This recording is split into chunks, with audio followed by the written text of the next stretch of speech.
Engaging the Earl, The League of Eligible Bachelors, Book 1, written by Mindy Burbage-Strunk, narrated by Lucy Morgans. Chapter 1. Staffordshire, England, late October 1814. Sarah Brown knew she would never be considered a great beauty. Her eyes were hazel, but not the sort of hazel that appeared bright brown or bright green depending on the gown she wore. They were simply hazel. Her hair was not truly blonde nor truly brown, and she had a completely unremarkable face, save perhaps for the scattering of freckles across her nose. But no one considered freckles remarkable, at least not in the favourable sense of the word. She drew the book in her hands tightly to her chest. Such unremarkableness made her father's announcement more exciting, but also more worrisome. Surely in a place like London, which boasted so many people, there had to be a man who might find her intriguing enough to marry. That thought sent excitement tingling down her spine. But then the next thought always tempered it. She had little hope that a London season would result in a marriage proposal. She had heard of many ladies with large dowries and pleasant countenances, leaving London with no understanding. But still, there was a possibility, was there not? Mother's recent elevation to knighthood made her family only slightly more socially acceptable, but the title came with no additional land or money. And as both things were required for her to make a good match, and she had neither, her chances seemed unlikely at best. "Miss Brown, Lady Maria is here to see you." Chadwick, the butler, stood in the doorway of their small library. Sarah smiled. "Please, show her in." The butler bowed and left the room, only to return a moment later with Sarah's dearest friend in tow. "Maria, how lovely to see you." Sarah tossed her book on the nearby couch and hurried over to her friend. "How fortuitous you should come when I have such news to share with you." "As do I," Maria beamed, her whole body shaking with excitement. But over what? Sarah had not shared her surprise yet. "But you should go first." Maria tugged Sarah over to the couch. Sarah clasped her hands in her lap. Even when one was near to bursting with excitement, it was no excuse for poor manners, or that was what Mama said. "You look as though you can barely contain yourself. Why do you not go first?" Maria had never been one for propriety. Maria nodded. "You know me too well, Sarah. I have the best news you have ever heard." Sarah scooted closer to her friend, her eyes widening as Maria bit down on her lip. "Do I have to wait until I am an old maid to learn what has caused you such delight?" Maria reached over and pulled Sarah's hand into hers. "I spoke with Reggie today, and he has agreed that you may accompany us to London. He says you would do very well as my companion." The squeal that sounded from Maria's lips reminded Sarah of a piglet she once had. "You may come to London with me for the season. Is that not the best surprise you have ever heard?" Sarah nodded, quite certain it was not indeed the best thing she had ever heard. Maria patted her hand. "Now it's your turn. You said you had something to tell me also. What is it? I am certain it will not be so great as mine, but I wish to hear it nonetheless." Sarah swallowed. Suddenly her surprise did not seem so great as it had only moments ago. "It would seem our news is of a similar nature." Maria's brow creased. "Oh?" "Yes. Papa told me at breakfast that he had secured a townhouse in London and is taking Mamma and me for the season." Her shoulders slumped. "Is that not wonderful? We shall still be together, but your brother need not provide for me while I am there." Maria's smile fell away. "But—" She sat back, putting some distance between them. "But what of our plan to be together? I had thought we could share the same maid, eat breakfast together, ready for balls and parties together, be as sisters." Sarah scooted closer and took up Maria's hand in her own. While some might see Maria's response as selfish and superior, Sarah knew it was not so. Maria often held imaginings in her head, and when things did not work out as she dreamed, she was disappointed until she could see the new picture clearly in her mind. "I do not see how this changes much. We shall both be in London and can spend nearly all our time together. Besides, when you tire of your townhouse, you may come and visit me at mine." Maria smiled, but it was not as wide as it had been. It might take her a day or two before she saw the benefit of this plan. "Yes, I am certain you are right." Maria nodded, and her smile grew. "Yes, we shall see each other every day. It will be just as it is here, only we will have the splendours of London to enjoy. Oh, Sarah, it will be wonderful." She bit her lip and gave Sarah a side glance. "And we shall both fall madly in love and be married before the season is done to men of large fortunes." Sarah laughed. "Oh, Maria, you are a goose." She did not believe Maria's assertions for a moment, but it did not stop Sarah from imagining it could happen. She could be content with a man of moderate fortune. Was that too much to ask? "Where is your townhouse located?" Sarah shrugged. "I do not know the address. Papa did not tell me." She smiled, though, to hide her uneasiness. Their accommodations in London were another thing that worried her. Her family had enough money to support them and their small estate. Her father's income was not more than 2,000 a year. As their only child, it provided a respectable dowry for the likes of a clergyman or solicitor. But there was surely not enough money for them to let a townhouse in the fashionable London neighbourhoods. Sarah did not know where they would stay, but she worried the address would hurt her prospects more than help. Maria waved her away. "I am certain you have nothing to fear. There must be hundreds of desirable townhouses in London to let." She sighed. "When do you leave?" Sarah raised her brows. "Papa said we are to depart on Thursday next."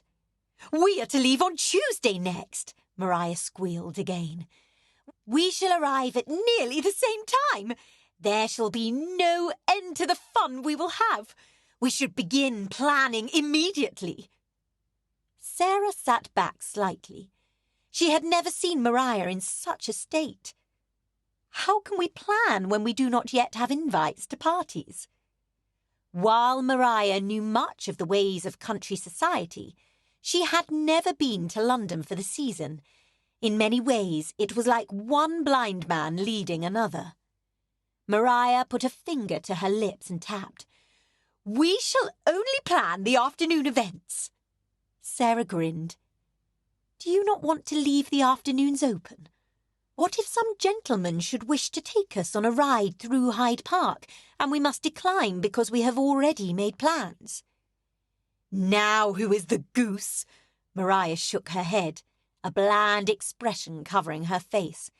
"We shall simply have a rule that if either of us should need to cancel our plans because of a gentleman, not a good book," she eyed the book that Sarah had tossed on the opposite couch, "then we shall reschedule whatever plans we had made." Sarah nodded. "Very well." She rubbed her hands together. "What shall we do first?"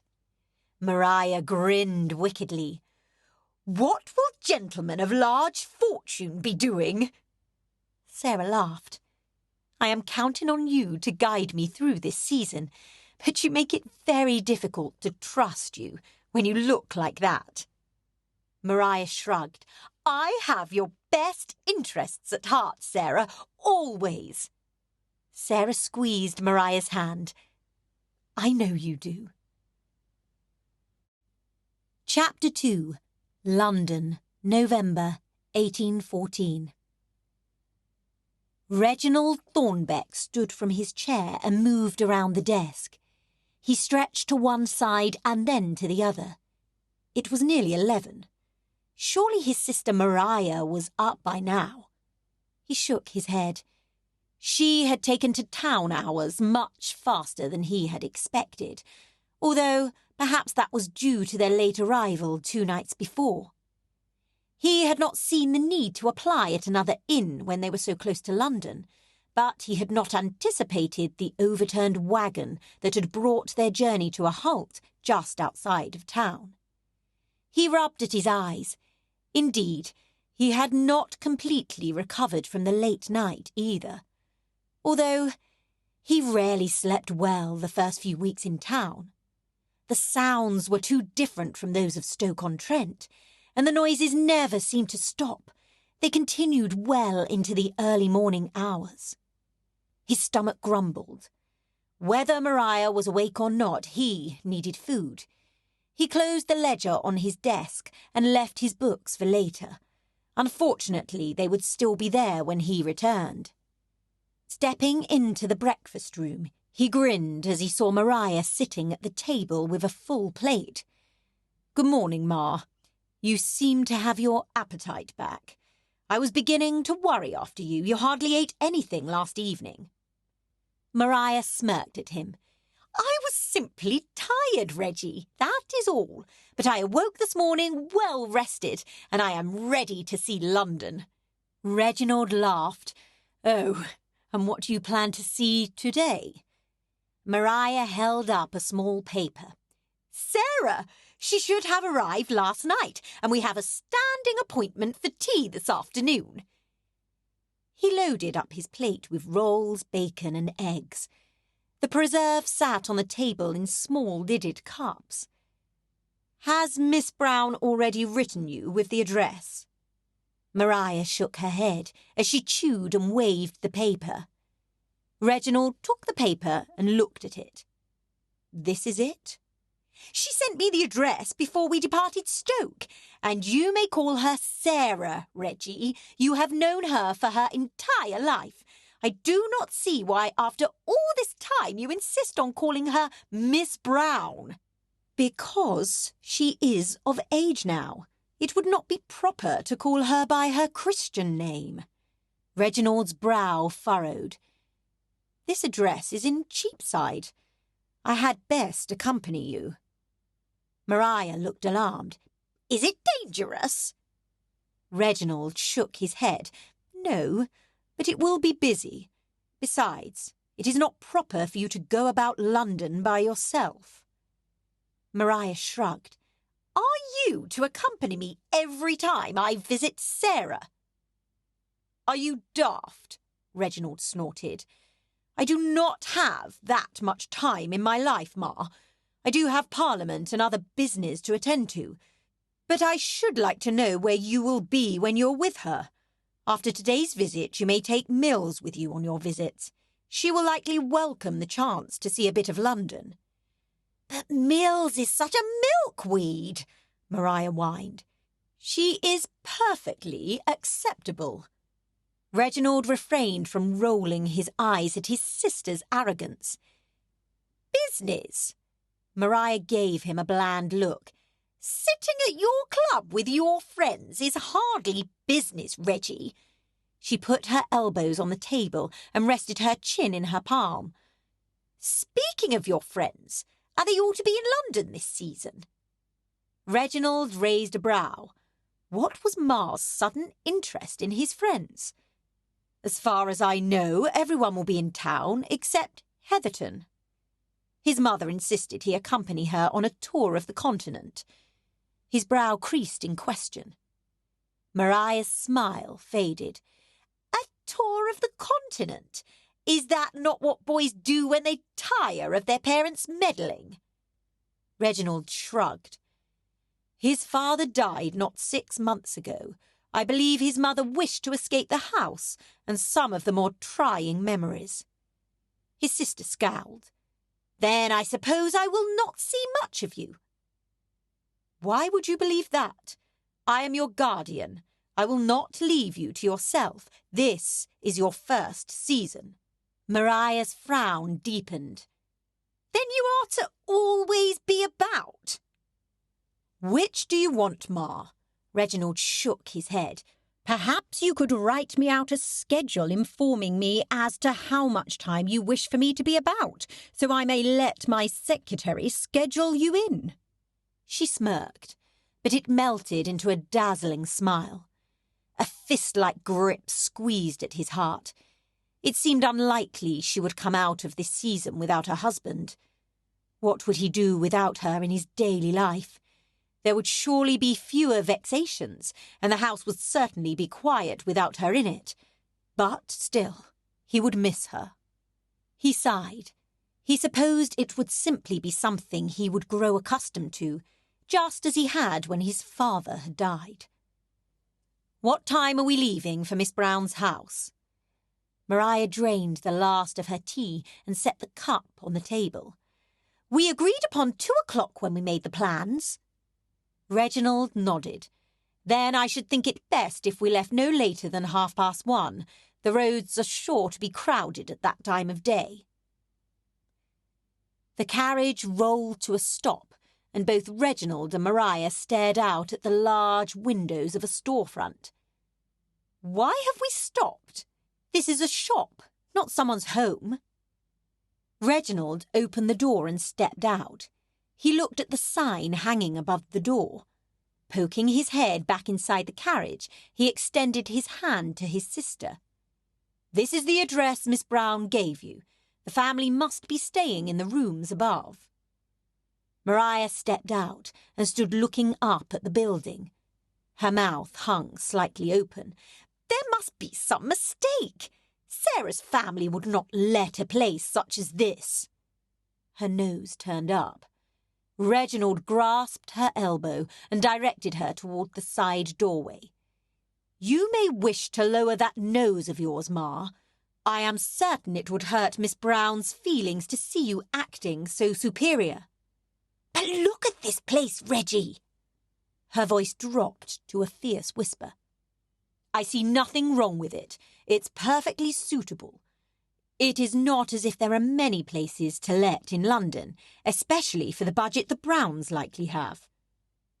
Mariah glared up at him. Now who is acting superior? He shook his head. I was casting no judgment. But Sarah's father has risen to the honour of knighthood. Why should he not be able to afford a better address? While his title may have changed, Ma, his income has not. He ran a frustrated hand through his hair. His sister was not a dolt, but sometimes he wondered what she had in her brain box. It is a fact that Sir Winston has an income of 2,000 a year. While respectable, that amount does not leave much to let a home in London. Mariah bit her lip. This will affect her chances of finding a match, will it not? Reginald lifted a shoulder, her comment giving him hope that perhaps she could think beyond ribbons and gowns. Her chances were never very good, Ma. Her dowry is nothing to entice more than a country gentleman.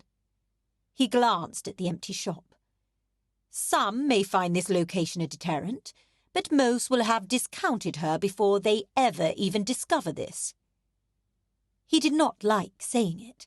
It made him feel terrible to cast Miss Brown in such low esteem, but he was only stating what was reality. Then we will simply have to spend more time at our house. Mariah lifted her chin. They pushed through the doorway at the side of the shop and immediately started up the steps to the landing above. Taking a deep breath, Reginald rapped twice on the door. Chadwick opened it wide. Good day, Chadwick. Is Sarah at home? We had arranged to have tea together this afternoon. Maria smiled at the older man, but Reginald could tell she was ill at ease. Please follow me to the parlour and I will see if Miss Brown is at home. Reginald bowed slightly to the butler. Thank you, Chadwick.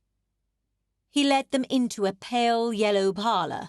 Reginald could not help but look around and was pleasantly surprised. He frowned at the realization that he had assumed the place to be untidy and ramshackle simply because of its location in Cheapside. Perhaps Ma had been right, and Reginald did think himself superior. Ma moved over to a sofa of creamy white and sat down. Reginald continued to walk about the room. He was not here for tea, but merely to accompany his sister. The paper on the walls, upon closer inspection, was of small, bright yellow flowers trailing in rows up toward the ceiling. Maria. Miss Brown hurried into the room. Even with only the one word uttered, Reginald could hear the tenseness in her voice. I was not expecting you. She glanced over and saw Reginald standing near the fireplace, and her shoulders dropped. She dipped a curtsy. Lord Stoke, I beg your pardon. I did not see you there. Reginald dipped his head to her and smiled, hoping it would ease the tension around her eyes. Were not expecting me? How could you say such a thing? Did we not agree to have tea together? Maria's voice held a hint of disbelief. Miss Brown swallowed. I sent a note yesterday, asking if we might postpone our plans. Did you not receive it? Ma shook her head. No, but why should we postpone? You are obviously in London, and Reggie and I are here now. Miss Brown's shoulders drooped even more. Yes, you are here now.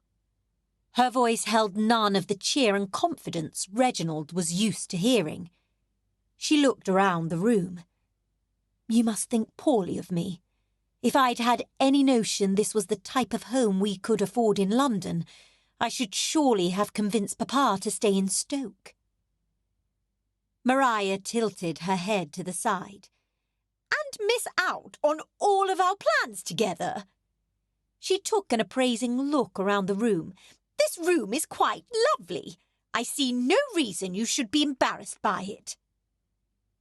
We are living over a shop, Maria. Those of consequence do not live over shops, no matter how pretty the parlour is. She sighed and dropped down on the couch near where Maria stood. Even if someone should wish to make my acquaintance, they will change their minds once they come for a morning visit. Maria shrugged. I see no problem with it. But if it should make you feel better, you are welcome to take morning calls at our townhouse. She turned her eyes to Reginald. You do not mind, do you, Reggie? Reginald clasped his hand behind his back. As long as you do not involve me in the visits, I do not mind. However, I do not wish to offend Sir Winston in the least. I desire Miss Brown to seek her father's approval first. Miss Brown looked over to Reginald and nodded, her countenance brightening for the first time. Oh, thank you, my lord. I am certain Papa will not mind. I believe he was quite surprised when he saw the shop below. She shook her head, although I feel certain they must have mentioned it in the ad. He must not have read carefully enough. Maria clapped her hands. It will be wonderful, and just as I had planned. We may spend all our days together, just like we're sisters. A maid entered the room with a tea tray in her hands. Maria grinned at Sarah. I had begun to think you would not allow us to stay long enough for tea. Surely you did not think me so rude. Sarah leaned forward and poured out 3 cups. Will you join us, my lord? Reginald crossed the room. If you insist, Miss Brown, but I only came here to accompany my sister. It was not my intention to intrude. You are not intruding. She handed him a cup and a saucer. "My mother will be disappointed to have missed you. While she is not altogether happy with the location of the house, she is pleased that she mustn't walk far to the shops." Miss Brown chuckled. "Although I believe that is the point Papa regrets the most." Maria took a sip and put her cup down. "Now, Sarah, we must discuss what invitations you have received. As you have only just arrived, I assume your mother has not had time to accept many. That means we shall be able to accept those to which we have both been invited." Sarah's smile faded. "I do not believe we have received any invitations yet." Reginald placed his teacup on the table.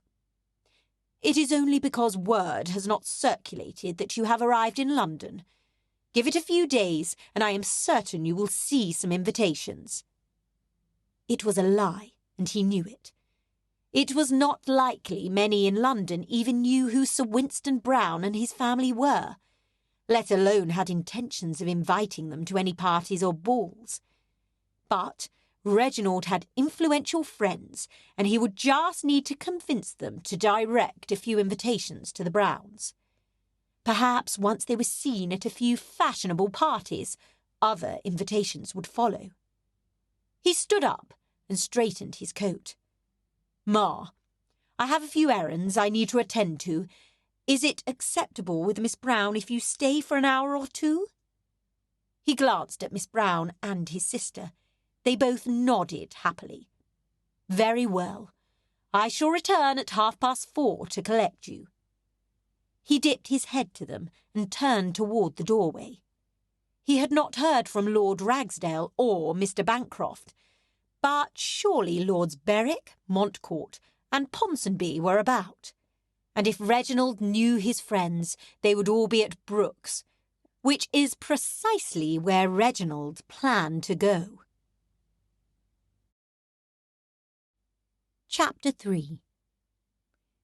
Reginald pushed through the doors to his club and immediately moved to his favourite room, the room he knew all of his friends would occupy if they were there.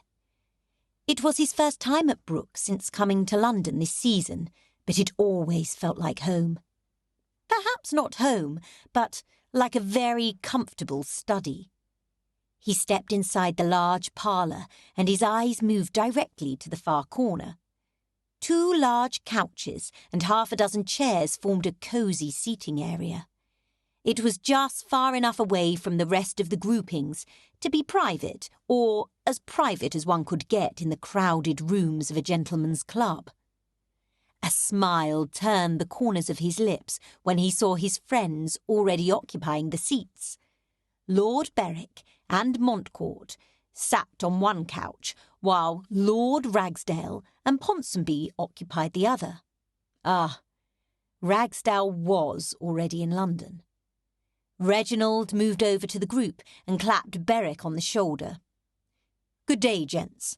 I was certain I would find you here." Berwick turned partially and looked up at Reginald. "Reg, it's about time you arrived. We began to think you were sulking." Reginald smirked. "And just what would I have to sulk about? I'm in London. It is not possible for one to sulk in London." "I am able to sulk in London." Ragsdale cast a rueful look at the group. "Ah, yes. I forgot about you, Rags. I stand corrected. Most cannot sulk in London. Is that better?" Reginald smirked. "Oh, then you have not heard." Montcourt grinned up at Reginald. "I have not heard what?" Reginald looked sidelong at his friend. Ragsdale raised a brow. "Lady Clara is engaged." Reginald's brows creased. "Actually, Rags, I had heard that news, although I do not know why you think it would affect me. There was no agreement between us." Berwick narrowed his eyes at Reginald. "I had thought there was some partiality on your part." Reginald guffawed. "And give up all this? Never." He settled into a chair and stretched his long legs out in front of him, crossing them at the ankles. Even Lady Clara was not enough to entice me out of bachelorhood. Ragsdale released a deep breath. I, for one, am glad to hear it. We were all afraid we would lose you to the parson's mousetrap before the season was out. Reginald laughed and shook his head. You need not fear, gents. I have no intention of marrying this season or any season in the near future. Ragsdale grunted. You're lucky your father isn't still around. The Duke reminds me on a weekly basis about what my duty is. He ran a hand over his chin. He stopped for a bit when he was engaged to that chit Miss Carter, but since she jilted him, he has been relentless. Montcourt shook his head. I still cannot believe that woman chose a groom over a duke. Who does such a thing? Ragsdale lifted a shoulder. Supposedly he was a gentleman and she loved him. He drained the last bit of brandy from his glass. But if love makes you do insensible things like that, I want nothing to do with it. All the men raised their glasses and murmured, Indeed. Reginald looked around the group. He did not know what his life would be like if it were not for these men. Their friendships began back at Harrow when they were just boys. In the beginning, they were not all friends. Reginald, Montcourt and Berwick had become friends from almost the first day. At the beginning of their second year, Ragsdale, who was a year older, took a disliking to Ponsonby, a scrawny first-year boy with little experience in fisticuffs. Reginald, Montcourt and Berwick had come to Ponce's defence, forcing Ragsdale to leave him be. However, the tables were turned the next year when a bigger boy took a dislike to Ragsdale. When they all came to Rag's defence, the bond had formed. They had been friends ever since. Mr. Charles Bancroft joined them during their first year at Cambridge. Where is Charlie? Has anyone heard when he is to arrive? Reginald looked around the group. Last I heard, he is to arrive tomorrow next. Ragsdale set his glass on the table. Reginald had always found it interesting that Ragsdale, the heir to a dukedom, was the closest friend of the man who held no title at all.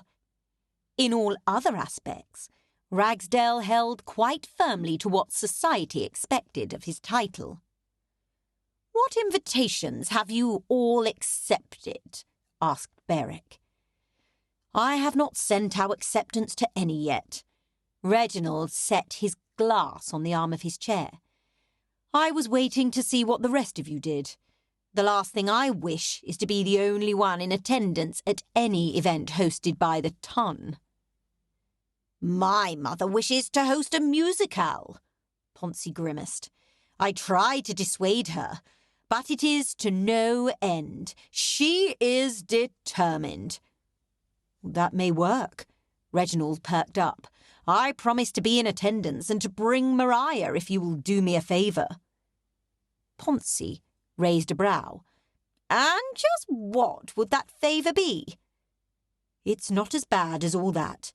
I only wish for you to invite Sir Winston Brown and his family. Ponce's brow creased. Who is Sir Winston Brown? Ragsdale and Montcourt joined him. I have not heard of him either. Who is he? Montcourt asked. He is from Stoke-on-Trent and has recently been knighted. He has brought his daughter to have a season, but I'm afraid most of society has the same idea as you. His daughter, who is Maria's dearest friend, was most disappointed to have not received any invitations yet. Rag squinted at Reginald. We are to take pity on this upstart, then? Reginald shook his head. He was a gentleman before he was knighted. It is not as if he is an upstart, Rags. Reginald shifted in his seat. And it is more for the daughter that I ask than for the parents, although they are a good sort of people, and I believe they would get on well if they only had the chance to be invited. Pouncey tilted his head to the side and levelled his gaze at Reginald. "And what do I get out of this? I think I deserve more than just your attendance at the musicale." Reginald looked indignantly at his friend. "Did you miss the part where I said I would bring Maria? She will be presented at court next week, and I am certain she will be a diamond this season." "I still do not see how that affects me," Pouncey shrugged. "But if it means you all will attend, what do I care who else is invited? Give me the address and I shall see that Sir Winston and his family are on the list." Reginald sat back in relief, but it was short-lived. What was he to do? If he gave Sir Winston's London address, Ponsonby might change his mind about the invitation, and the others might be dissuaded as well. While Pouncey, as a baron, was not as high in the instep as Ragsdale, he still very much adhered to society's expectations, and society's expectations did not include those living in Cheapside. "Why do you not send it to my house, and I will see that it is delivered to Sir Winston? I do not have their London address at present." He stretched the truth, but he did not regret it. Indeed, it was quite the opposite. He felt rather pleased with himself that he had secured an invitation for Miss Brown, and surely others would follow. Reginald allowed his chest to puff slightly. He rather liked the magnanimous feeling. "Do you expect the rest of us to offer invitations as well?" Rags leaned forward and placed his elbows on his knees. Reginald's good feeling slipped away. He scowled at his friend. "I certainly do not expect it of you. However, I am certain once the rest of you meet Miss Brown and her family, you will see that it is not such an unpleasant notion." Montcourt smiled. "Perhaps this Miss Brown is the reason you are not sulking over Lady Clara." Reginald shook his head. "I have no idea what you could mean. Miss Brown is a family friend, and I have known her since she was born. I only wish to see her have a successful season. It is no different than I wish for Maria." Reginald lifted his glass to his mouth, but his mind churned. Did Montcourt really think Reginald was doing this for his own benefit? Miss Brown, while a friend and sweet girl, was not the kind of lady he was looking for. Indeed, he was not looking for any sort of lady, especially not one to marry. "We never did establish what invitations we were to accept," Reginald grumbled. "Lord Everton's ball is tomorrow next. I believe it will have the best attendance, and he always has a lively card-room." Montcourt stretched his legs out in front of him and pushed back into his seat. "I am inclined to accept that invitation. As for the musicales," he flicked his gaze to Pouncey, "I am inclined to reject them all. It is nothing more than an audition, and I do not wish to perform." "Nor do I," Berwick grunted. "But you all said you would come." Pouncey looked affronted. "No, Reg said he would come and bring his sister. None of the rest of us promised anything." Berwick crossed his arms over his chest, looking smug. Reginald cast his friends a narrow-eyed look. "Not to worry, Pouncey. We will all be in attendance." "None of us are looking for a match." Montcourt glanced at Reginald and quirked up the side of his mouth. "Except for you. You seem overly concerned about what happens to Miss Brown this season." Reginald grinned maliciously. "I would watch yourself, Court. Else you might find yourself accepting invitations to all the musicales. Indeed, you might even find your name on the list of performers." Montcourt scowled at him. "You do not want to start that challenge, Reg." His face softened, but it did not look any less menacing. "Because I guarantee you will not win." Reginald steepled his fingers in front of him and stared just a little menacingly. "We'll see about that, Court." Chapter 4. Maria sat in the chair near the fire, a pile of invitations in her lap. While I appreciate the invitation to Lady Ponsonby's musicale, I had rather hoped we would receive more. Sarah held up the one invitation in her hand. She had not expected to receive as many invitations as Maria and her brother, but she had expected more than one. Was there no other peer that her father was acquainted with, or even any other gentleman of means who held parties in London? Gracious, it was not even an invitation to a ball. How was she to make a match if she was not invited to a ball? Balls are where all matches started, were they not? She puffed out her lips. Perhaps not all matches, but balls seemed to produce more marriages than anything else, or that was what she supposed. "I had hoped you would be invited to Lord Everton's ball on Saturday." Maria put a finger to her lips and tapped. "Perhaps you could come as my companion. I know it is not what you hoped for, but my mother is not here to attend with me, and we both know as soon as we reach Lord Everton's home, Reggie will bolt off to the card room with his friends." Sarah pulled her bottom lip between her teeth and bit down, the slight pain distracting her for a moment. Attending as Maria's companion would get her to the ball, but it was not the same as being invited on her own merit. She sighed. But if it resulted in a match, did she really care how she came about the invitation? "Do you think it will work?" Sarah moved over and sat on the settee next to her friend. Maria patted Sarah on the leg. "Of course it will work. Why should it not?" Sarah nodded her head. "It is not precisely as I had hoped, but I suppose it is better than sitting at home." Maria grinned. "Indeed, you are far too pretty to sit at home when there is a ball you could attend." She sat back and clasped her hands together. "Oh, Sarah, this will be so diverting. It is just as I had imagined." Sarah smiled, although she could not bring herself to be nearly as happy as Maria. Growing up, Sarah had always known Maria was of higher standing than herself, but Maria had never made Sarah feel lower. At least, not very often, and not on purpose.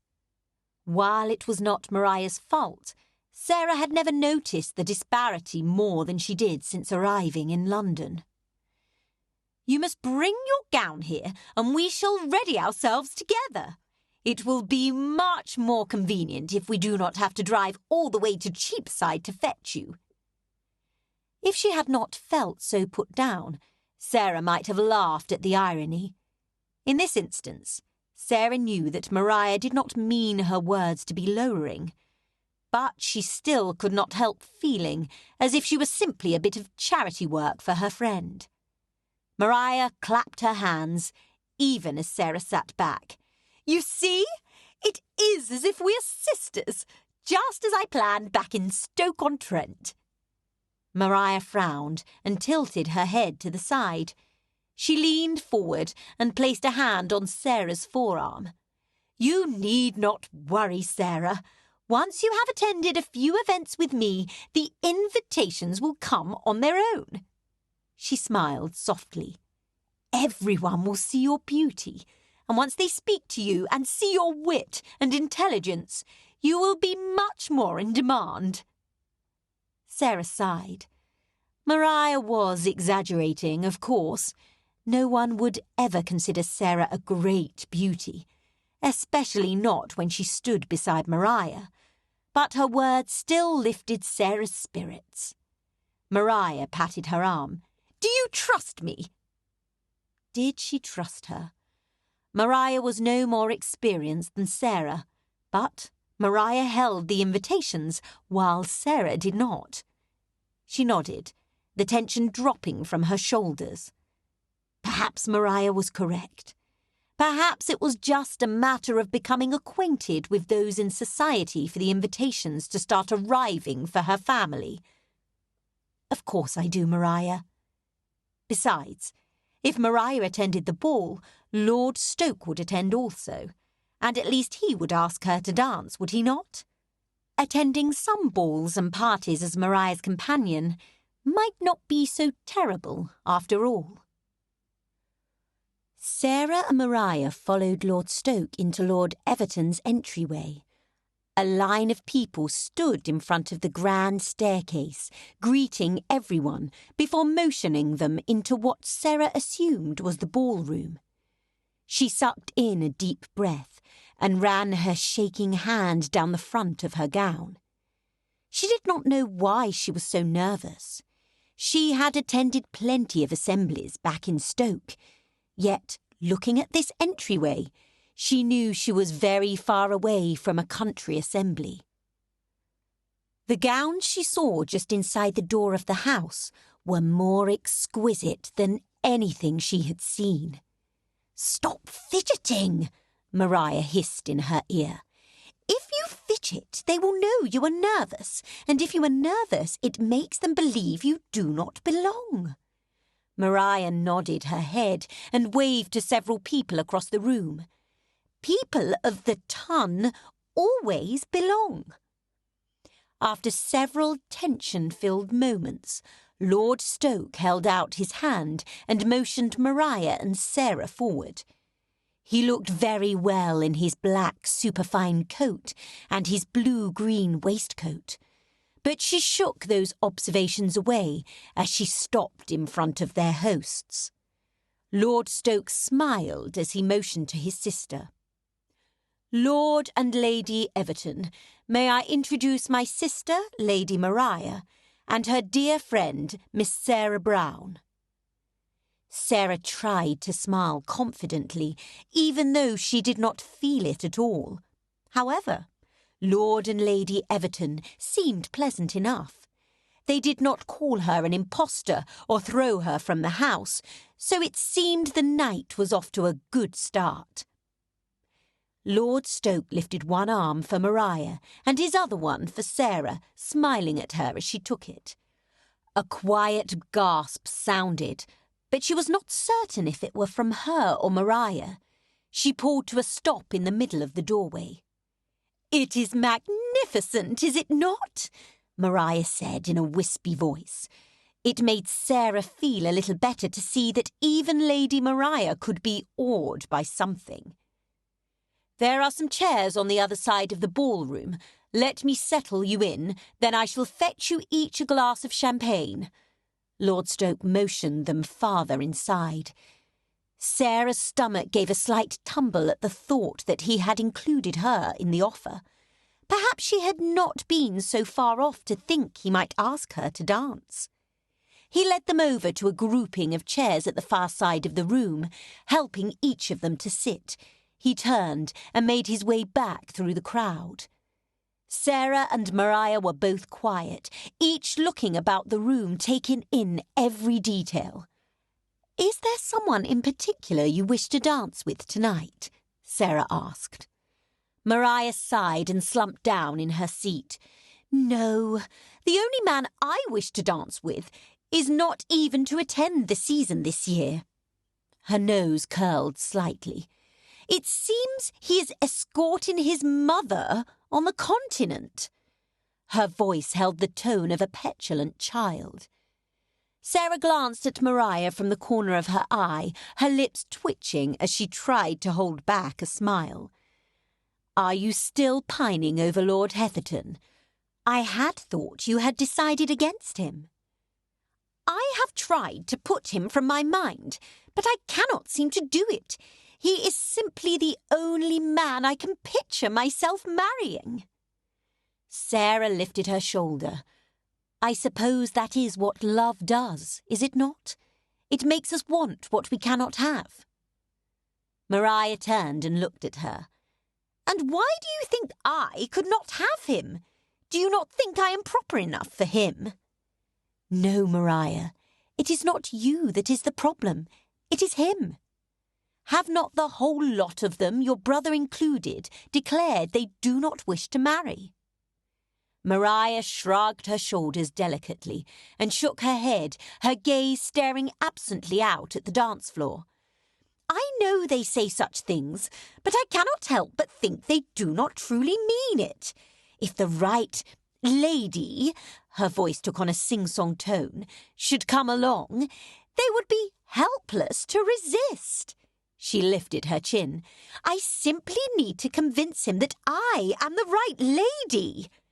How do you plan to accomplish that? If he would only open his eyes and see me, I might stand a chance. Maria looked completely defeated. But that is difficult when he isn't even in England. A pout marred her features. Surely there is someone here who could amuse you in the absence of Lord Heatherton. Sarah continued to look about the room.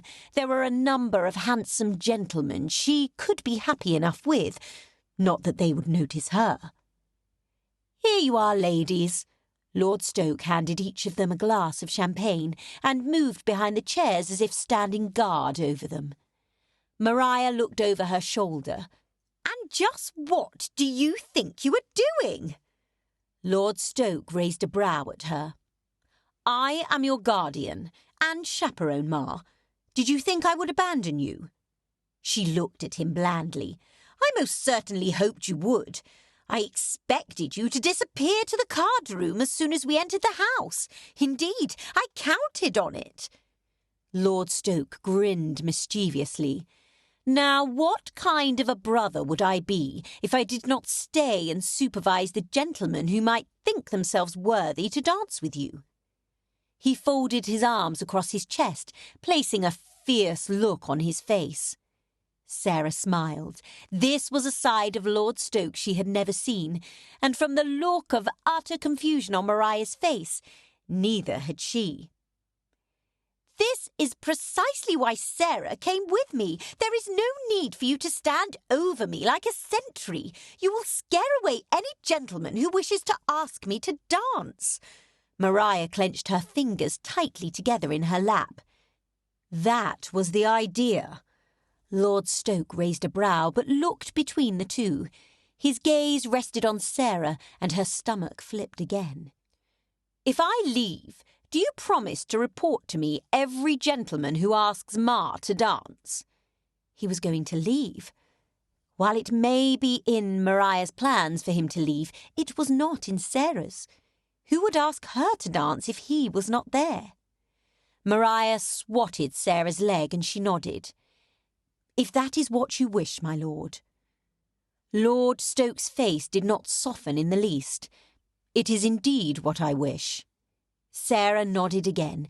Very well. She glanced at Maria from the corner of her eye. You are both fortunate I have a very good memory. She looked straight ahead and smiled, even as she felt her evening slipping away from her. I shall be in the card-room if you need me, Lord Stoke said as he moved around the chairs. Do not fear, my lord. We shall be perfectly fine without you, Maria called after him. Once Lord Stoke was out of hearing, she turned to Sarah. Now, is there anyone you wish to dance with? Sarah shrugged. I do not know anyone here. How should I know if I wish to dance with them? They both turned to look toward a crowd making a bit of a ruckus with loud laughter and voices echoing through the large room. Amid the crowd was a man, easily seen as he stood at least a head taller than anyone else in the group. But that was not the only distinguishing feature. His dark brown hair curled around his ears, and an easy smile seemed to capture the attention of everyone around him. He moved and the crowds flowed along with him. Sarah could not pull her eyes away from him. Who was that man, and how could she be introduced to him?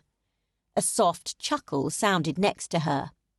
It looks as though you have found someone you wish to dance with after all.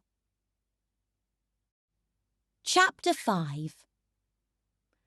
Reginald walked casually through the ballroom, making sure not to look any lady in the eye and risk having to ask her to dance. If he need not be with Maria, he did not wish to be in the ballroom at all. The card room would prove much more diverting and relatively free of women and their marital eyes. Reginald grinned as he spotted his friends. Montcourt and Ponsonby were seated at the table with cards in their hands. Ragsdale occupied a wholly different table. Reginald could not decipher what games they each played, but each man focused on their cards. He patted his pocket, even though he knew his fish were there. Several tables still had empty chairs, but Reginald was not about to sit in on just any game. If he were playing against just one person, his preference would be piquet. But in a group setting such as this, he preferred 21. It was just the game he was most proficient at. Maria would say it was just luck, but Reginald knew better. He knew skill was involved. Berwick sidled up beside him, his arms folded across his chest. "Are you just going to stand here, or are you going to take up a table?" Reginald glanced over at his friend. "You know I like to have a feel for the room before I commit to one." "Just do not feel for too long, or else you will find yourself out of a game." Reginald shrugged. "What are you going to play tonight, Ben?" Berwick sighed. "I have not yet decided. My last 2 bouts with Lotto were less successful than I had hoped. I believe I might try my hand at something else." Reginald glanced out the door. The card room was farther from the ballroom than he had hoped. He could not see the dance floor at all. It would make watching over Maria impossible.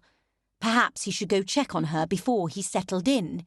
He had seen Lord Muckrake, his lip curled at the appropriateness of the man's name, in the ballroom, and he would not put it past the man to try and secure Maria's affections, or at least her £20,000. Reginald grunted out a laugh. He would be cold and in the ground before Muckrake would ever spend time with Maria. "Have you heard a word I've said?" Berwick's irritated voice sounded next to him. "My apologies, Ben. I was just thinking about Maria. She is in the ballroom with her friend Miss Brown, as her only defence against the less savoury gentleman in attendance tonight." He ran a hand along the back of his neck. "I should be there, watching out for her." Berwick turned slightly and looked in the same direction. "Who in particular do you wish to save her from? I did not even enter the ballroom. That only leads to trouble." "I saw Lord Muckrake as I was leaving the room. As usual, he had a flock of followers around him." Berwick shook his head. "I do not understand what the ladies see in him." Reginald shrugged. "I am certain all their fathers have warned them against him, and what better way to push a daughter in his direction?" Berwick squinted. "I wonder how I might get fathers to warn their daughters away from me," he grinned. Reginald rolled his eyes. "Because you have difficulty with the ladies. Besides, you are not the same kind of man as Muckrake. You would not trifle with a lady's affections knowing full well you have no intention of offering for her." "You are correct, although I have thought about it. It is utterly boring showing a woman proper respect all the time." Berwick shrugged. "I confess I have desired the company of a charming young lady from time to time. Besides, have you seen the flocks around Muckrake?" "Yes, but have you seen the ladies?" Reginald's nose flared slightly. "They are not the kind of ladies I should like hanging on my every word." Berwick stared at the doorway a moment before flicking his brows up in resignation. "Then are you to swear off the card room for tonight?" Reginald glanced at the tables and then at the door. "Perhaps if I just check in on the ballroom, I can see for myself that Ma is safe." I shall come with you. There isn't a seat at the table I wish to join at present." He clapped Reginald on the shoulder, and they both turned toward the door. "But we may not stay long. I do not wish to be trapped into a dance, for then I shall never be free of the ballroom." "I thought you wished to avoid the ballroom altogether." Reginald raised a brow at his friend. "Why the sudden interest?" "I just thought to see those ladies you did not wish to hang on your every word one last time before I make my final decision." His lips quirked up. "You're ridiculous." Reginald shook his head. "I shall just take a quick peek. Maria did not seem pleased when she thought I was staying in the ballroom. I do not wish for her to see me, lest she thinks I'm checking in on her." Berwick walked beside Reginald. "Except that you are checking in on her." Reginald huffed. "But I do not need her to know that. If she finds out, she will be rather out of sorts. And Maria is unbearable when she is out of sorts." Berwick grunted. "Yes, I've witnessed it before." They reached the ballroom doors, and Reginald stuck his head inside. Maria and Miss Brown sat where he had left them. Maria watched the dance floor, while Miss Brown watched the group buzzing around Lord Muckrake. He moved ever closer to Maria. Reginald swatted Berwick on the shoulder and motioned him to follow. They entered the ballroom and moved to the opposite side from Miss Brown and Maria. The crowd had swelled enough that it would be easy to remain hidden. "There she is," Berwick motioned to Maria. "She seems to be fine, and Muckrake is over there." He motioned with his head to the far corner. "Can we return to the card room now?" Reginald watched Maria and Miss Brown. From the corner of his eye he caught movement and shifted his gaze toward it. Mr. Montgomery made his way toward the ladies. Reginald leaned back on his heels and crossed his arms. Montgomery was not a rogue like Muckrake, but he was not what Reginald had in mind for his sister either. But it was only a dance, was it not? He need not be overly concerned. Unless the gentleman took the dance as an opportunity to expand their acquaintance. A dance was how it all started, was it not? His hand fisted tightly at his side. Why had he ever agreed to bring Maria to London? He had done little else but worry over her since they arrived. He glanced around the room, noting how many unworthy gentlemen were in attendance. Must he protect Ma from all of them? Oh, hang it. I do not think I shall be returning to the card room. I need to remain here. Berwick followed Reginald's gaze. Montgomery is not such a terrible man. Why must you save Lady Maria from him? Reginald cleared his throat. It is not that he is terrible. I just do not wish him to set his sights on my sister. Perhaps he is intending to ask Lady Maria's friend. What did you say her name was? Miss Sarah Brown. Oh, yes, now I recall. Perhaps Mr. Montgomery wishes to dance with Miss Brown. Reginald squinted at the man. He is not right for Miss Brown either. Oh, Berwick held the word out longer than necessary. And who is right for Miss Brown? Reginald sighed at his friend's inference.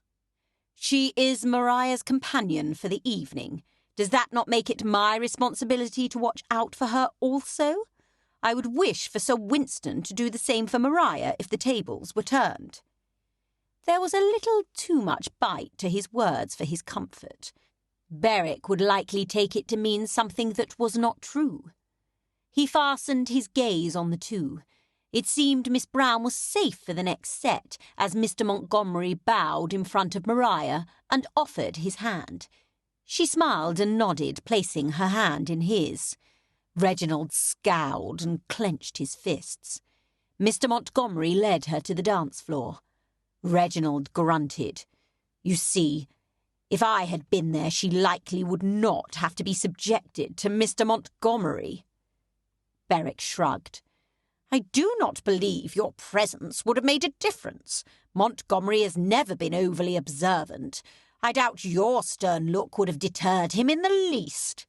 He glanced over at Reginald. Besides, if she is dancing with Mr. Montgomery, she is not available to dance with Muckrake. I should think that would make you happy. Reginald watched Miss Brown. Her eyes seemed to travel in whatever direction Lord Muckrake moved. Was Sarah taken with the man? He had always thought her rather clever. How could she be smitten with the likes of Muckrake? Surely she knew of his reputation, and if not, she could see what kind of man he was just by those who followed him about. Reginald squinted at his pretty young neighbour and grunted. Perhaps it was not Maria he needed to save, but rather Miss Brown. But how exactly was he to save her? Muckrake had yet to look in her direction. He turned toward Berwick, but continually glanced over to Miss Brown. I am happy to have Maria saved for the moment, but Miss Brown may not be out of danger. He motioned to her, watching as she continued to follow Muckrake's procession around the ballroom. He does not seem inclined to dance at present. Perhaps your worries are unfounded. Berwick looked at his pocket-watch and cast a longing look toward the door. I fear we have been here too long. There are several gazes following us, even as we speak, he whispered. If I could turn her attention elsewhere, I would feel better about returning to the card-room. Berwick raised a brow. Are you to play matchmaker now? Reginald smirked. No. But Miss Brown is a nice, sensible girl. She does not know the kind of man Lord Muckrake truly is. I do not wish to see her hurt. If I might change the direction of her gaze to someone more suitable, then I shall not worry so much about Maria either. They are inseparable, you know. It was not completely about Maria, but Reginald could not fully say why he was concerned for his sister's friend. What does Miss Brown's affection towards Lord Muckrake have to do with Lady Maria? Berwick fiddled with his pocket-watch, flipping it open and closed over and over. I simply prefer to keep Muckrake as far away from Maria as possible. If Miss Brown, however unlikely it may be, turns the head of Muckrake, it would place Maria in a close proximity. I simply cannot risk it.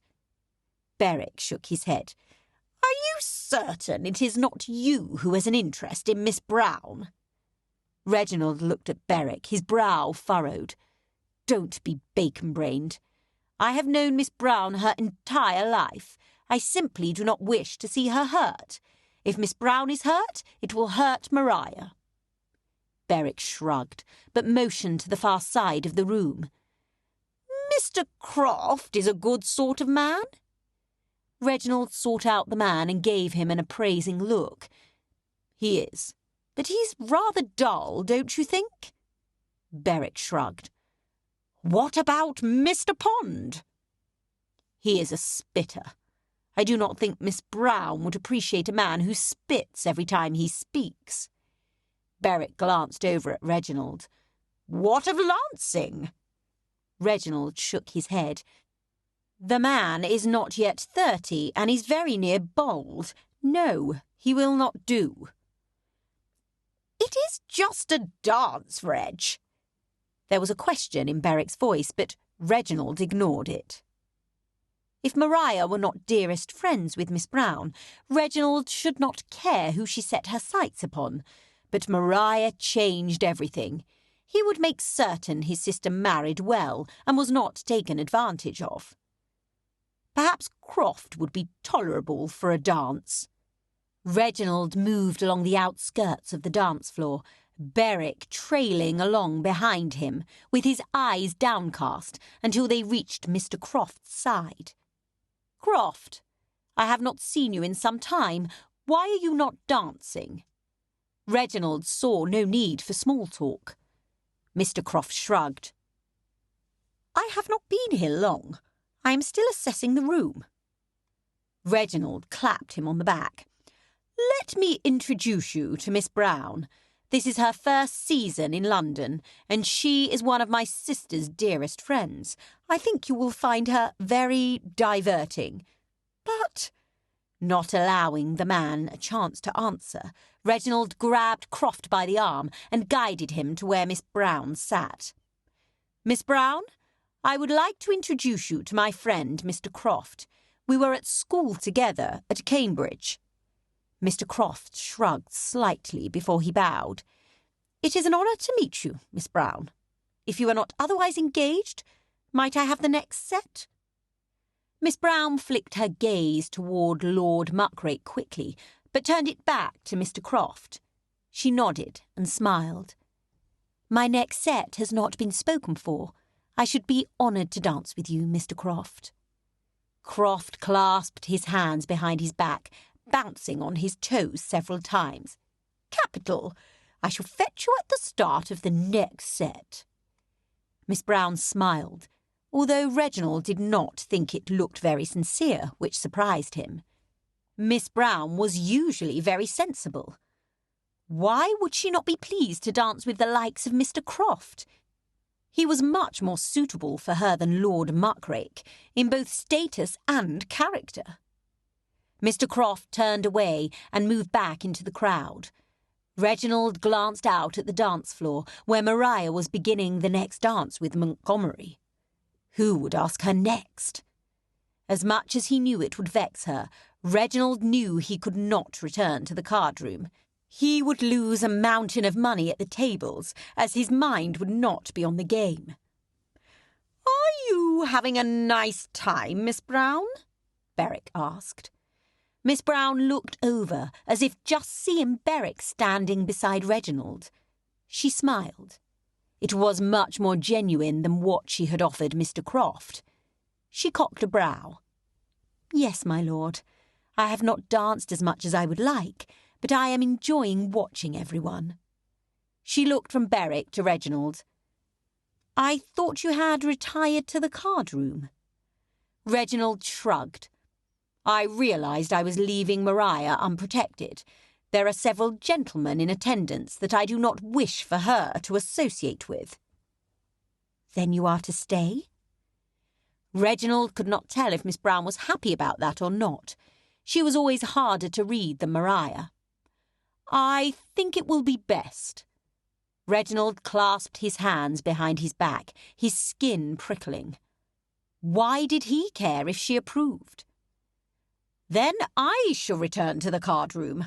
I am certain a spot has opened by now. Berwick gave Reginald a bland look. It was obvious he did not agree with Reginald's decision, but Reginald did not care. He was not Reginald's father, nor did he have a sister. He did not know what it was like to have such a responsibility. But Reginald knew, and he took the responsibility very seriously. Chapter 6. Sarah sat in her seat, watching Maria dance while she waited for Mr. Croft to return. Lord Stoke stood behind her, looking out over the dance floor. Had he convinced Mr. Croft to ask her so he did not have to dance with her himself? Sarah released a wistful sigh. She missed the easy relationship they'd had as children. There had not been the same rules of propriety to follow then. She was simply Sarah, and he was Reginald. They had never been intimate friends, as she was 6 years his junior, but by virtue of her relationship with Maria, they had spent considerable time together. She glanced back at him. Looking at his stiff form now, no one would ever guess they had once called each other by Christian names. Now he did not even wish to dance with her. She twisted her hands in her lap. She had been just fine sitting there by herself, but now her stomach lurched and she felt uncharacteristically nervous. The set ended, and Mr. Montgomery led Maria back to their seats, but just as she sat down, Mr. Croft approached and offered Sarah his hand. She took it and allowed him to lead her to the dance floor. It was not that she did not like Mr. Croft. She did not know him well enough to have an opinion. She was simply disappointed he was not the man with the crowd of women around him. Sarah looked over Mr. Croft's shoulder, seeing the tall gentleman leading a woman to the dance floor. He did dance then. She had begun to wonder if he only went about the room talking and laughing with the ladies that followed him. If he danced as gracefully as he walked, he would be an amiable partner, one she would not hesitate to accept. But she doubted she would ever have the chance to dance with him. She did not even know his name. Propriety would not allow him to ask her without a proper introduction. And judging from those ladies that followed him about, she was not the sort of lady he would seek out anyway. She was far too plain, far too unremarkable. All the ladies were far more handsome than the likes of Sarah. She pulled her gaze to Mr. Croft. What was she doing pining over an unknown man when there was a perfectly acceptable man in front of her? A man who had singled her out, perhaps after a bit of persuasion, but he had asked her nonetheless. Did he not deserve her full attention? How had she allowed herself to be so rude? Her mother would be rather appalled and disappointed. Sarah vowed to make amends from that moment on. She smiled pleasantly at Mr. Croft. The music started and she bowed to him. He was not an unpleasant man to look upon, and he seemed to be interested in her. His eyes did not dart around the room as hers had done earlier. She lifted her hand to press it against his. "Mr. Croft, where do you hail from?" The question had barely passed her lips when they moved to other partners. Reels were never an easy dance to hold a conversation during. Partners changed too quickly. She let out a breath. How did people form attachments at balls when there was so little time for conversation? It was much easier at their country assemblies. There was time to speak over the refreshment table. Even the dances seemed to allow more opportunities. This ballroom was so large and held so many people that even if the opportunity arose, Sarah was not sure how much she would hear of Mr. Croft's reply. He came even with her again. "My estate is in Durham," was all he got out before he moved away again. Gads, at this rate she would know very little about him, even if he asked her for a second set. Perhaps she had been wrong, and balls were not the place for her to meet the gentleman she would marry, if she were to meet someone in London. She had only been here for a few days, but she had seen little that gave her hope that it would happen. She frowned. When had she become so dull? The gentleman in front of her frowned also. "Is something the matter, Miss Brown?" Sarah shook her head. "Nothing is the matter. I thought I saw my friend wave to me, but it must have just been a trick of the light." She smiled, trying to prove she told the truth. But they turned in a circle, and he moved on before she could tell if he believed it. The set seemed to last forever. Yet she still did not feel as if she had learned much about Mr. Croft, apart from the location of his estate.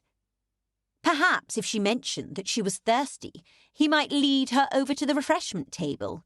It would be easier to engage him in a conversation when they could stay face to face for longer than a moment. The set ended, and Mr. Croft bowed to her. He lifted his arm and led her back to her seat. Maria was not in her chair, but Lord Stoke still stood with his arms crossed behind the chairs. He gave a slight dip of his head to Mr. Croft, but otherwise seemed to ignore her. Sarah looked from Lord Stoke to Mr. Croft and back. "Thank you for the dance, Mr. Croft." She cleared her throat. "It does seem to have made me rather thirsty, though." She waited for him to volunteer to escort her to the refreshment table, but he did not. Sarah frowned. Had he noticed her poor behaviour at the beginning of their set, and now did not wish to pursue their acquaintance? Or had he not enjoyed their dance together? Perhaps he was not aware that the refreshment table was where conversations happened. Or maybe he did know, and he just did not wish to converse with her. He helped her into her chair, then bowed. Thank you for the dance, Miss Brown." He turned on his heel and disappeared into the crowd without so much as a pause for her response. Sarah heaved out a sigh. This was not a fortuitous beginning. She did the unthinkable and slouched down in her chair. No other gentleman appeared anxious to be paired with her. Her first ball, and she was an utter failure. Lord Stoke cleared his throat behind her. "I hope you found Mr. Croft acceptable." Sarah nodded. "He was a fine dancer. I only wish we'd had more of an opportunity to converse." Lord Stoke did not respond as he continued his sentry duty behind the chairs. Sarah would even enjoy a conversation with him, but he seemed disinclined to speak. Maria returned to the chair. Her face was flush, and she waved her fan furiously. "Lord Candlewood is fetching me a glass of champagne." She smiled at Sarah. "I never knew dancing could make me so thirsty. It was never like this at the assemblies back in Stoke." Sarah smiled.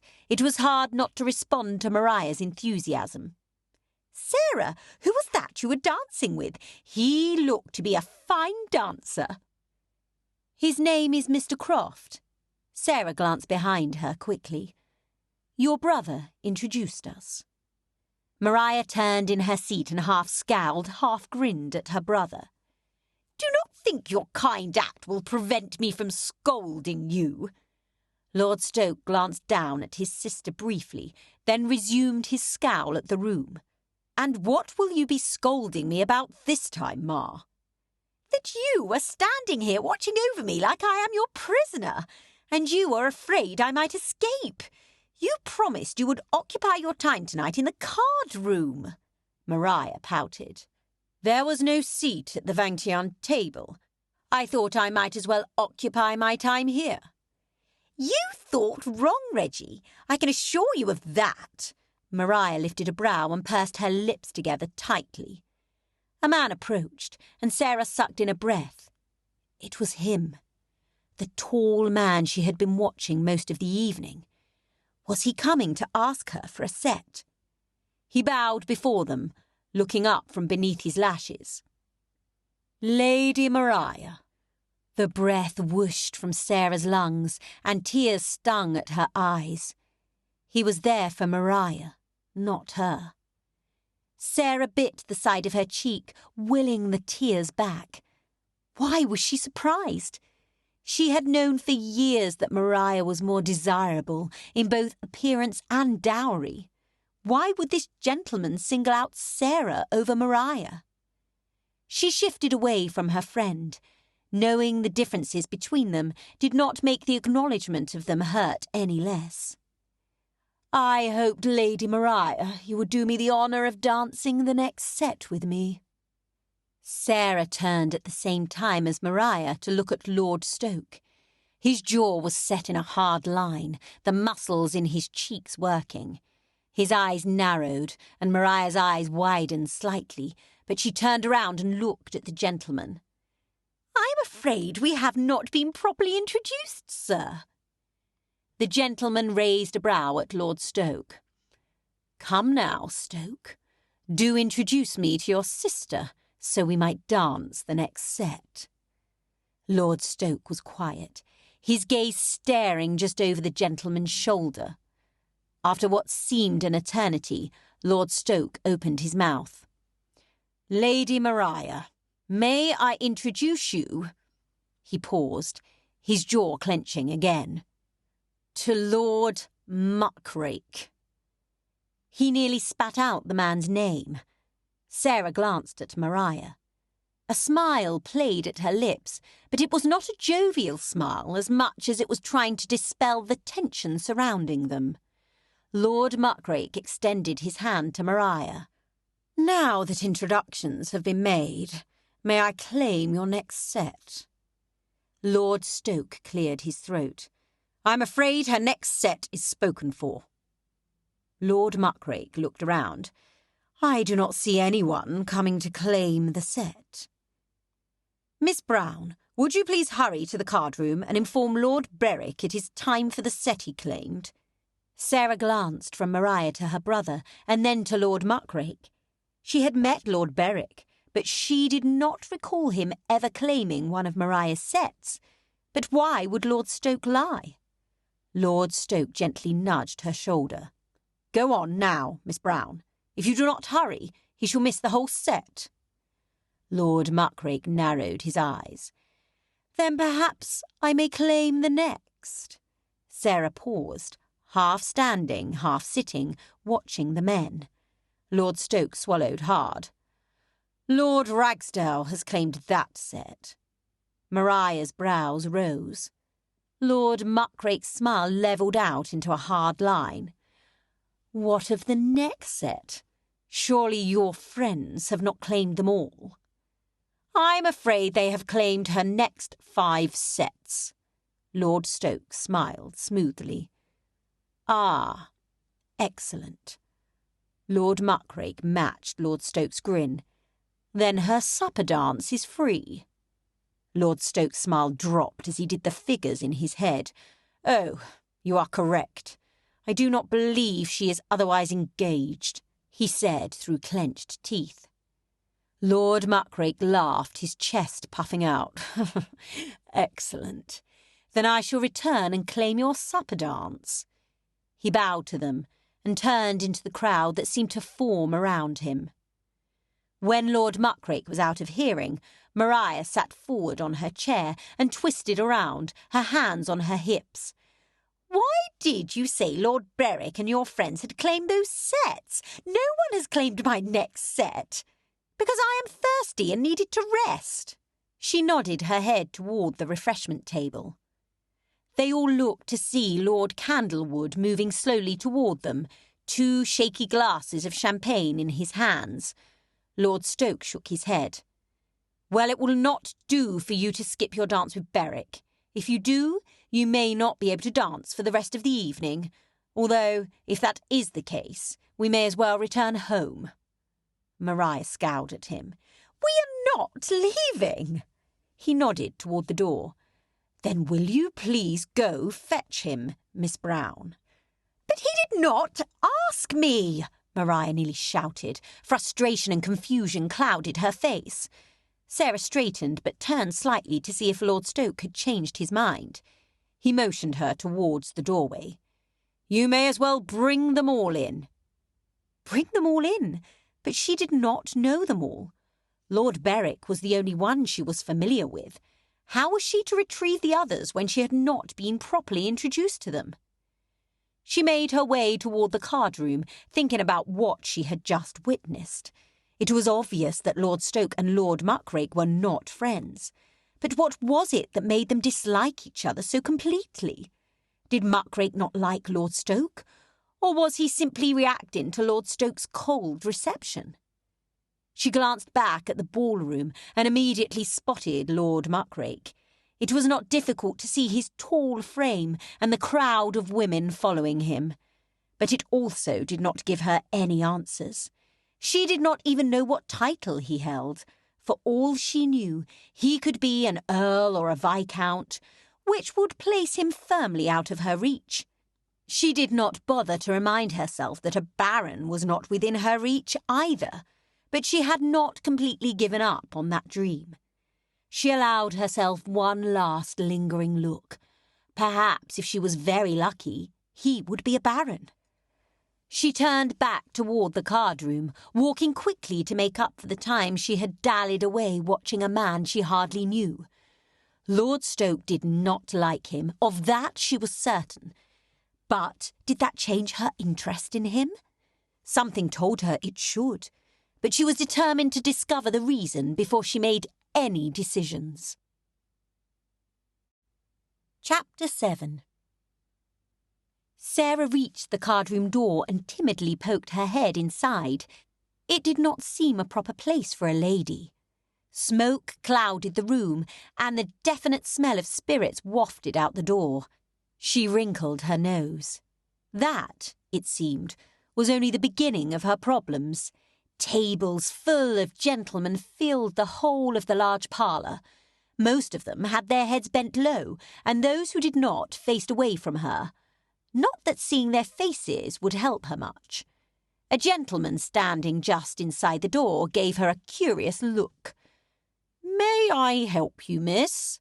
Sarah nodded. "I was sent to fetch Lord Berwick." "I saw him at the écarté table. Let me fetch him for you." The gentleman turned and made his way around several tables before leaning over and talking to a man with his back to Sarah. Lord Berwick turned and looked over his shoulder, his brow furrowed. Tossing his cards on the table with a frown, he scooped up his fish and stood up. He leaned over the table and said something, sending the other men into uproarious laughter. Sarah's face heated as all the eyes at the table turned to her. What had he said to them? She swallowed, deciding it was best if she did not know. He came and stood beside her. "Miss Brown, was it?" She nodded and smiled, trying to make this situation less awkward than it was. "Yes, that is correct." She clasped her hands in front of her. Why was she so nervous? It was not as if she had sent herself to fetch this man. "Lord Stoke asked me to come and fetch you." Lord Berwick's brow creased even more. "Is something the matter?" Sarah pulled her bottom lip between her teeth. Did she tell him the whole story, or did she leave that to Lord Stoke? She pushed out her lips slightly. If Lord Stoke had wished to keep his behaviour a secret, then he should have come to fetch the men himself. "Lord Stoke needs your assistance. Lord Muckrake asked Maria for a set, and Lord Stoke may have inferred that her next 5 sets were already claimed." "5 sets?" Lord Berwick cursed with a huff, but it quickly deteriorated into a laugh. "I am now involved in keeping Lady Maria safe from that rake." Lord Berwick thought Lord Muckrake undesirable also. He had called him a rake. Could Lord Muckrake not be the respectable man she had hoped him to be? She grimaced. It would seem so. His face clouded.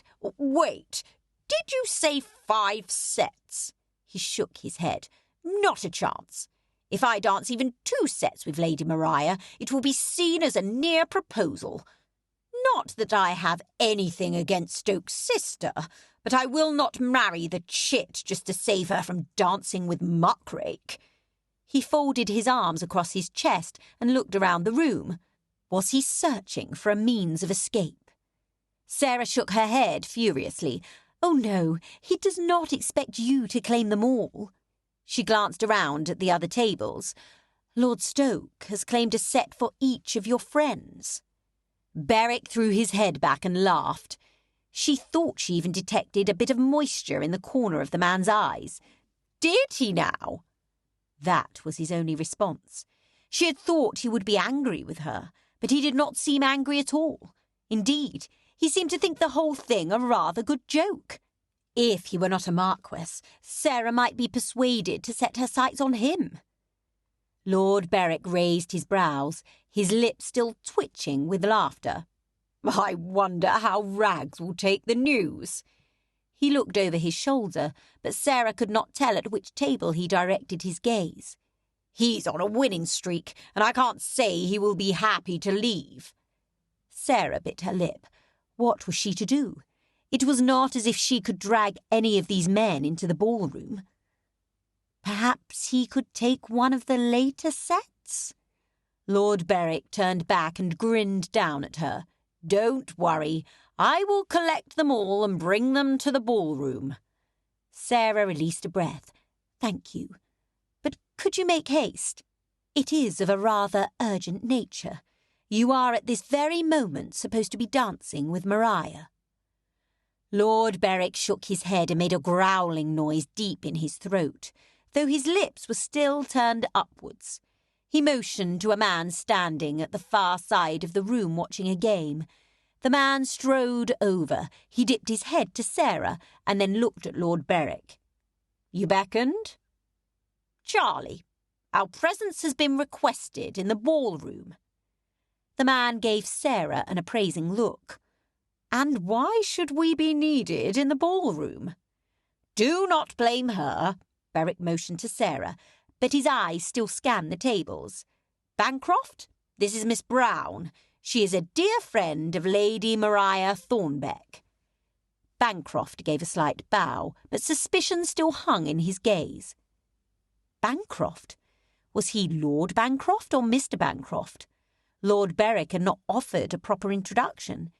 If she called him my lord and he was not, it would tell the gentleman that she did not belong there.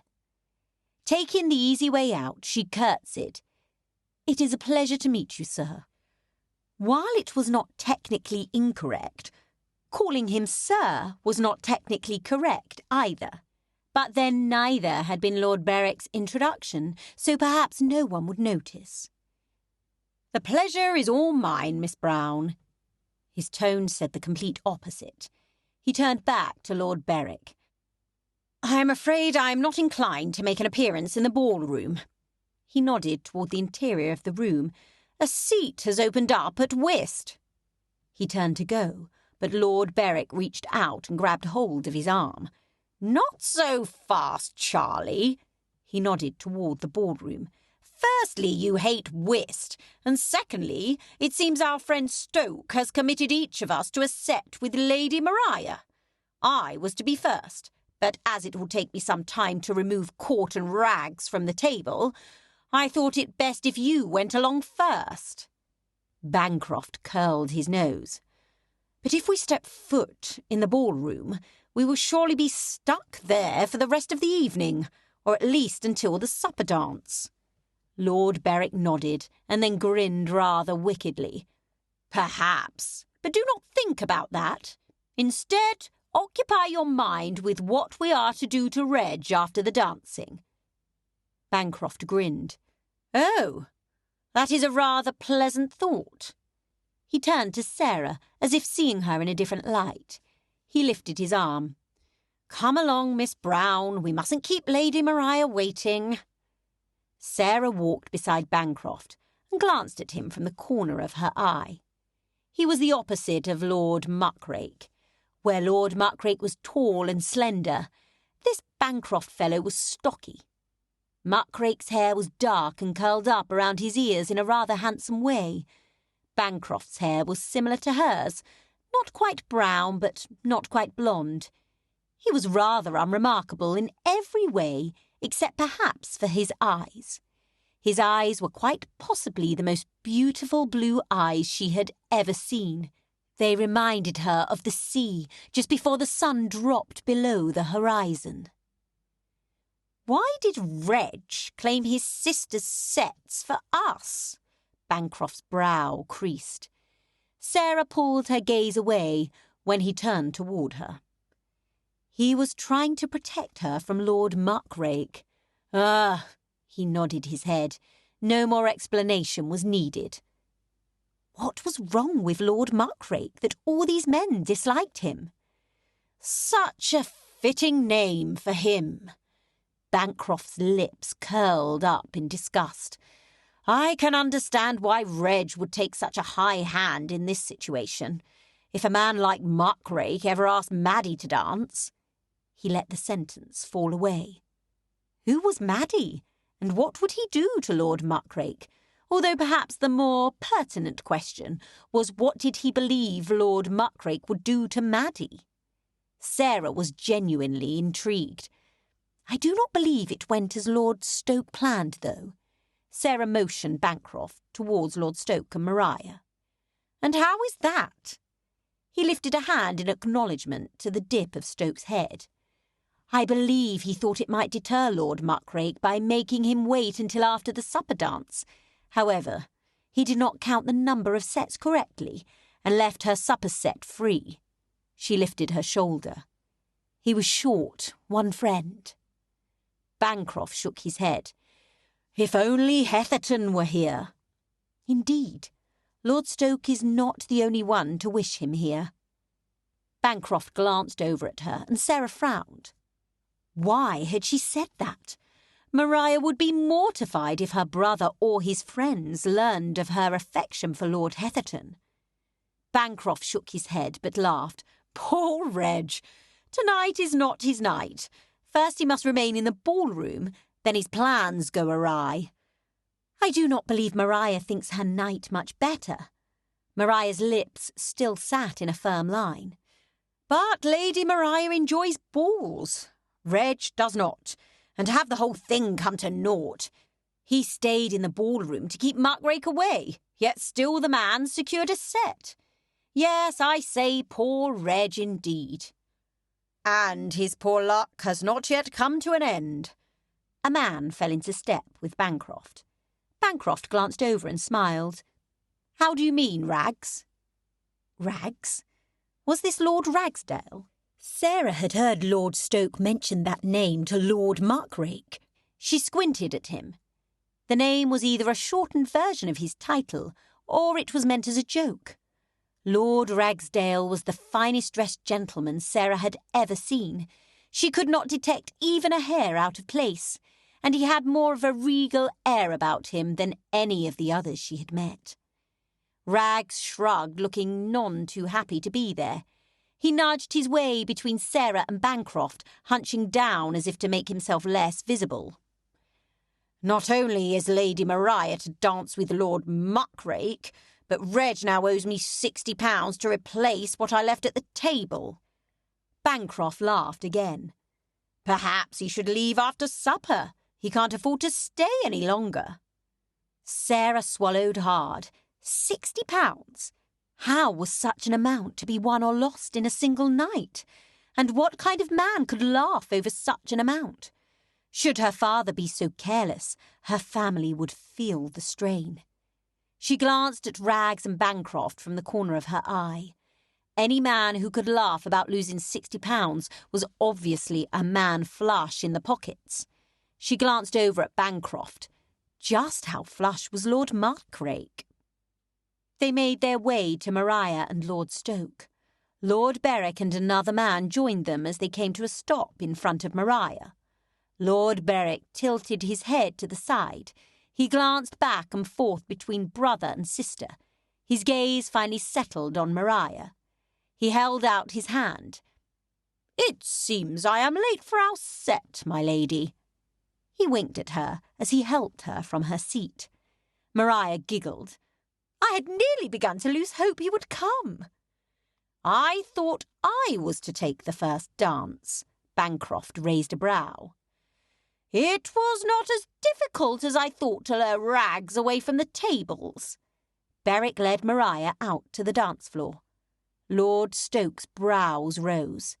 It is never easy to lure Rags from the tables. Why was tonight any different? Lord Ragsdale smirked. Ben promised you would pay me what I left at the table, plus an additional £20 for my trouble. Lord Stoke jerked his gaze to Lord Berwick, but then turned back to the group and nodded. Sarah swallowed. £60! And Lord Stoke had simply nodded his head as if it were nothing of consequence. She had always known Maria's family had deep coffers, but it had never been so evident as it was then. Sarah settled into her seat and forced herself to watch Maria and Lord Berwick dance what was left of the set. Thinking about the repercussions of £60 had given her a headache. As I was all prepared to dance, Miss Brown, would you do me the honour? Bancroft held out his hand. Sarah glanced back at Lord Stoke. She had not technically been introduced to Bancroft, or at least it had been a very poor introduction. Go ahead, Miss Brown, I have no objections. Sarah's shoulders dropped. Lawks, he was no help at all. She placed her hand in Bancroft's, allowing him to lead her to the dance floor. They positioned themselves at the end of the line, and Sarah smiled uncertainly at him. Where do you hail from, Miss Brown? Bancroft asked as they came together. Staffordshire. Maria and I are neighbours. Ah, then you are familiar with Oakdale Grove? Sarah nodded. Yes, I have spent most of my life there. It is a fine estate. They parted and moved to other partners. Sarah chided herself. Why did she not ask after him? It seemed no one was to tell her his proper name, so she might as well try to discover it for herself. When they came back together again, her brow slightly raised. "And where do you hail from, sir?" There it was again, sir. If he were a lord, would he not have said something? But he did not seem bothered in the least. He grinned down at her. From all she had seen tonight, he seemed to be a rather amiable gentleman, full of smiles and laughter. "My estate is in Cornwall." Sarah smiled genuinely. "I have never been to Cornwall, but I have heard the coastline there is lovely, but also very harsh." Bancroft nodded. "Some might call it harsh, but I can't think of it as such." They separated again, ending their conversation for a moment. Sarah frowned. What question would give her the answer she needed, apart from the direct one? She was about to go mad not knowing how to properly address him. She cleared her throat, readying herself as they met in the middle.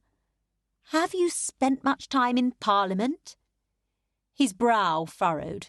"No, I find the matters of Parliament rather tedious." Sarah bit her cheek. That was no help at all. Was he a lord that just did not attend? Or did he not attend Parliament because he was not allowed to? "Do you have any siblings?" Perhaps this question would offer her some insight. He nodded his head, and a soft smile curved his lips. "Yes, I have a sister. Madeline is 8 years my junior." Sarah nearly scowled. While she did discover who Maddie likely was, she had not discovered what she wished to know about Bancroft. "Then you have no brothers?" He shook his head. "No, it's just the two of us." They moved away again, and Sarah took the opportunity to think of more questions to ask, although she was running out of ideas rather quickly, and time.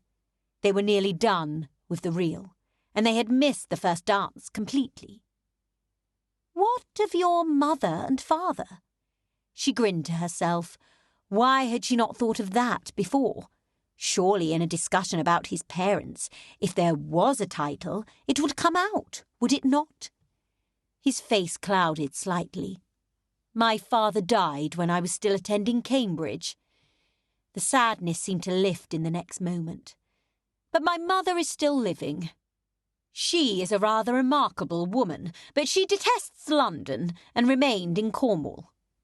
Sarah should be happy with all that she had learned about the man.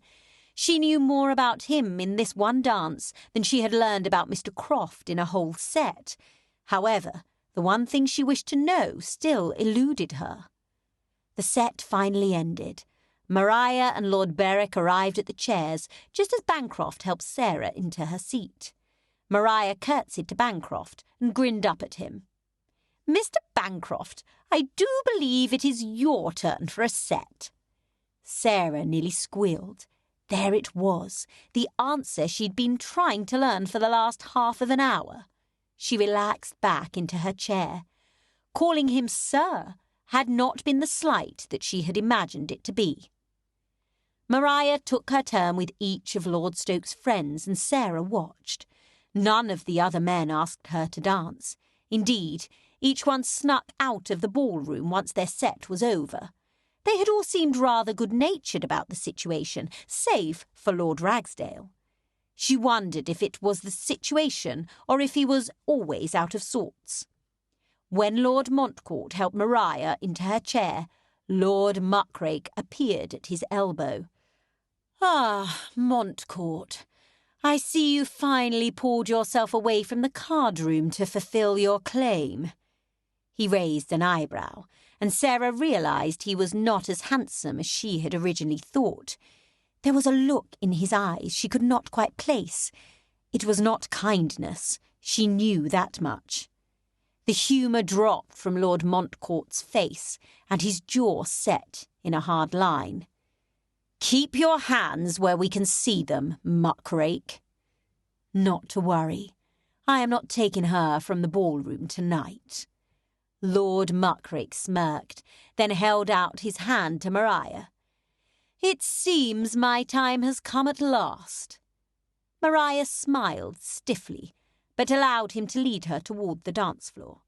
She glanced back over her shoulder, giving her brother a wide-eyed look. "Thunder and turf," Lord Stoke muttered. "This was just what I wished to avoid." He craned his head to the side. "And now he has led her so far into the crowd I cannot see her." He grunted and moved around the chairs. He glanced down at Sarah. "Miss Brown, would you do me the honour of dancing the set with me?" He extended his hand toward her. "You seem to have things in hand, Reg. I will take my leave." Lord Montcourt turned and hurried through the crowd. Sarah looked around her, as if she thought he might be speaking to another Miss Brown. When she looked back, he nodded expectantly. Yes, of course. She put her hand in his and allowed him to lead her to the dance floor. She had only dreamed of dancing with him, but had not thought him to actually ask her. Now that he had, she was not certain where to look. She blushed. This was not the dancing lessons they had paired up for all those years ago. This was an actual ball. The champagne she had sipped at earlier sloshed about in her stomach. Lord Stoke led her deep into the crush. They took their places in line, and both looked to the side where Maria and Lord Muckrake stood. Chapter 8. Reginald looked down the line and spotted Maria. She stood across from Muckrake, but looked everywhere but at the man. That's a good girl. Reginald smiled. At least his sister was not a complete dolt. She obviously saw Lord Muckrake for what he was. His shoulders relaxed and he smiled across at Miss Brown. Perhaps it had been unnecessary to join the set, but now he was here he could not take it back. At least not without embarrassing and disappointing Miss Brown. He grunted. Perhaps he should have just stayed in the card-room.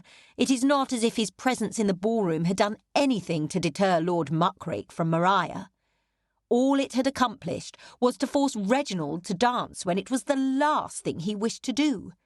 And he now owed more than £120 to his friends to cover their losses. All in all, it had been a rather disastrous evening. He scowled, but then caught Miss Brown's gaze. It was not her fault that he was in this predicament. He should not be ill-tempered with her. He smiled, remembering when she had been just Sarah. It had been many years since he had felt comfortable calling her by her Christian name, but he still found himself thinking of her in that way more times than not. He remembered as if it were yesterday. He had returned home from Cambridge for the summer and found Sarah was no longer the little girl he remembered before he left. In the beginning, he had not been altogether comfortable with the changes, but after a time he did not notice it as much. He glanced down the row at Maria. It had been the same time he realised Maria was no longer a little girl either. And from that time onward, he had dreaded this moment, the moment when someone like Muckrake would take notice of her. "I am surprised you decided to dance," Sarah said as they came together. "While I do not do it often, I find I enjoy dancing now and then." He grinned. "Especially when the partner is agreeable." Sarah smiled, and it felt like the old days when Reginald was learning to dance from the dancing master. Sarah had been his partner on many occasions, as Maria often cried off early. The memories allowed Reginald to relax. There were no expectations with this dance. It was just Sarah. "Are you going to dance more sets this evening?" Reginald gave her a wide-eyed look. "Not if I can help it." A laugh bubbled out, and she covered her mouth with her hand. "You are to return to the card-room for the rest of the evening, then?" Reginald lifted his shoulder. "I have not decided. I am not yet certain that Maria is safe, now that Muckrake has had his dance with her. And there are other men in attendance which are not much better." He frowned. "Perhaps it is best if we leave after dinner." They separated and moved to different partners.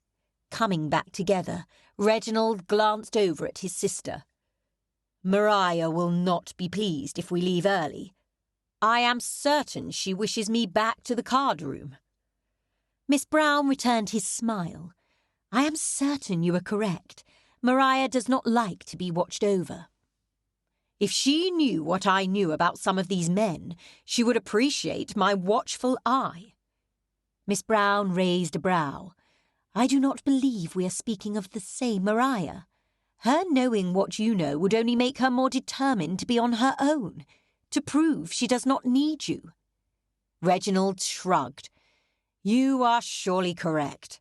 Maria is nothing if not stubborn." His brow creased. "You do not think she would deliberately seek out Muckrake just to prove a point, do you?" Miss Brown shook her head. "No, I know for certain Maria's affections lie elsewhere." They came together in the middle, nearly face to face, and turned in a tight circle. His pulse ticked up slightly. He raised his brow and tilted his head slightly to the side. "Oh, and what do you know of Maria's affections?" They backed away from each other, and Miss Brown ducked her head, a guilty expression on her face. "That is not for me to discuss. But I do not believe you have any reason to worry in regard to Lord Muckrake." She glanced down the row. "She does not look to be fawning over him as many of the other ladies do." Reginald followed her gaze. Miss Brown was correct. Maria smiled politely at the man, but Reginald could not see any sign of affection or even fondness. He sucked in a deep breath. "That is indeed a relief." "It is a pity he is so objectionable." Miss Brown looked down the row and sighed. "Do not make me worry about you now, Miss Brown." He smiled at her. "Although you have always been far more sensible than Maria." Miss Brown's features clouded, but then she smiled so quickly that Reginald almost wondered if he had seen correctly. "Yes, I am nothing if not sensible." Did he detect a hint of annoyance in her voice? Reginald shrugged it away. Why should it annoy Miss Brown to be known to have sense? It was not something many ladies her age possessed. What exactly is so objectionable about him? Reginald's nostrils flared. "He has ruined at least 6 ladies, although I am certain there are more of them that I do not know about. He takes what he wants and then leaves them to face the repercussions alone. He is deplorable, and no lady of sense would cast her eyes in his direction." Miss Brown frowned, then glanced toward Maria and Muckrake, as if she were trying to reconcile what Reginald had just told her with what she had previously believed. Reginald hoped she was not like so many of the other young ladies who chased after Muckrake, even after knowing what he was. The set ended, and Reginald led Miss Brown back to their seats.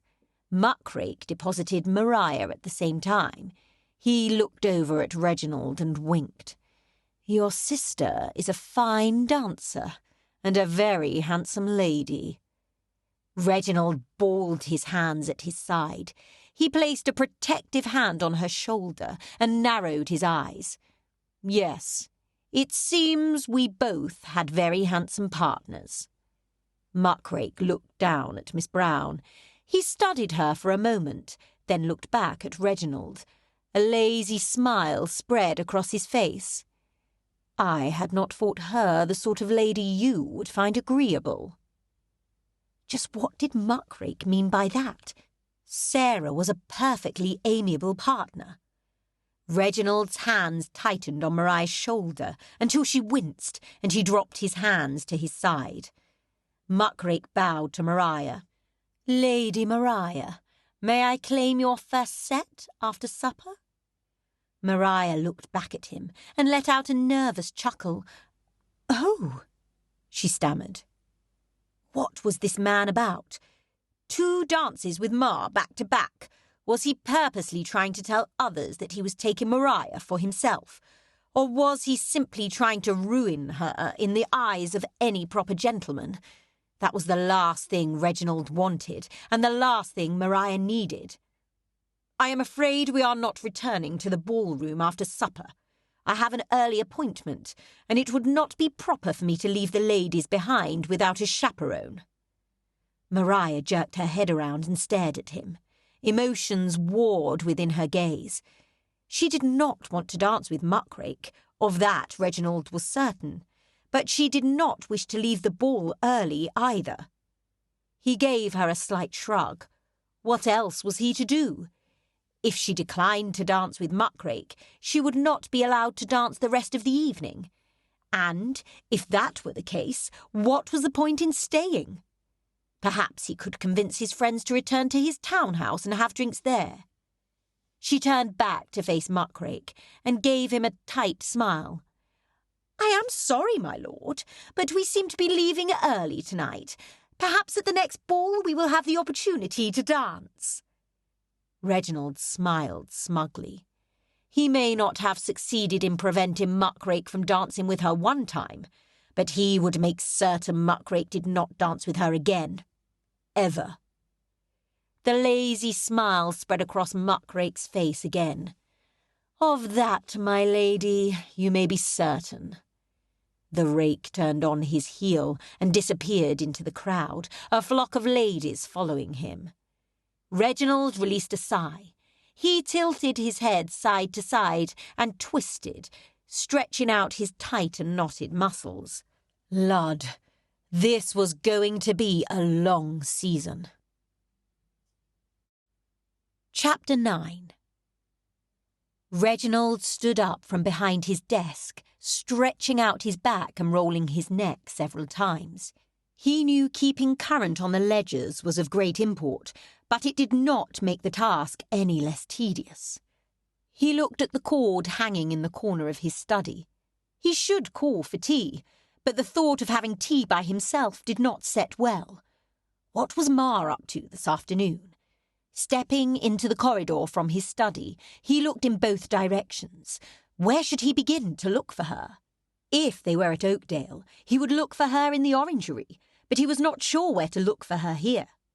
This was her first time in London, and he was not certain what rooms had become her favourite. Perhaps he should find a servant and ask if they had seen her. He moved along the corridor, his hands clasped behind his back. Maria had not been happy leaving the ball early last evening, but she would thank him when she learned the full story of Lord Muckrake, or at least he thought she would. He frowned. But then it was Maria, and she was never one to be grateful for his protection, or overprotection as she saw it. He breathed out heavily through his nose. She had no idea what Muckrake was capable of, and Reginald did not intend to let her find out. He rounded the corner and stopped outside the bird parlour. The lilting tones of a female voice drifted from the room. Reginald grinned. It seemed he would not need to ask a servant after all. His smile widened when he heard another voice. Sarah had come for a visit. She would make an amiable addition at tea. It was always pleasant when Sarah came. She seemed to put Maria in better spirits, and when Maria was in high spirits, the entire house was calmer. He stood outside the door and listened for a moment. It was not completely acceptable, and Maria would ring a peal over him if she discovered him. But he could not help himself. He knew once he entered the room they would change their conversation to something of less substance. "I thought your affections had turned towards Lord Muckrake," Maria said. Sarah leaned in slightly, her voice quiet. Reginald leaned forward also, straining to hear what she said, but he could not determine her words. The shaking of her head made him think she was dismissing the idea, which was a relief. "Do not let Reggie's opinion sway you. If Lord Muckrake is who you desire, I shall help you win his affections." He swallowed hard. Did Sarah still desire his affections? While she was not under his guardianship, he still did not wish to see her with that man. He had hoped she had seen him for what he was, or at least had taken his words of caution seriously. Maria's eyes lit. "Indeed, you are in earnest." She clapped her hands together. "Oh, this is very exciting. He is much better than Lord Muckrake. He has 10,000 a year, and I do believe you would make a very good match with him." Then Sarah did not wish to pursue Muckrake. But who was Maria talking about? Had Sarah discovered she had affections for another gentleman? Reginald leaned closer to the door and twisted his head so his ear turned fully to the room. What was his name? Was he reputable? Did Reginald know him? Maria babbled on, but made no mention of the gentleman's name. A maid walked past and darted a glance at him as she walked by. Reginald's face heated. Lud, he had been caught by a servant listening at the door. It was so lowering. He was an earl, for pity's sake. He straightened his waistcoat and pushed into the room. He was learning no new information, and was only looking suspect to the servants. He may as well make his presence known. "Good afternoon, Maria." He moved to the sofa and placed a kiss on his sister's cheek, then offered a smile to Sarah. "And to you, Miss Brown." As he had suspected, their quiet chatter ceased as soon as he entered. He sat in the chair opposite the ladies. "What were you so intently discussing just now?" Maria lifted her chin. "We were speaking of the ball last evening, and how disappointed we were to leave it so early.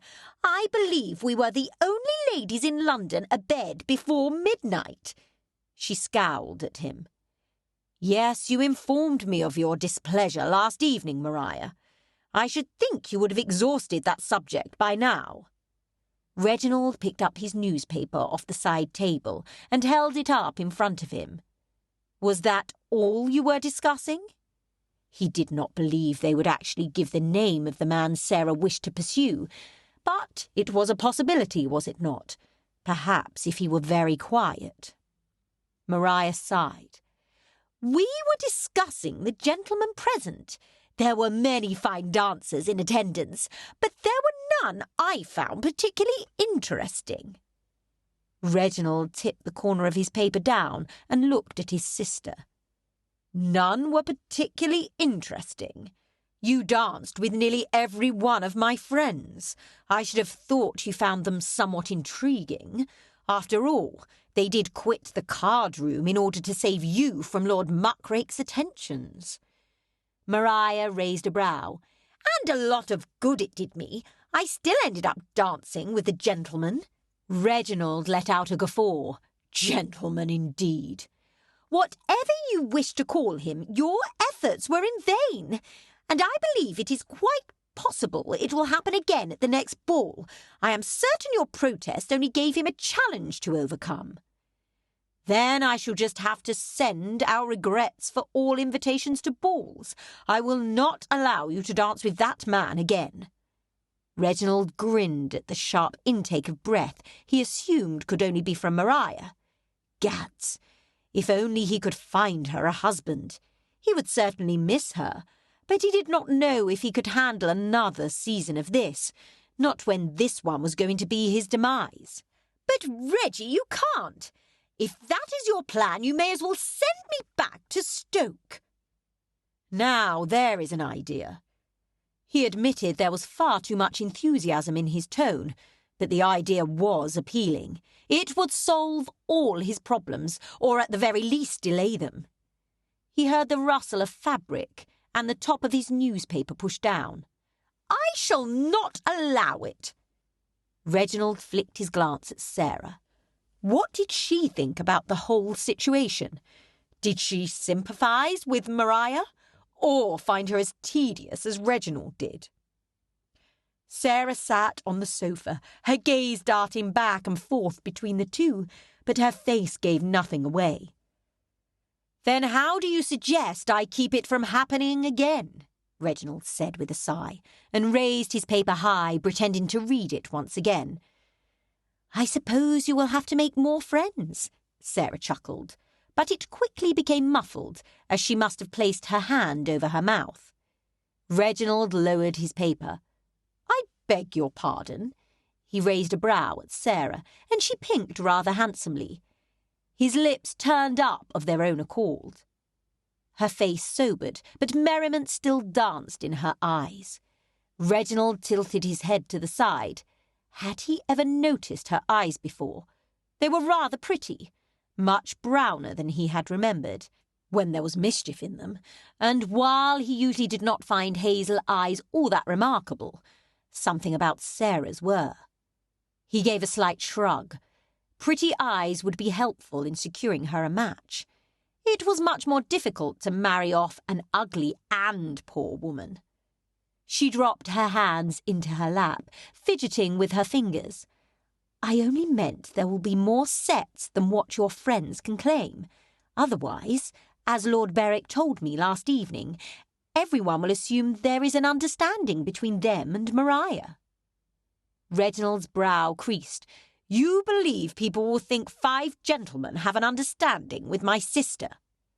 Sarah curled her lips inward. "I am only repeating what Lord Berwick told me last evening."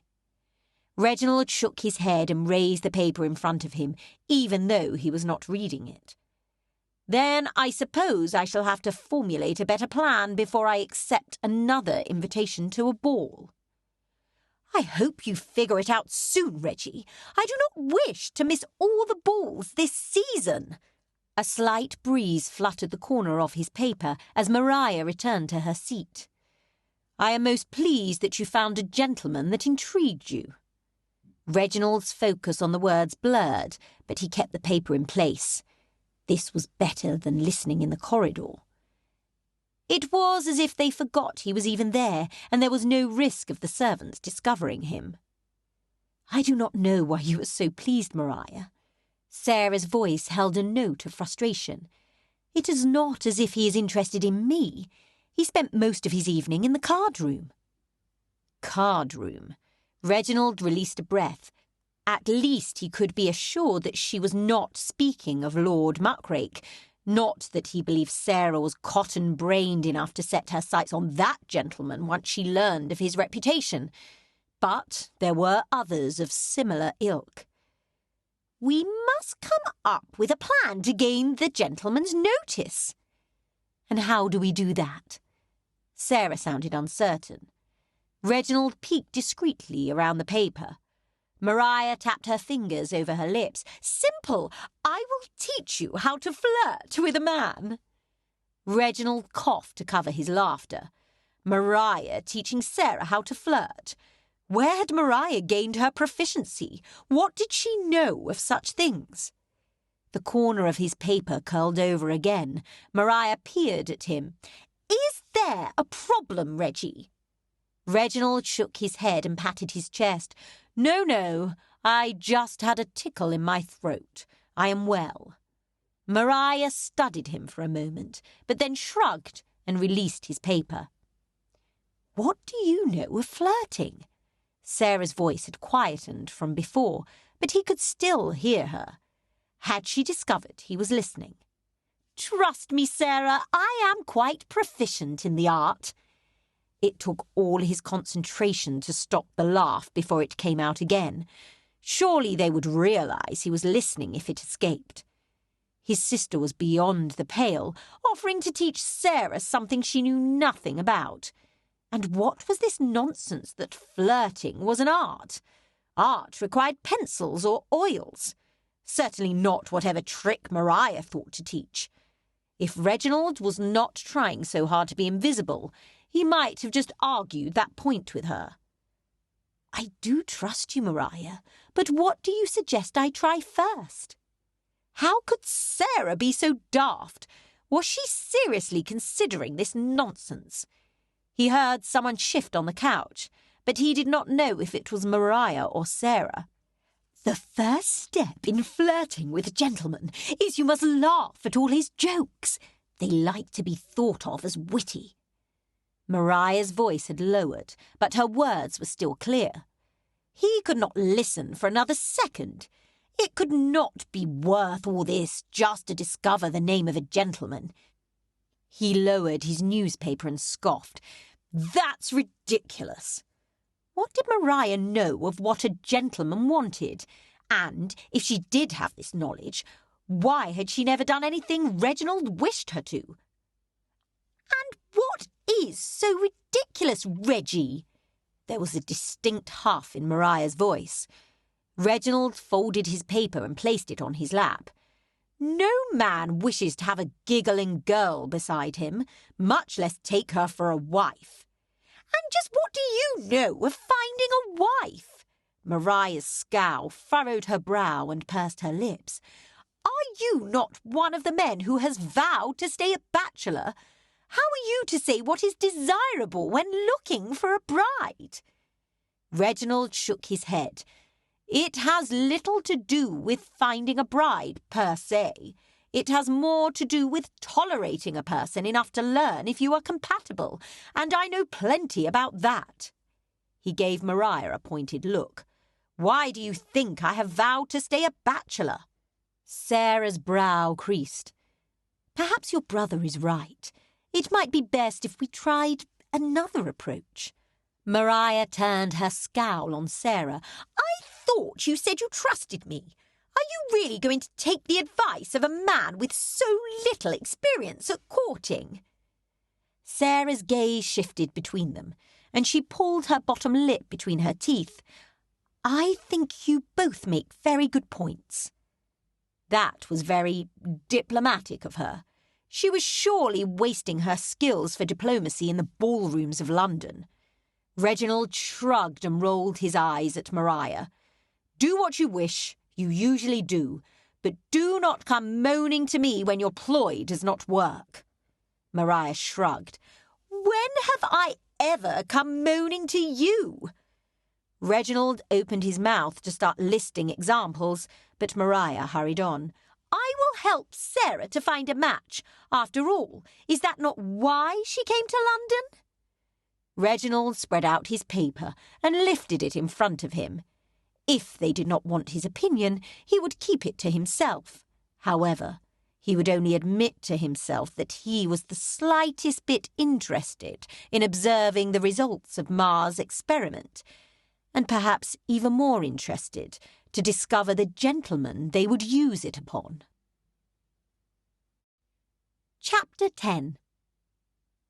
Sarah tried to slow her steps as she followed the butler down the corridor, a paper crumpled tightly in her fist.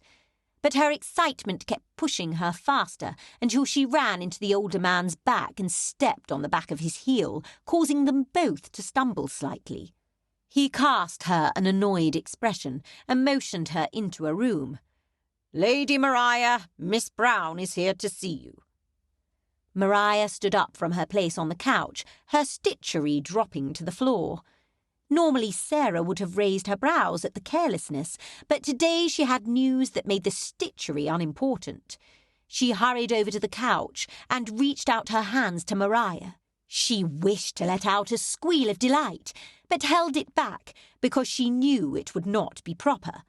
Not that such things had ever stopped Maria from squealing when she was excited. But Maria was the daughter of an earl, and such things could be overlooked. It was not likely to be overlooked coming from Sarah. Sarah, what is it? You look as though you are positively bursting with excitement. Sarah nodded and thrust a paper forward. Look at this. Maria took the paper and looked down at it. It is an invitation to a card party. Sarah nodded her head. Yes, it is for Mr. Harvey's card party. Her eyes widened. Maria, it has started. The invitations have started to arrive. Maria laughed and patted Sarah's arm. Is it not just as I said? Did I not tell you once you started to attend other events the invitations would follow? Are you to attend? Sarah pulled her lip between her teeth. I do not know what I should do if I have to go alone with my parents. Have you already sent your acceptance? Maria sat down on the couch and studied the paper. Sarah shook her head. Her mother had wished to accept immediately, but Sarah had convinced her to wait until she spoke to Maria. "You need not have Maria with you at every event," her mother had chided. But Sarah did not agree. Her mother was a gentleman's daughter, but that did not make her knowledgeable about the upper tier of society. Her father, like her husband, was not a gentleman of great wealth. Maria smiled widely and reached for a pile of letters off the nearby tray. "I have not replied to any that I received today. Let's go through them together, and we can see which ones would be to our best advantage." "But—" Maria frowned. "But what? Would it not be better for us to attend a party hosted by Lady Greenspan or Lord Wellesby? I should not like to decline an invitation to an advantageous party in favour of one at Mr. Harvey's." Sarah looked down at the paper in her hand, her shoulders dropping. But this party was different. Her family had been particularly singled out. It was not one that she would be attending as Maria's guest. Did that not mean something? Lord Stoke entered the room and took his seat in his usual chair. "And what are we discussing today, Maria? Are you deciding which laugh is best for each kind of joke?" He picked up his paper but looked over at the ladies before opening it. "Or perhaps it is simply a matter of tone?" Maria smirked at her brother. "No, Reggie. As a matter of fact, we were discussing which parties we are to attend this week." Lord Stoke put his paper aside, an interested look on his face. "And where am I to escort you?" "Sarah wishes to go to a card party on Wednesday next, hosted by Mr. Harvey." She tilted her head to the side and pushed out her lips, showing him she did not care for that idea. "But I contend that we should check out invitations and see what parties will be of most benefit." Lord Stoke frowned. "But Mr. Harvey is a friend. Why would you not accept his invitation?" Maria gave him an exasperated look. "Are you suggesting we send our regrets to the likes of Lady Greenspan in favour of Mr. Harvey? Why would we do such a thing?" "For one, he is our friend, while Lady Greenspan is merely an acquaintance." He raised a brow. "But it does not matter one way or another. I cannot escort you to either event on Wednesday next. I have a meeting with Lord Everton from the Lords and Mr. Carver from the Commons. We are discussing a new commerce bill that we wish to present together in Parliament." Maria pouted. Sarah studied her for a moment. From her experience, when Maria pouted, she usually received what she wanted. Would Lord Stoke change his plans so Maria could attend Lady Greenspan's party? He shook his head. "I'm sorry, Ma, but there is nothing for it. I have already committed to the gentleman, and I cannot cry off, especially not for a card party." "Then I am to miss them both? How is that acceptable?"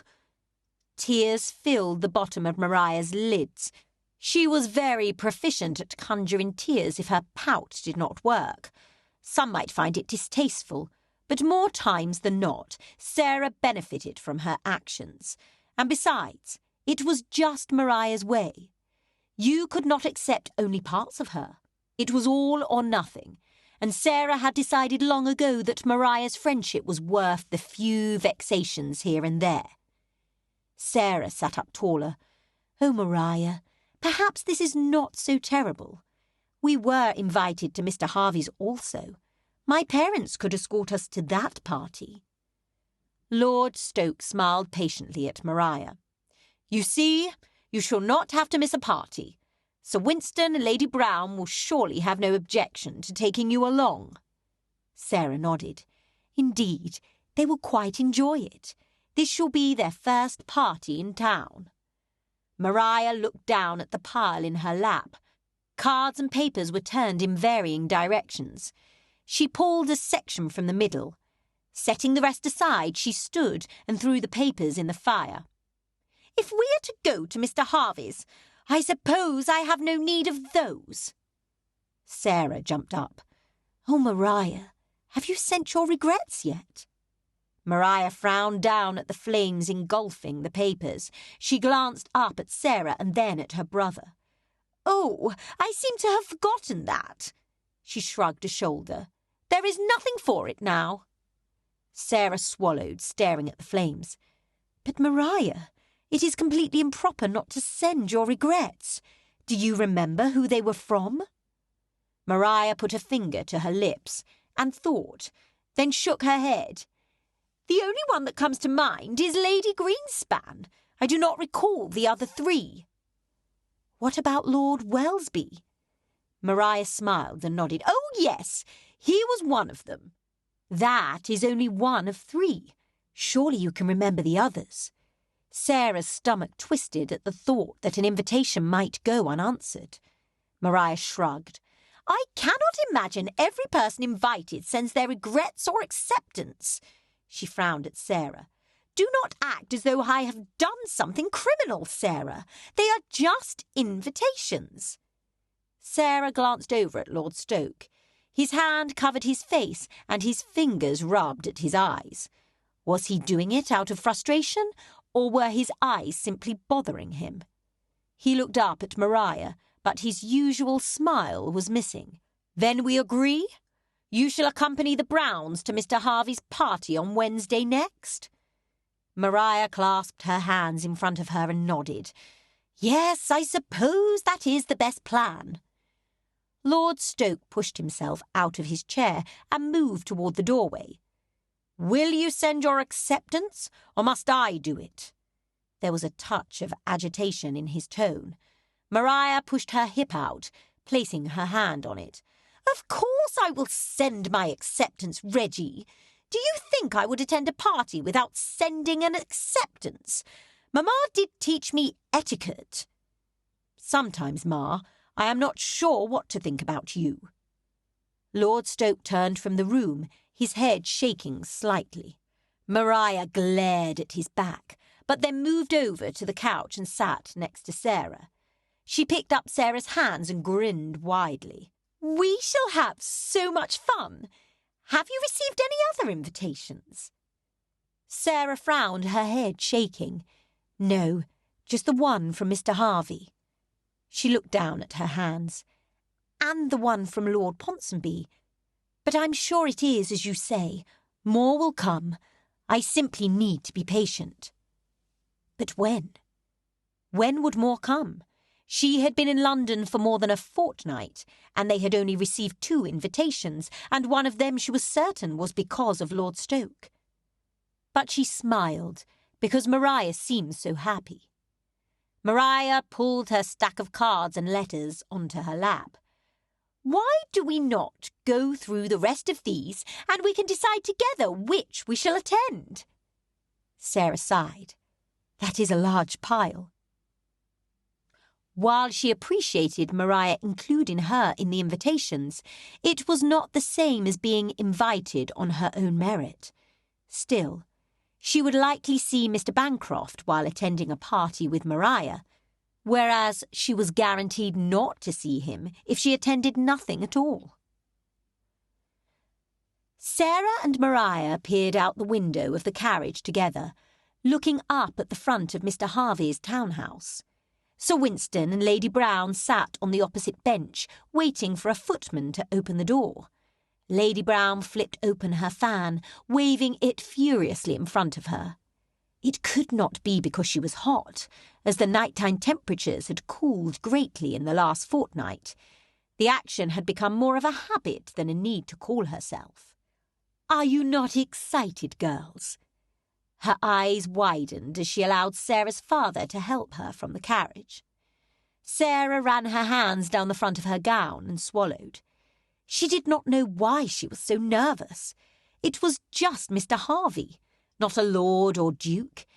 This should feel no different than a party at his home in the country. She clutched her box of fish and moved to stand up. Maria put her hand out and gently pushed her back into her seat. She pulled the fish out of Sarah's hands and then set them on the bench between them. Sarah's brow creased. What are you doing? How shall I play if I don't have my fish?" Maria raised a brow, looking rather pleased with herself. "If you do not have fish, you shall have to borrow some from a gentleman."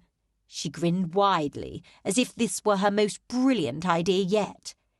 Sarah bit the side of her cheek, questioning whether she should follow Maria so blindly. "Are you certain? It seems to me it shows a certain amount of stupidity to come to a card party and forget your fish." Maria shook her head. "If you know so much about this, why did you ask for my help?" Her voice was clipped, and Sarah knew she had hurt her feelings. Sarah glanced down at the box on the bench and nodded. "If that is what you think is best." Maria nodded. "Now come along. Your parents are almost to the door." She stepped out first and waited for Sarah on the walkway. Sarah closed her eyes and clutched her hands tightly in her lap. This was it. This was the night she would make certain Mr. Bancroft noticed her. "Do not forget what we discussed, Sarah," Maria hissed in Sarah's ear as they entered Mr. Harvey's townhome. Sarah glanced around the modest-size entryway. Black and white marble floors created a checkered pattern on the floor, and a large chandelier hung above. It was not as grand as Maria's townhome, but it was in a respectable neighbourhood and did not have a shop beneath it. "Which part?" Sarah glanced over at her friend. "We have discussed a great many things this week." Maria's eyes widened slightly. "If Mr. Bancroft is here, you are to flirt with him, remember? It is the only way he will pay you any mind." Sarah nodded reluctantly. While she knew Maria did not mean to infer that Sarah's own attributes were not enough to draw his attention, the inference was still there. There were many things Maria was very knowledgeable about. As the daughter of nobility, she had been trained by her mother as such. However, Sarah was not convinced that flirting had been part of her lessons. She simply could not picture in her mind the Countess teaching Maria to giggle at things that may not actually be funny. And Lord Stoke seemed to find the notion utterly ridiculous. Indeed, he had used that exact word. But as Sarah had no other ideas, she did not believe she should disregard Maria's ideas completely. Besides, she did remember seeing Miss Ashdown giggling rather frequently at everything Mr. Rosen said to her at the last assembly. At the time, Sarah had not realised what the girl was doing. But the couple were to be wed within a fortnight, so perhaps Maria was not so wrong. What if he is not here? It was not the first time she had wondered. Mr. Harvey was a well-liked man in Stoke-on-Trent, as far as she had witnessed, but she did not know if his influence extended to those of Lord Stoke's friends. Perhaps Mr. Bancroft would not even be here. And then what would she do? Should she practice on someone else? She shook her head. That seemed to be a poor idea, and likely would only lead to misunderstandings. She sighed. Perhaps tonight was not the night she would know if Maria's instructions were correct. Maria's hand swung to the side, her fan hitting Sarah in the upper arm. "Ouch!" Sarah said as she rubbed her arm. "Why did you hit me?" Maria nodded her head, and Sarah looked in that direction. A slow smile spread across her face when she saw Mr. Bancroft standing across the room speaking with Lord Montcourt. "Just as I thought," Maria said behind her fan. "This was the most advantageous event for us tonight." Sarah opened her mouth to correct her, but then shut it, knowing it would not make a difference. If Maria had had her way, they would be at Lady Greenspan's party tonight, not at Mr. Harvey's. She lifted her chin slightly and smiled. It seemed Maria was not always right. Sometimes Sarah knew the right of it. Maria grabbed her hand and pulled her in his direction. Once they reached the men, Maria pulled to a stop and grinned up at them. "Good evening, Lord Montcourt." She turned her gaze to the other men. "Mr. Bancroft, I was uncertain we would see you here tonight. I know Lady Greenspan also had a party this evening." The two men looked down at them, and Sarah's stomach lurched. Mr. Bancroft looked very handsome this evening, in his deep blue tailcoat and pink and blue striped waistcoat. Neither man looked directly at her, nor did they look directly at Maria. She could not say she detected any amount of interest on either man's part. But they didn't ignore them, so she decided there might still be hope. Mr. Bancroft shrugged. "I find Lady Greenspan rather a bore." Maria cleared her throat loudly and gave Sarah a wide-eyed stare. Indeed, that was what she wanted Sarah to laugh at. Sarah thought of Miss Ashdown happily engaged and let out a giggle while trying not to roll her eyes. "Really, Mr. Bancroft, you are terrible speaking in such a manner." Mr. Bancroft's smile fell away, and he looked at her as if she had just said the earth was flat. He cleared his throat and looked just over Sarah's shoulder. "Anyhow, Mr. Harvey is a good sort of man and far more diverting." Both men looked around Maria and Sarah. "Where is Reg?" Lord Montcourt asked. Maria lifted her shoulder. "He had a meeting with several gentlemen from Parliament." She rolled her eyes. "And tonight was the only night they could meet." She leaned in closer to the men. "But I think he just did not wish to accompany me." "If Reg did not bring you, who did?" Lord Montcourt asked. "Maria came with my parents and me." Sarah finally found her voice. "Reg took the night off, did he? Well, isn't he the lucky one?" Mr. Bancroft said. Maria shoved another elbow into Sarah's ribs. Lawks, at this rate Sarah's side would be black and blue come morning. But still she let out a loud laugh. Mr. Bancroft's brow creased. "Are you well, Miss Brown?" Sarah smiled widely and nodded. "Of course. Why should you think I was unwell?" "I thought you must have been coughing." His brow creased deeper. Sarah raised a hand, patting lightly her neck. She cleared her throat. Maria's plan was not working in the least, or was it Sarah's laugh that was the problem? Either way, Mr. Bancroft must think Sarah the most ridiculous person in the room. "Oh, no, I just had a slight tickle." Heat travelled up her neck all the way to the tips of her earlobes. Next time she would need to control her laughter, perhaps simply giggle as she had the first time.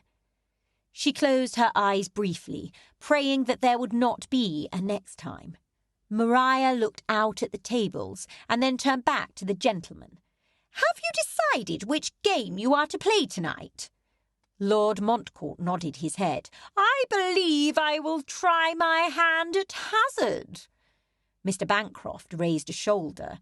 "I had the devil's luck at écarté last time I played. Quadrille will be my game tonight." Sarah let out a sigh, but then hurried on before Maria had the chance to elbow her again. "I was thinking of joining the quadrille table also."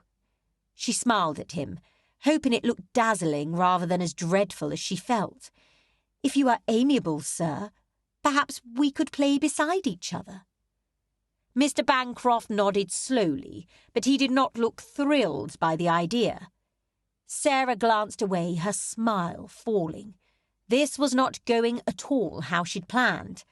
Perhaps it would have been best for her to practice on a different man. At least when it did not work on them, it would not be disheartening. She turned to Maria. "What about you, Maria? What game are you to play?" Maria lifted her shoulder and grunted. "Perhaps I shall just watch for a bit." Sarah moved over to the quadrille table, standing beside an empty seat.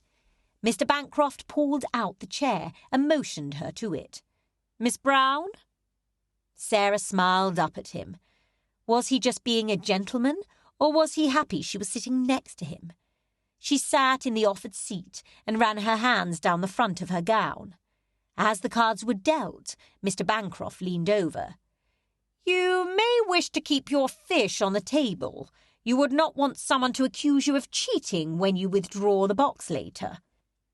Sarah looked down at her hands. She tried to pretend that she only now noticed she had no fish with her, but from the look on Mr. Bancroft's face, she had not fooled him. "I seem to have left my fish in the carriage," she laughed nervously. "Perhaps I should excuse myself and allow someone else to play." She moved to push her chair out, knowing Maria would be extremely disappointed in the performance. Was she not supposed to ask to borrow some fish from Mr. Bancroft? But she couldn't do it. He surely already thought her a complete nodcock. Before she could stand, Mr. Bancroft put out his hand and stopped her. "You need not go, Miss Brown. I shall lend you some of my fish." Sarah smiled and ducked her head. He would surely think this was part of the performance, even if her embarrassment and gratitude were genuine. "Thank you, sir. You are too kind." Maria leaned forward, hissing in her ear. "Did I not tell you it was a good plan?" Her voice hummed with excitement.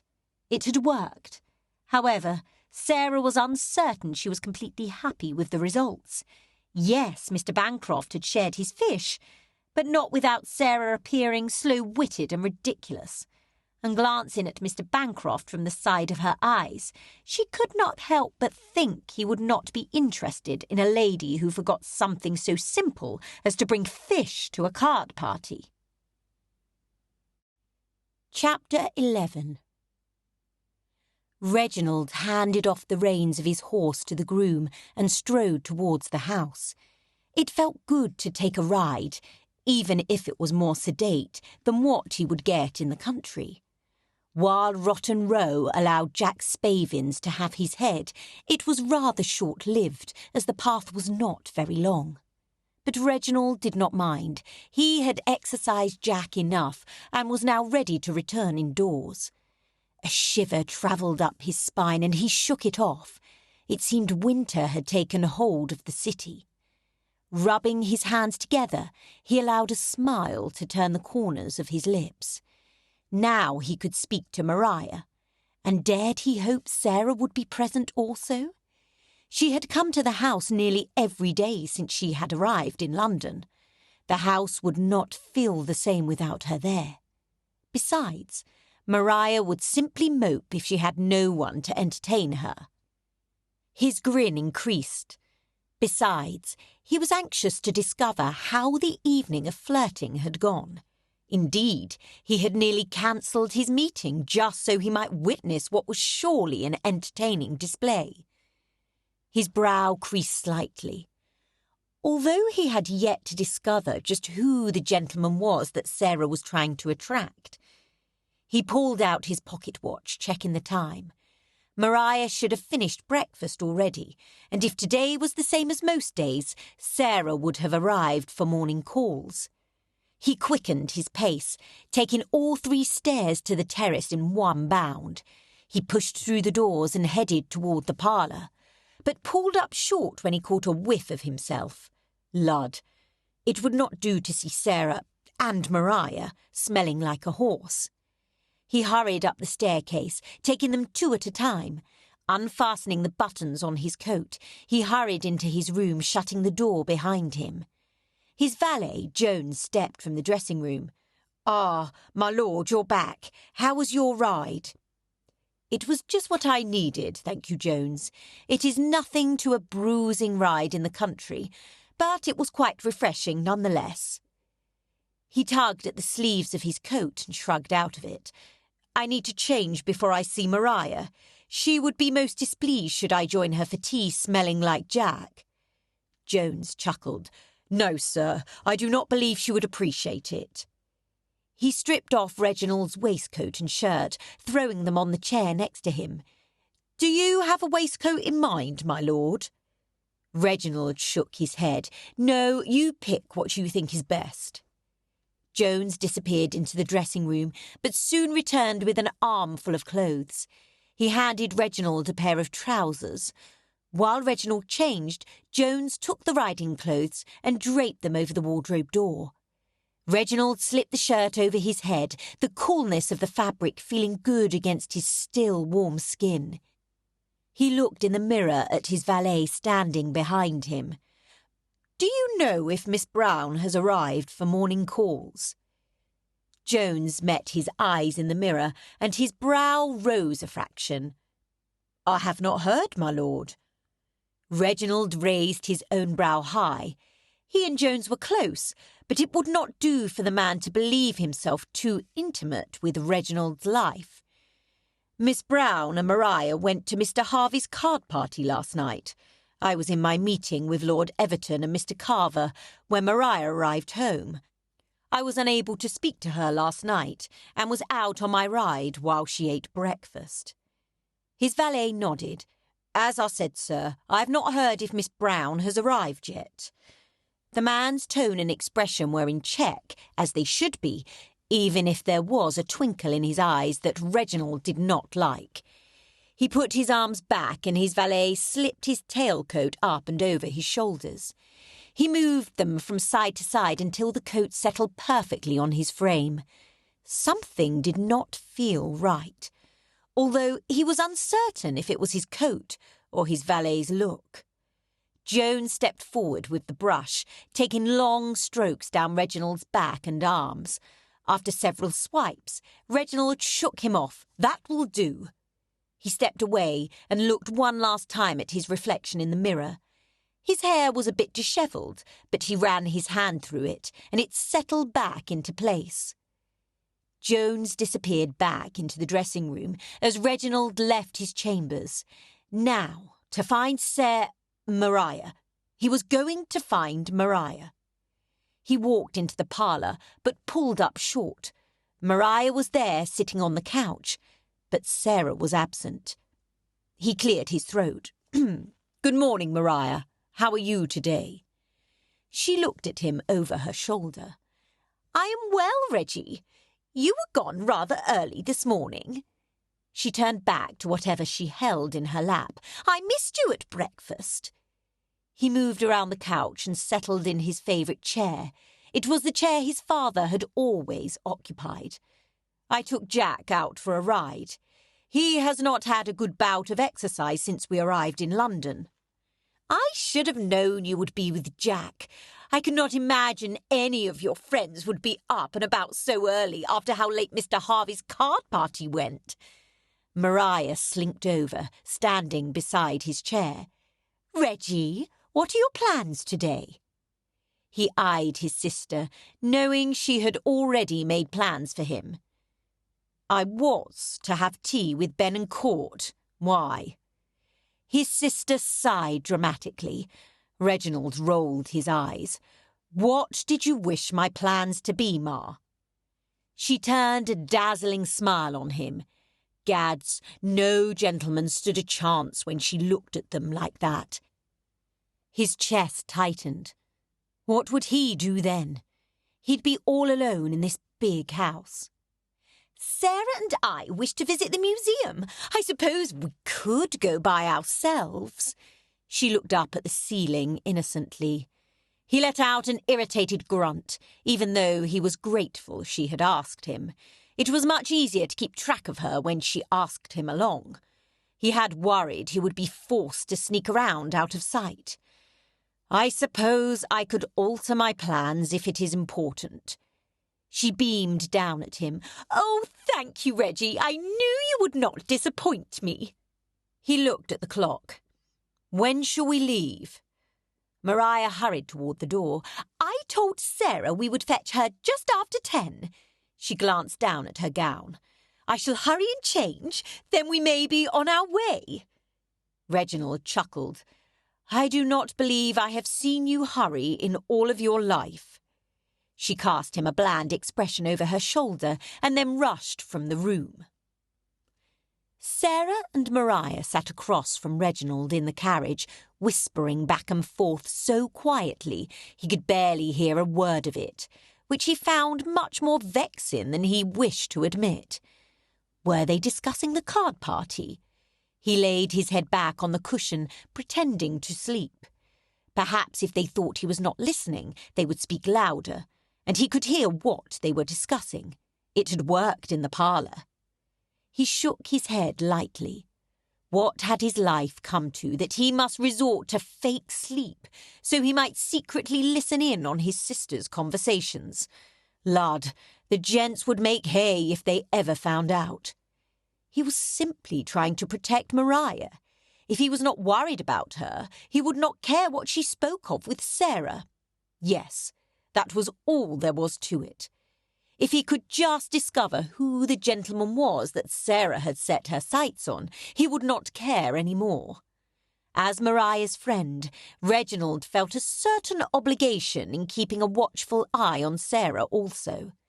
Besides, her associations would affect Maria, and if it affected Maria, Reginald wanted to know the particulars. "Sarah?" Maria's voice rose in volume, making it unnecessary for Reginald to strain to hear. "I wish to hear your opinion about how last evening went. What do you feel went wrong, and what went according to plan? You need a bit more practice." He cracked an eye open ever so slightly, trying to see Sarah's face as she answered. Her brow creased. "I think it went well enough. You were correct about leaving my fish in the carriage. He did stop me from removing myself from that game and offered to share his with me." Maria had convinced Sarah to leave her fish in the carriage. They had been attending a card party. Of all the cotton-brained things to do, surely the gentleman thought Sarah quite daft. "Yes, well, that did work out better than I anticipated when you first sat down. I nearly pushed you back into your seat when you offered to leave the table." Maria sighed. "But it seemed to work out for the best, so I will not visit that again." "Thank you, Maria." Sarah's head nodded slowly, although she seemed uncertain of what she was grateful for. "However, I do not believe laughing at what he said was very successful." Sarah tugged her lower lip between her teeth. Reginald's cracked eye focused on her lips. They looked very soft and smooth. "That is because you did it completely wrong." Maria's voice snapped him out of his trance, and he shifted. He pinched his eyes shut, not needing to look at the ladies to know that they were staring at him. Their gazes bored into him. After several moments of silence, Maria continued. "When I said to laugh at his jokes, I did not mean for you to laugh so loudly. I believe he thought you might be near Bedlam." She cleared her throat and tittered. "You see, that is how it should be done." What a ridiculous bunch of cow dung. Reginald had not heard Sarah's laughter last evening, which he found he regretted, so he could not compare it to Maria's. But her tittering laugh was as annoying as anything he had ever heard. Besides, it did not sound sincere in the least. He dared to crack an eye open once again. Sarah's head hung down, and she twisted the fingertips of her gloves. "I'm sorry, Maria. When you nudged me, I did not have time to think." Maria smiled at her friend and patted her on the arm. "I know. I was not trying to be harsh. I just wish for you to be successful this season." Then why was she filling Sarah's head with a bunch of rubbish? Sarah nodded her head, but her face held a look of resignation. Reginald resisted the urge to glare at Maria or give her a good talking to. Sometimes he wondered what Sarah received from her association with his sister. From what he could see, all Maria gave her was bad advice and undue criticism. "It is no matter," Maria sighed. "I have been thinking about it, and I do not believe that it is the best way to go about flirting. I have several other ideas that I believe will prove much more successful." Reginald rolled his eyes behind his closed lids. This should prove amusing. He had heard nothing from Maria that seemed the least bit helpful thus far. The carriage stopped, and Reginald heard the ladies shift on their seats. He opened his eyes to see them staring out the window. "Look at it, Sarah." "It is wonderful, is it not?" Sarah said, her tone nearly reverent. Reginald twisted his head from side to side, stretching out his muscles from holding so still. "Well, do you plan to just sit there gaping, or shall we go inside?" Both ladies turned smiling faces to him, nodding quickly. The carriage door opened and Reginald stepped out, breathing in the cool air and stretching out his aching muscles. He had not realised how stiffly he had held himself while trying to appear asleep. It had been a rather taxing exercise. The sky was grey, and he wondered if they might not see snow before the day was out. He held his hand out, helping Maria and then Sarah out of the carriage. He lifted his arm, but Maria stepped past him, wrapping her arms around Sarah's and leaving Reginald by himself. He frowned. They did not need his assistance. He could not remember a time when Maria had dismissed his arm. It was a stark reminder that her days under his protection were coming to an end. What would he do then? With no wife or children to look after, what would he do with all of his time? His friends proved entertaining, but they would not always be with him in the country. The summer months could prove dreadfully long and tedious without Maria about. He let out a mournful sigh. "Reggie, what is the matter?" Maria glanced back at him. "Nothing. I was just looking at the sky and hoping we make it home before the weather turns." "Perhaps we should not linger too long at the exhibits," Sarah said. "Nonsense! Even if a storm should come, we will be fine." Maria raised a warning brow at Reginald. "Please do not make us rush through, Reggie. It is our first time here." He waved her words away. "You may stay as long as you wish, Ma." She smiled back at him. "Thank you, Reggie. You truly are the best brother." He clasped his hands behind his back and smirked. "Perhaps you will remember that the next time we leave a ball early." He had not said it overly loud, and when Maria did not react, he assumed she must not have heard him. But Sarah looked back at him and grinned. His stomach tingled as if a dozen caterpillars took a turn about inside him. They entered the museum, and Reginald moved toward the anteroom, writing his name and residence in the book. 9 other names were above. He looked at his pocket watch. It looked as though they would make it in with the next group. They should only need to wait another few minutes before they would be admitted. He returned to Maria and Sarah. "What do you wish to see first?" The ladies looked around the hall. "I have heard that the Greek and Roman antiquities are very impressive." Sarah peered into a room on the first floor. "Have you heard? There are even mummies in one of these rooms." Maria gave a little shudder. "They sound a bit eerie, but I find I am very anxious to see them." Reginald nodded his head. "We should be in the next company admitted. Then we may go wherever you wish. I am at your service." He bowed exaggeratedly, and Maria giggled. Reginald looked up at Sarah from his bow. Had she giggled too? Why did he hope she had? Lud, perhaps Maria was not so far off on her flirting, although Reginald would never admit such a thing to her. If she had, she was no longer giggling, but he was satisfied to see a soft smile on her lips. She may not have found him as witty as Maria, but she had found him humorous. Or was that simply a kind smile? Or even worse, was it a smile out of pity? Gads, that would be the worst of the scenarios. He rubbed his fingers over his brows. What did it matter? He tugged down his waistcoat and looked for something to capture his attention, something that was not Miss Sarah Brown. A little man with thinning hair and round glasses perched on his nose entered the anteroom and looked over the book. Turning, he called out the names of the people on the list.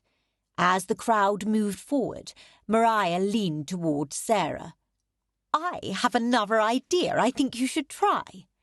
Her voice raised over the murmurs of the crowd, and Reginald, for once, was grateful for the crush. Sarah glanced over at Maria. "Oh?" Reginald could hear the hesitation in her voice.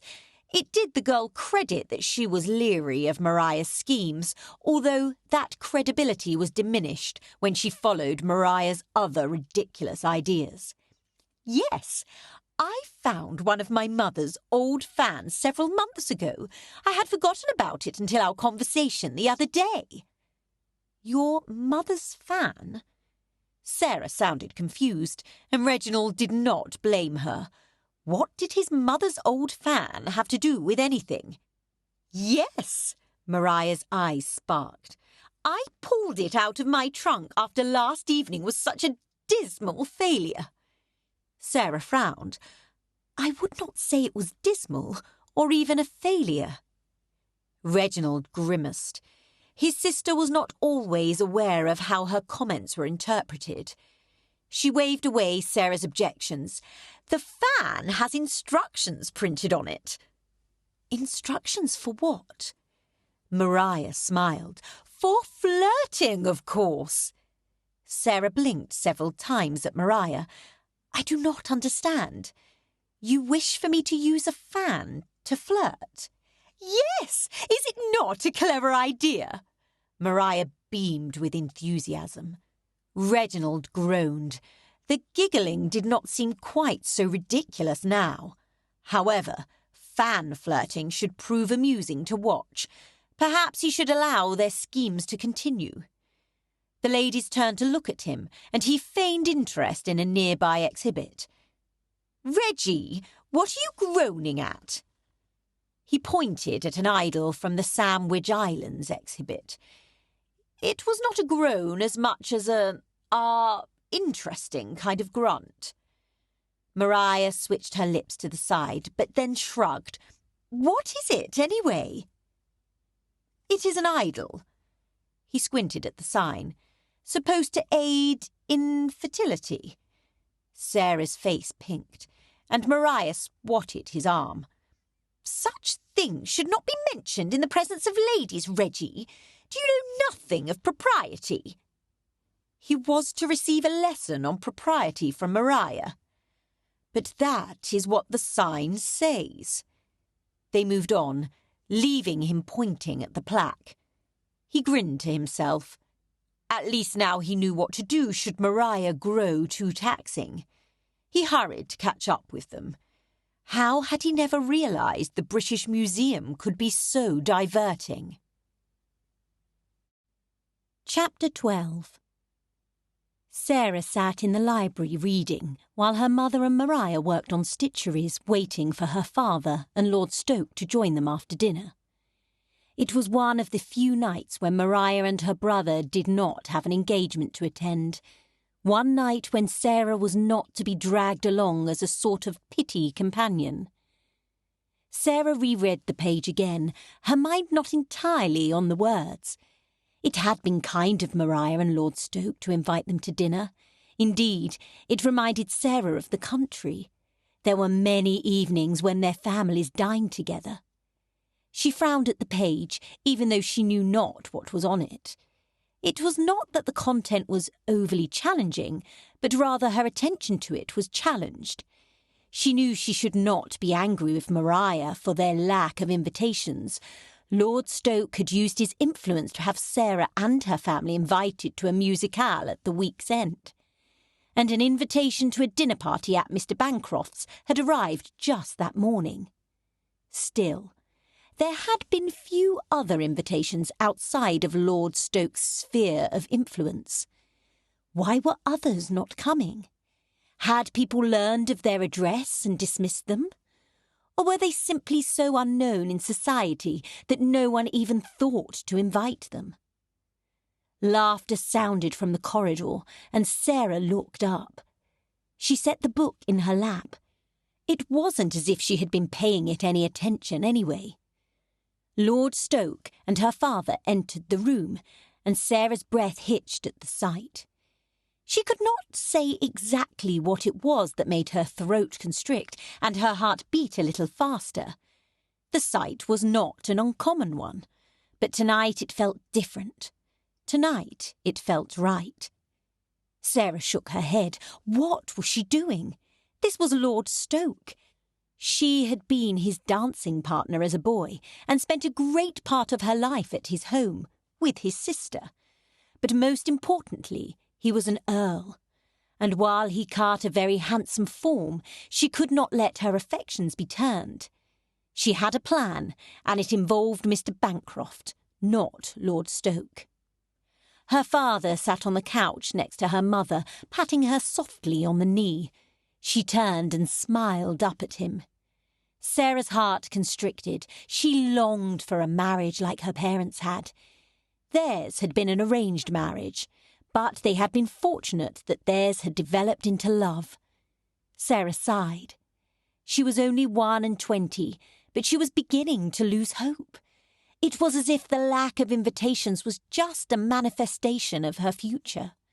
A love match seemed impossible when an arranged marriage seemed completely out of reach. A sudden restlessness overtook her, and she pushed off the couch and moved to the other side of the room. Perhaps she needed to find a different book, one that would stretch her mind enough to crowd out her unsettling thoughts. She looked at several shelves of books, but nothing captured her attention, until she discovered a book of charades.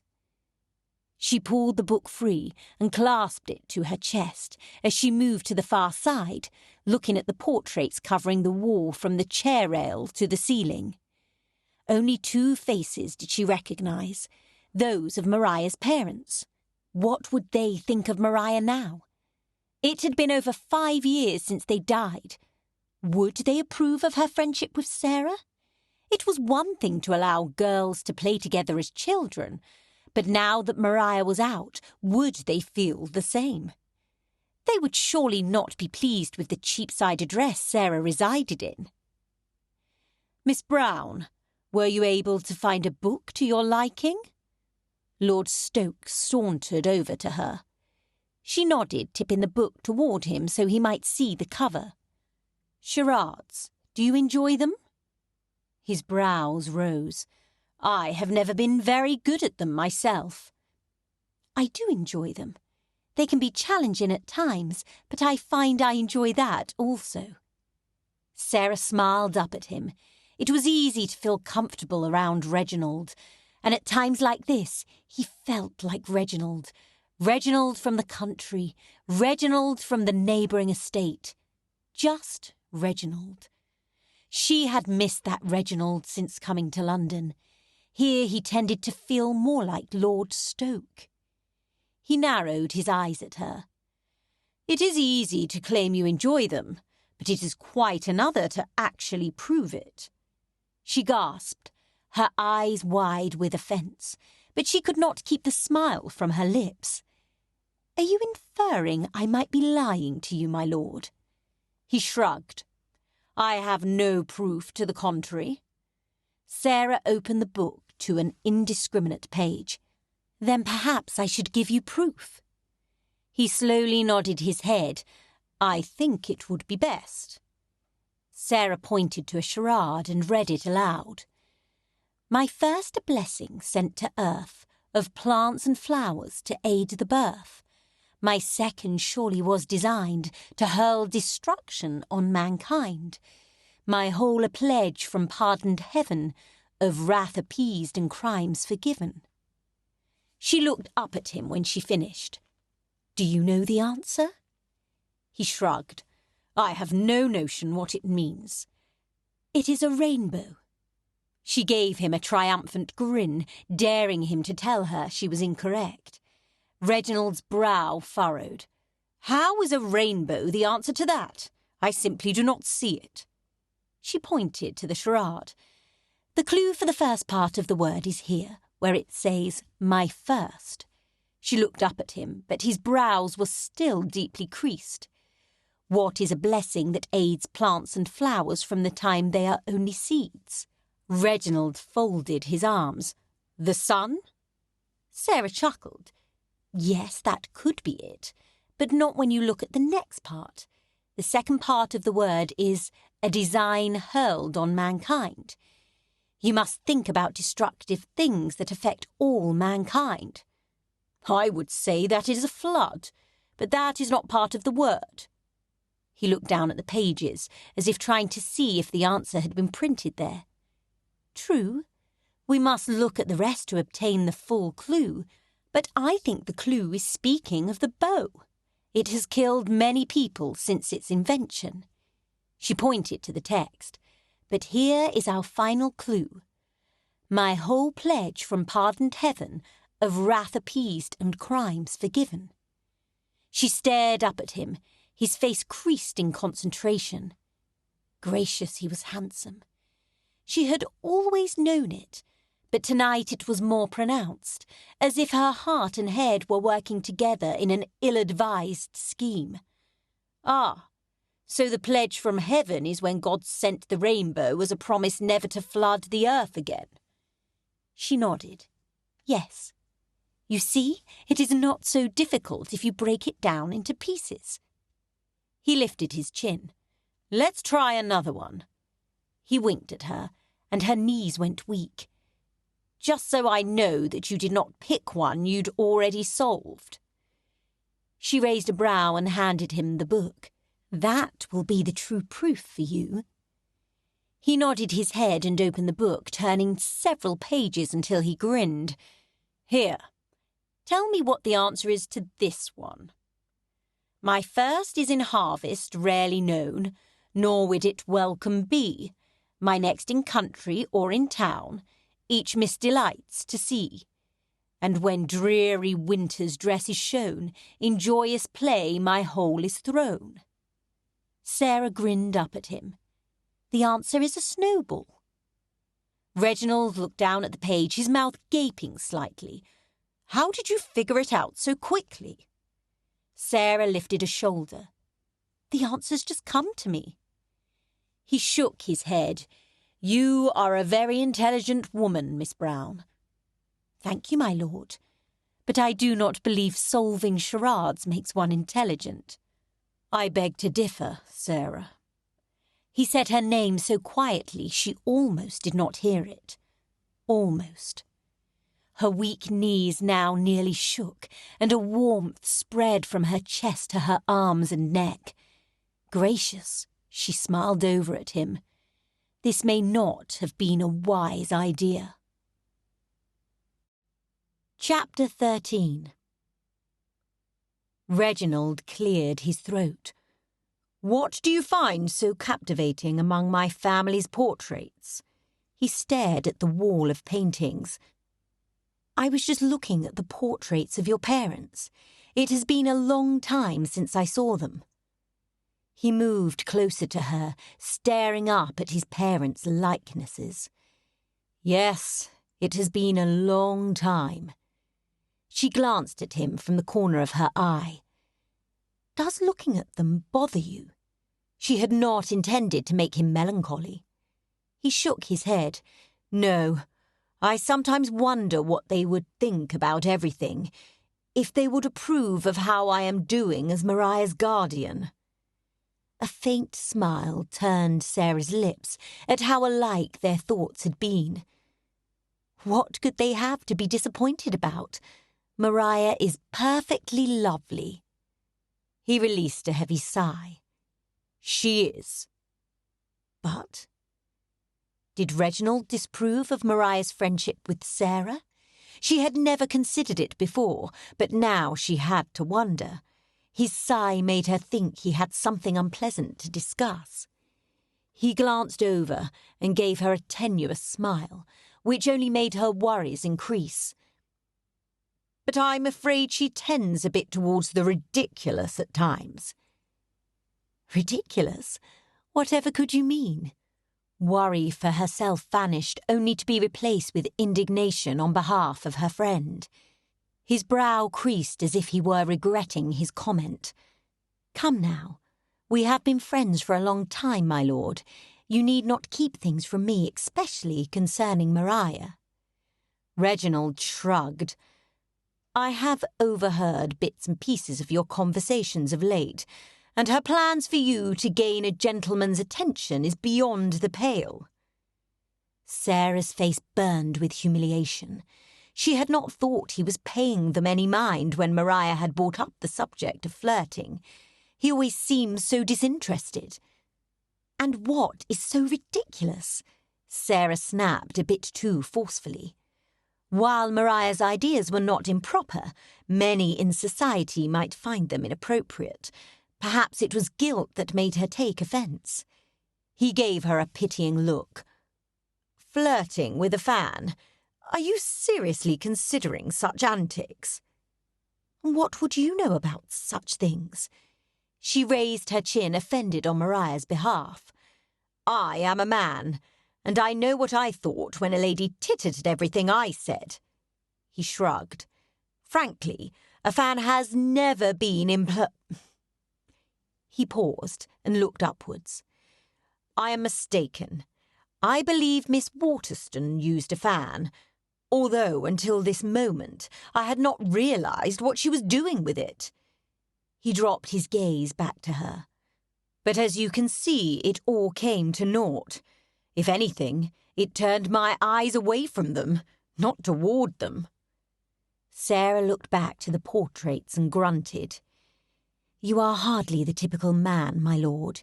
You have sworn off marriage. She frowned. But had not Mr. Bancroft also? Perhaps Reginald had more insight than she gave him credit. I have not sworn it off forever. I know I have a duty to fulfill, but it doesn't have to be now. He raised his brows as if knowing her thoughts. Trust me, I know of what I speak. It is humorous. Both Maria and you have asked me to trust you, but you have opposing aims. Who am I to trust more? Reginald raised his brows. I would trust whomever has a closer connection to the person you wish to attract, and from any direction you look at it, I am that person. Did he know about Mr. Bancroft? What did he think about it? Then you believe I may have already ruined my chances? Or perhaps you believe that flirting isn't even necessary? He clasped his hands behind his back. I did not say that. I believe Maria is correct in that some men may need more of a nudge than others. The key is knowing what kind of a nudge. Sarah looked straight ahead, blinking several times. A nudge? Now she must determine a gentleman's nudges. What exactly was a nudge, and how was she to learn such a thing? Was there some sort of outward indication to help her know what Mr. Bancroft's nudge was? Or perhaps a book she might study? As a gentleman, you know what these nudges are. Her voice came out, sounding uncertain and vulnerable, both of which she disliked. He shrugged, tilting his head to the side. I may not know what will work on every man, but I can surely guide you better than Maria and her fans. Was he offering to help her? It seemed odd that he should help her try to secure the affections of one of his friends. Perhaps Reginald did not know her aim was Mr. Bancroft after all. Are you saying you will teach me? Reginald looked at her from the corner of his eyes. Do you wish for my help? Sarah looked at the portrait in front of her without seeing it and sucked in a deep breath. Is that what she wanted? Was this what every lady went through in order to secure a match? It was rather exhausting. She was surprised anyone ever made it to the actual nuptials. She looked over her shoulder at her parents sitting close to each other on the couch. Would it be worth the humiliation if she could have something close to what they had? She nodded. Yes, I would like your help. Very well. Reginald pushed out his lips and nodded.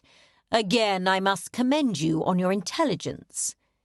Sarah was uncertain whether it was intelligent or dim-witted to agree to have him help her, but she could not see that he could be any worse of a teacher than Maria. How do we proceed? We should begin immediately. The season will be over before you know it. Sarah nodded her head. Where do we begin? What are you two talking about over there? Maria called from across the room. Sarah's face heated. What was she to say? Her parents were there, and they did not even know about Maria's plans for flirting. What would they think if they discovered Reginald was a part of it too? Miss Brown was simply showing me how to discover the answers to the charades in her book, Reginald called back, without even turning his head. And then we were speaking about memories of mother and father.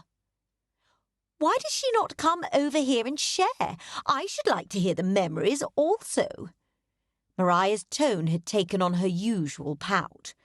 Although you can skip the part about the charades, I find I do not like them in the least. Oh, yes, I should love to share some memories also. Lady Stoke was, after all, a dear friend of mine. Sarah's mother turned in her seat and smiled at them. I suppose we must join them now, Sarah whispered. She moved to turn back toward the group, but Reginald reached out his hand and stopped her. Heat crept up her skin. Where his hand rested on her wrist, he grinned. That is your first lesson, Miss Brown. A slight touch or brush of the hand will do far more to attract the attention of a gentleman than a misplaced giggle. Sarah licked her lips and pulled her arm away, uncomfortable with the tingles dancing up her arm. What had just happened? Never had a simple touch left her arm warm and cold at the same time. Would this happen every time she touched Mr. Bancroft? She moved over and sat on the couch beside her mother. Casually, she rubbed at the spot where Reginald had touched her. The tingles had lessened, but not so much that she could not feel them. The cushion next to her sunk down as the rustle of fabric caught her attention. Her eyes widened at Reginald sitting next to her, their legs as close as they could be without touching. What was he doing? Her parents and Maria were all there, able to see everything. She glanced over at him, but his face betrayed nothing. Was she the only one who felt as if her body was about to ignite with fire? Was his heart not about to pound out of his chest? Looking anywhere but at their nearly touching legs, Sarah cleared her throat. It was so dry and tight. Where was a cup of tea when she needed it? There looked to be a small amount of space between her and her mother. If Sarah scooted just a little, she would put a small amount of much-needed distance on her other side. Wiggling to the side was not enough. She dropped her hands on the cushion to push herself to the side, but before she could move, Reginald's hands settled atop hers. At first, he simply rested it there, but then his thumb slowly moved up and down the side of her hand. With each brush, an explosion of heat and tickles radiated across her hand, and gooseflesh dotted her upper arms. Her heart galloped as if it were running a race inside her. She was both in agony and bliss. What was she supposed to do? If she lifted her hand, he would know she was affected. But if she did not move her hand, she would surely go mad. She glanced over at him. The half-smile gracing his face told her little of what he was thinking or feeling. Indeed, he seemed perfectly capable of carrying on a conversation with her father, while she could barely think at all. However, the glimmer in his eye told her far more. He was enjoying this. He certainly knew what he was doing to her. He knew he was making her uncomfortable, and he thought it amusing. "What memories were you telling Reginald about?" Maria smiled at Sarah. Had she noticed their hands? Sarah pulled her hand from the couch, not caring what Reginald thought about it. Unlike him, she could not carry on a conversation with him teasing her so. "I was recalling the time she took us to the milliner's shop, and Mrs. Garvey was there buying the newest silk from India. Do you remember, Maria?" Sarah clasped her hands in her lap, trying to force her awareness of the man next to her away. This feeling was far worse than her earlier restlessness. If only she had stayed seated, she would not be in this muddle. Or perhaps she would. After the evening's demonstration, she would not underestimate Reginald again. "Was that not a good joke, Sarah?" Sarah lifted her eyes to meet Mariah's expectant ones. Lawks, what had she said? She smiled and nodded. Indeed, it was very humorous. Mariah lifted a brow ever so much. Most people would have missed it, but Sarah knew Mariah well enough to know her look of suspicion. Her friend suspected that Sarah had not been listening, and she was correct. But it was not Sarah's fault. It was Reginald. His presence beside her was leaving her with barely a thought in her head that did not involve him. Reginald cleared his throat, and Mariah turned her probing gaze away. Sarah released a breath, her shoulders sagging. She leaned back onto the couch, only half listening to Reginald's memory of his mother. It did not matter if she wasn't listening this time. The memory involved Mariah, not Sarah. No questions would be directed her way. Sarah rubbed at the spot between her brows where a dull ache thudded. What had she gotten herself into with Reginald? She had not realized when she agreed to his offer that it would entail him showing her what to do. Could he not simply use words? She was a relatively intelligent girl with a wide vocabulary. Surely there were words to explain how to touch a man without Reginald having to demonstrate. Her face heated again. Gracious, she had surely been red-faced since the men entered the room. What would her mother say? She was an observant woman and would surely have noticed. "Sarah, are you listening to me?"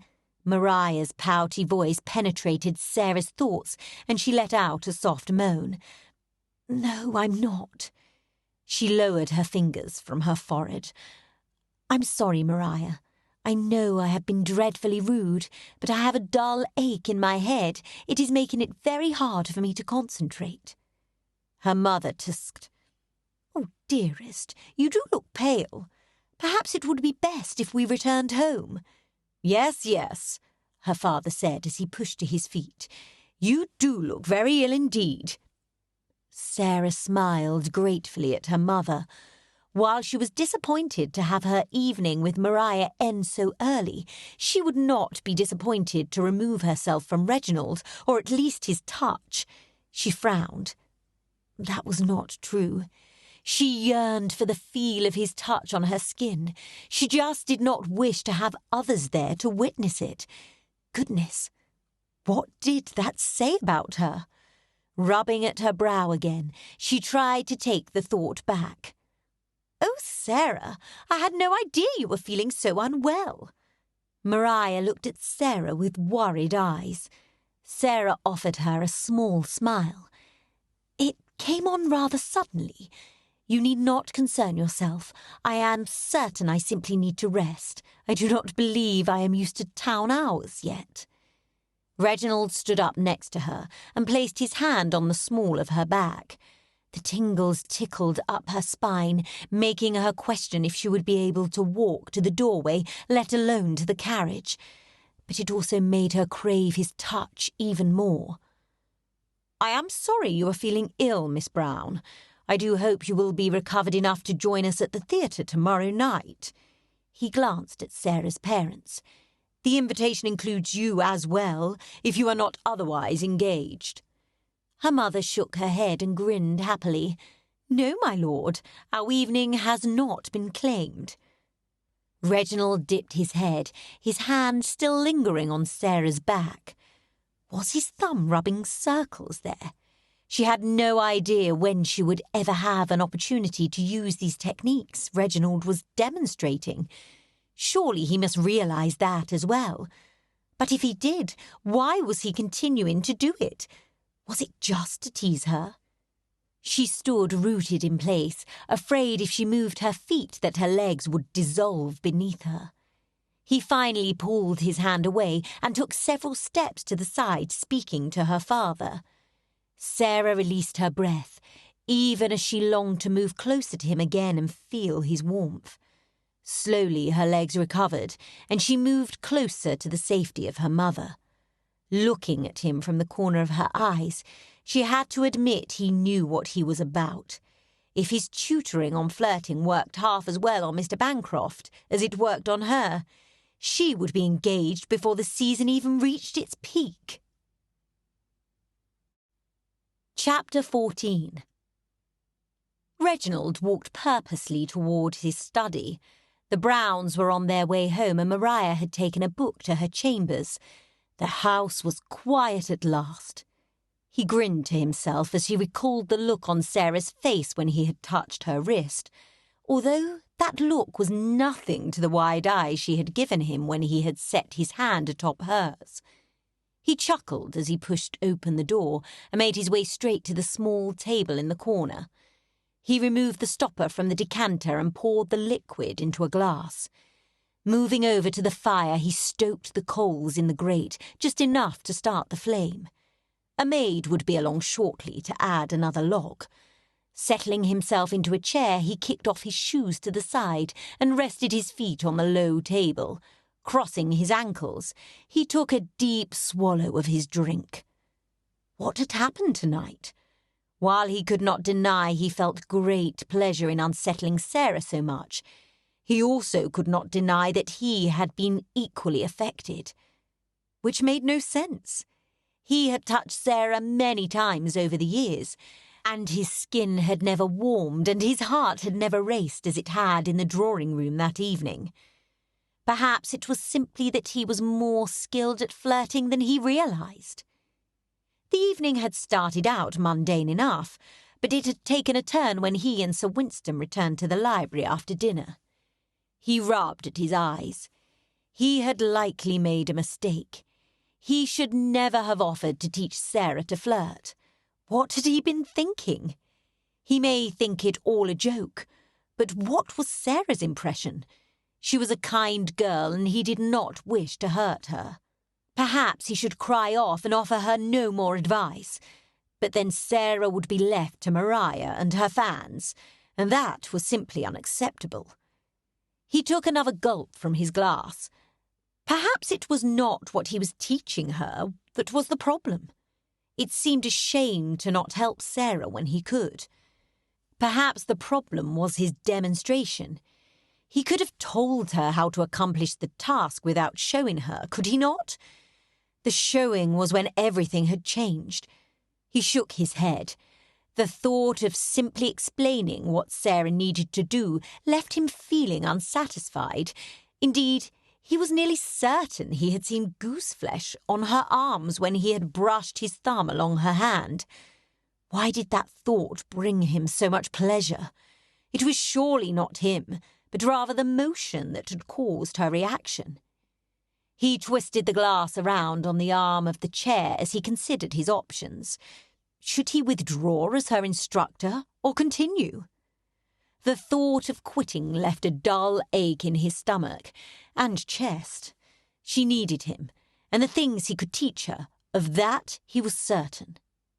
He brought the glass to his lips. He would not quit, but he may need to change his approach. It would certainly be best if he simply told her what to do. It was something he needed to think about. A maid came into the room and placed another log on the grate. Reginald stood and walked over to his desk. He was not yet sleepy. He would look over the ledgers he had just received from the bailiff at his estate in Hampshire. That would certainly make him drowsy in no time. Reginald stood on the walkway outside the shop beneath the Browns' Cheapside townhouse. Sir Winston had already assisted his wife inside the carriage. Reginald motioned him inside. "I will help Miss Brown and Maria up." "Capital," Sir Winston grinned as he bounded up the steps. Reginald turned to Sarah and put out his hand. "How are you this evening, Miss Brown? Is your headache gone?" She glanced at his hand and then up at his eyes. A hint of wariness hovered there. He grinned. She was surely thinking of their lesson last night, just as he was. Indeed, he had thought of little else all day. "I am well, my lord. Thank you for inquiring." She placed her hand in his, and he handed her up into the carriage. Warmth spread through his gloves and across his hand and fingers. He glanced down. It was the same thing that had happened last evening when he touched her. Curious. He handed up Maria, allowing himself to think on it only a moment longer. He climbed inside and caught Sarah's gaze. She had settled in the seat next to her parents. He tilted his head to the side as he settled in next to Maria.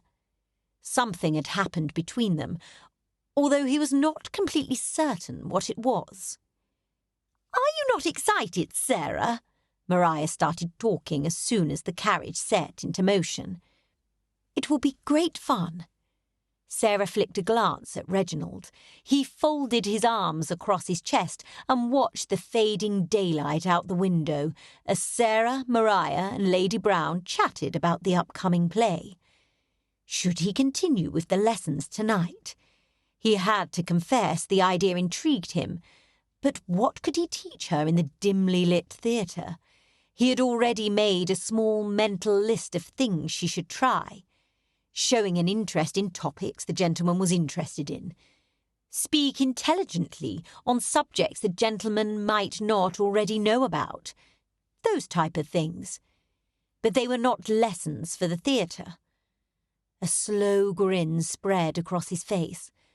Ah, yes, he had the perfect lesson for the evening.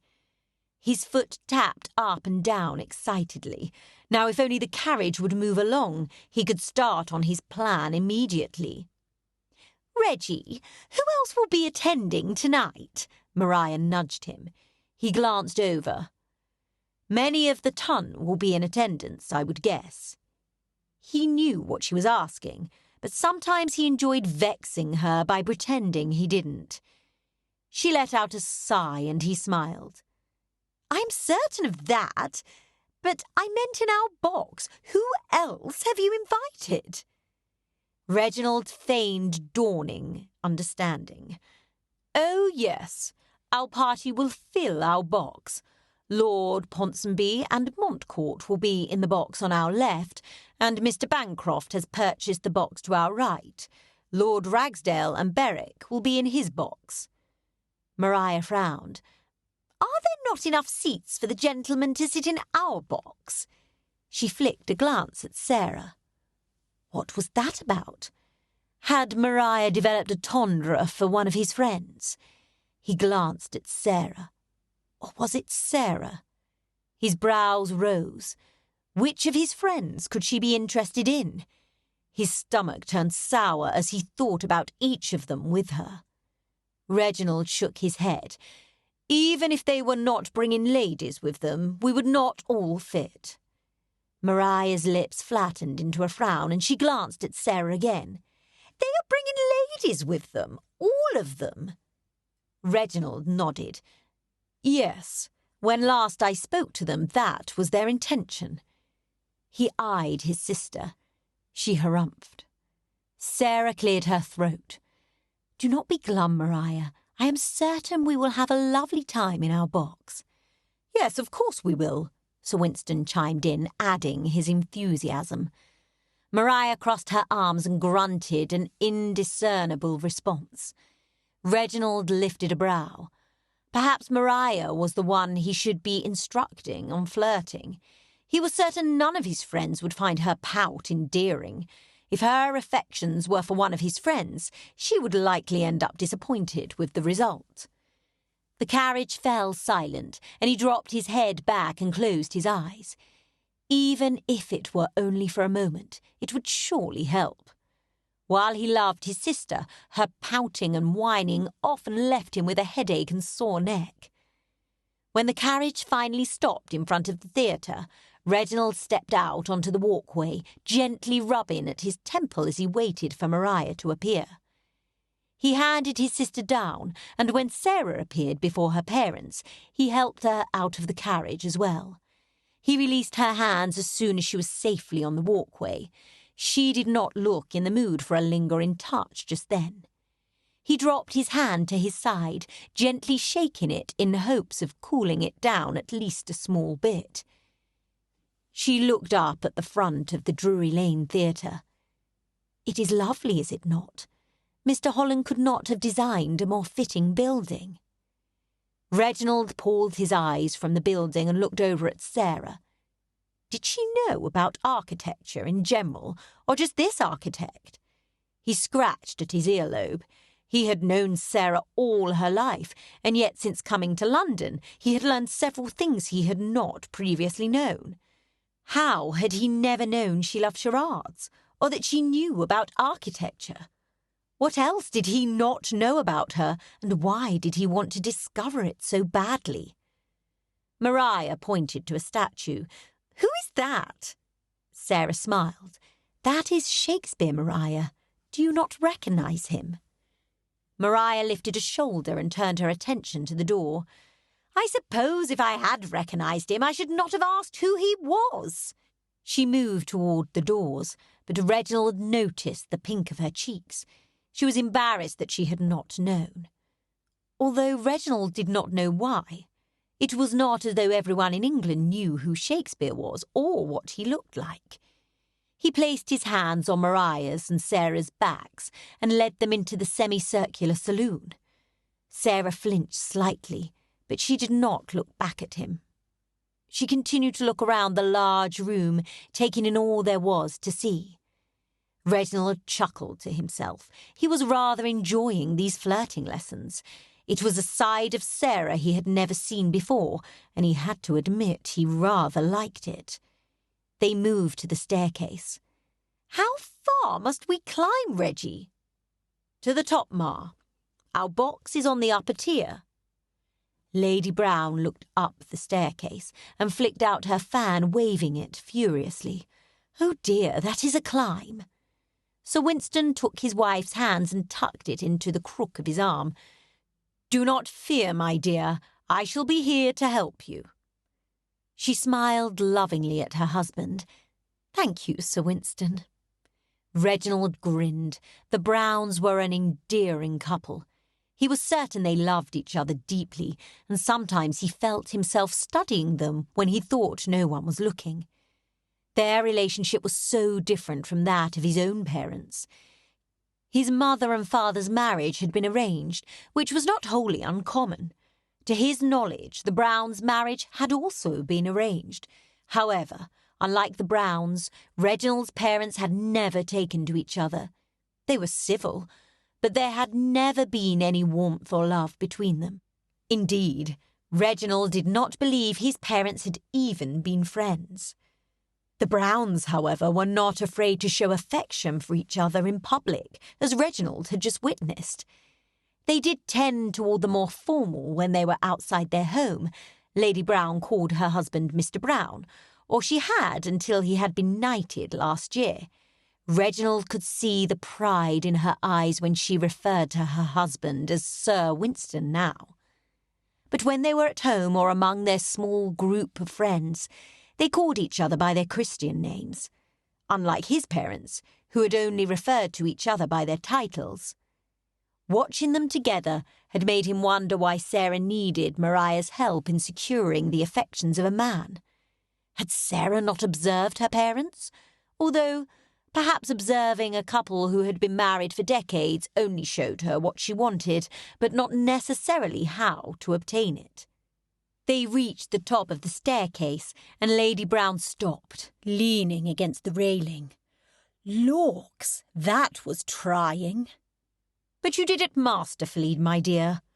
Sir Winston patted her hand and waited patiently for her to catch her breath. Reginald held out his hand and led Maria and Sarah toward their box. Here we are. He led them inside. Lady Brown moved to the row of seats in front and peered out into the theatre. Oh, look, Sir Winston, is that not Lady Mayfair? Upon my word, I do believe you are correct, my dear. Lady Brown continued to point out prominent members of society to her husband. Maria took the only other seat in the front row. "Maria, do you not think I should sit next to my parents?" Sarah asked. Maria looked back and her eyes widened in what would certainly be a pre-pout. Lud, if she did not receive what she wanted, she would turn on the full effect. It was rather maddening, but his parents had done nothing to curb it when she was young, and she was far too old for him to change her now. Sarah glanced over at him, as if to ask him to do something. He shrugged. He would not be the one to change up the seating. Indeed, he was quite happy with this arrangement. It would work very well for the evening's lesson. She looked back at Maria, obviously vexed at Reginald's lack of assistance. "Come now, Sarah, it is my first time at the theatre." Maria added a slight whine to her voice. Sarah raised a brow. "Is it not my first time also?" Maria giggled. "Oh, yes, of course, but you are only interested in the architecture and the actors, whereas I am interested in who is in attendance. You may see what you came to see from the second row, but I must be on the front row to be fully seen by others." Maria blinked several times, as if allowing her words to settle in, as if she knew Sarah would see it her way once she had a chance to think clearly about it. Sarah let out a sigh. "Oh, very well, I will sit in the back with Lord Stoke." She glanced over at him with altogether too much wariness. "You will keep your hands to yourself, will you not?" she whispered. Reginald feigned hurt and leaned toward her. Thankfully, Maria, Sir Winston and Lady Brown were far too busy pointing people out to pay Reginald's conversation with Sarah any mind. "My dear Miss Brown, you act as though I have behaved inappropriately toward you. Did you not request my help? I have done nothing but instruct you." Sarah narrowed her eyes at him. He grinned and held up his hands, clasping them together in a very exaggerated manner. "They shall remain in my lap for the entirety of the evening."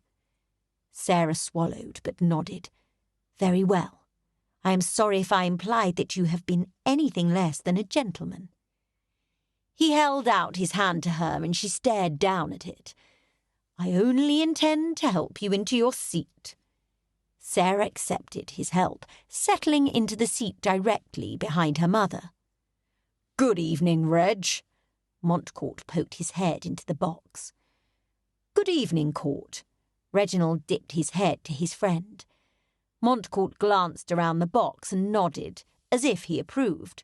"We will all meet in the Egyptian Hall at intermission." Reginald nodded. Indeed. Montcourt nodded and ducked back out. Sarah opened her mouth to say something, but the actors came onto the stage and the theatre quieted, or as quiet as it can be with more than 3,000 people in attendance, and she turned away from him. He would never know what she was going to say. Sarah settled back into her seat, her eyes watching the movement on the stage. Reginald smiled. It was time for his lesson to begin. He leaned over close to Sarah. "Miss Brown." His whispered voice lifted the shorter hairs around the back of her neck that had escaped her knot. "I just realised this would be a perfect setting for your next lesson." Sarah gave a slight full-body shiver and swallowed. He grinned widely. It was just as he had hoped. Turning to look at him, she shook her head. "I am not certain this is the place for a lesson, my lord," she whispered back. Reginald shook his head. "On the contrary, it has already begun." She frowned. He scooted in closer. "You see, you must find opportunities such as this to whisper in the gentleman's ear. Not only does it afford you the chance to sit close together, but it will also have a decided effect on him.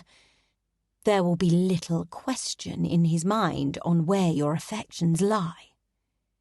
She lifted a hand to her head, pushing those short hairs back up into place. "But it feels far too bold," she whispered behind her fan. He shook his head. Nonsense.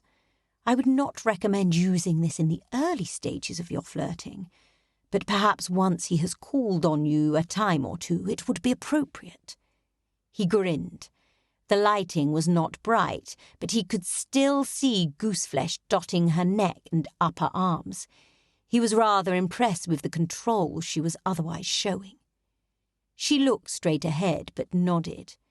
Reginald straightened in his chair.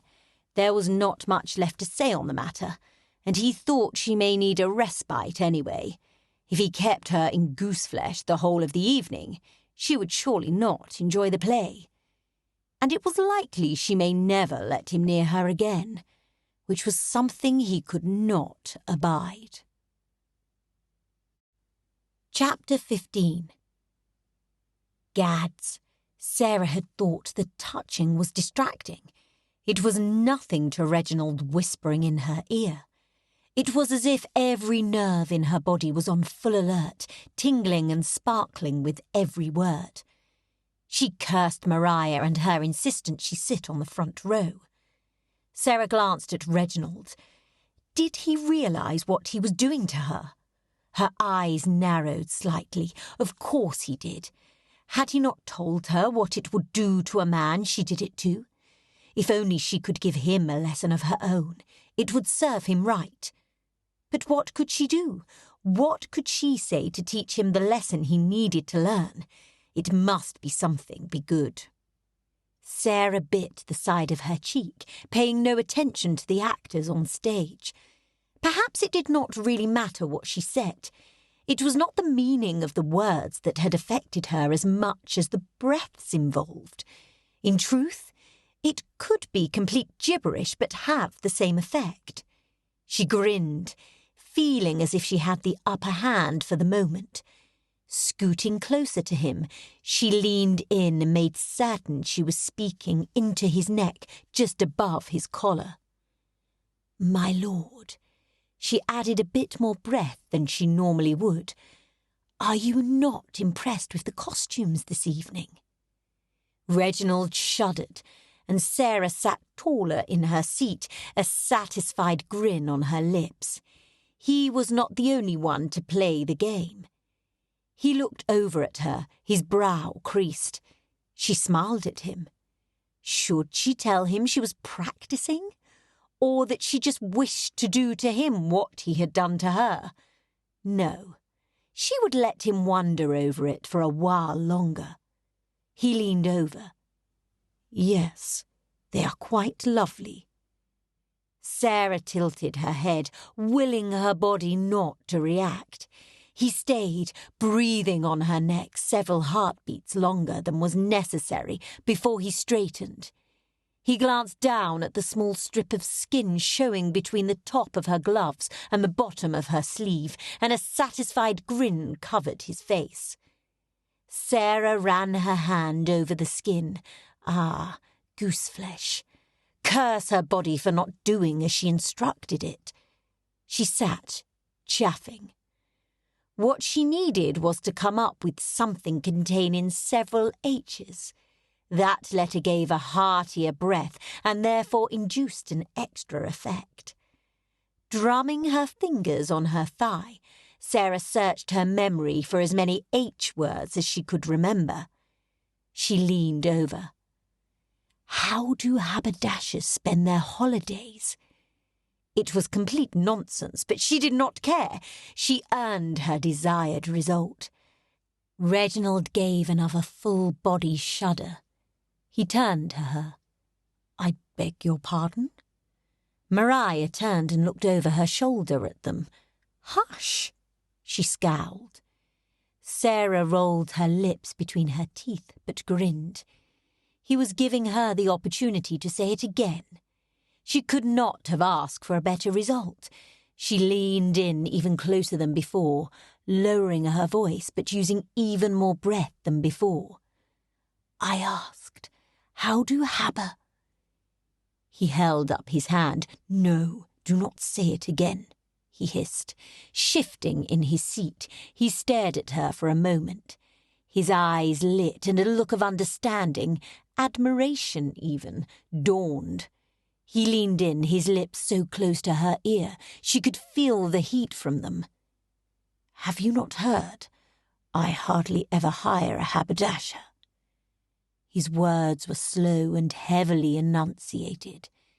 Sarah gripped the arms of her chair, her knuckles surely bleached white. "I will not react." The sensations pulsing through her skin, causing her heart to make erratic beats, finally lessened, and she loosened her grip. She glowered at Reginald.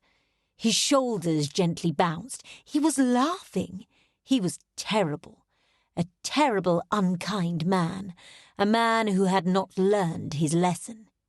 He believed he had beaten her, but he had not. She had to come up with something better, something that would prove she could win this game he had started.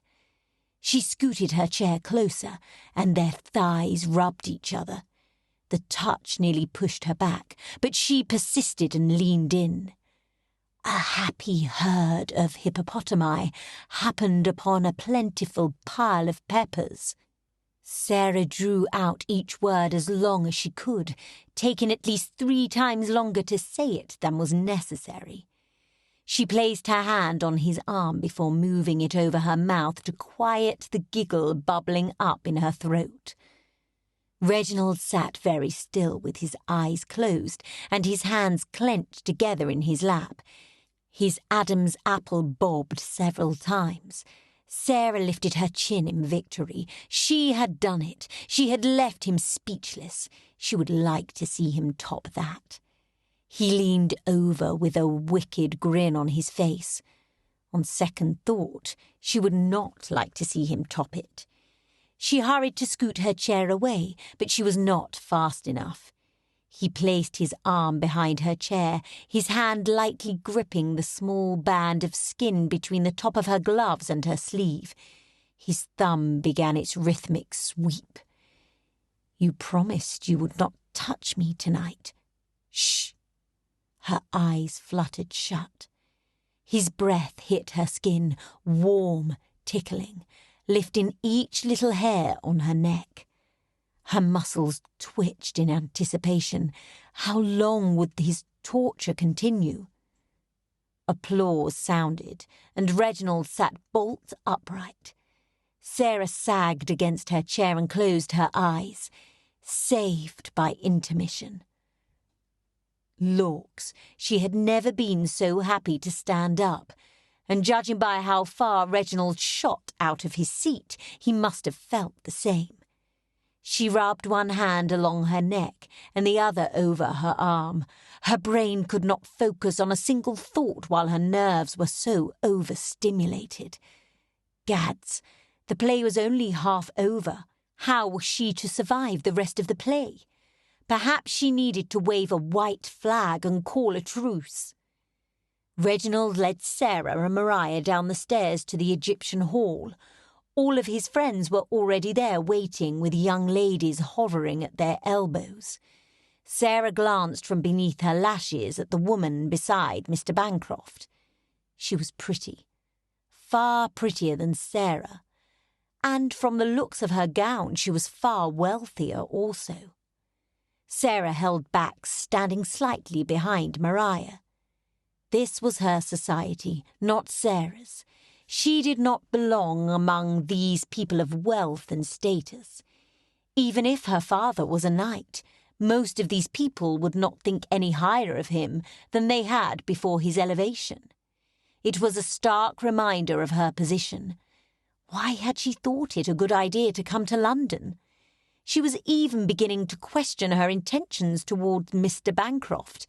He did not seem out of place. Reginald stepped away from them.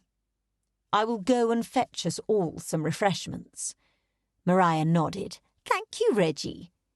He frowned at her, but it was not proper to use such informal names in such a public setting. But Maria completely ignored her brother's look of disapproval. Reginald shook his head and moved off, disappearing into the crowd. Maria moved back next to Sarah and nodded toward the lady with Mr. Bancroft. "Her name is Lady Josephine." Her tone held a mark of disapproval.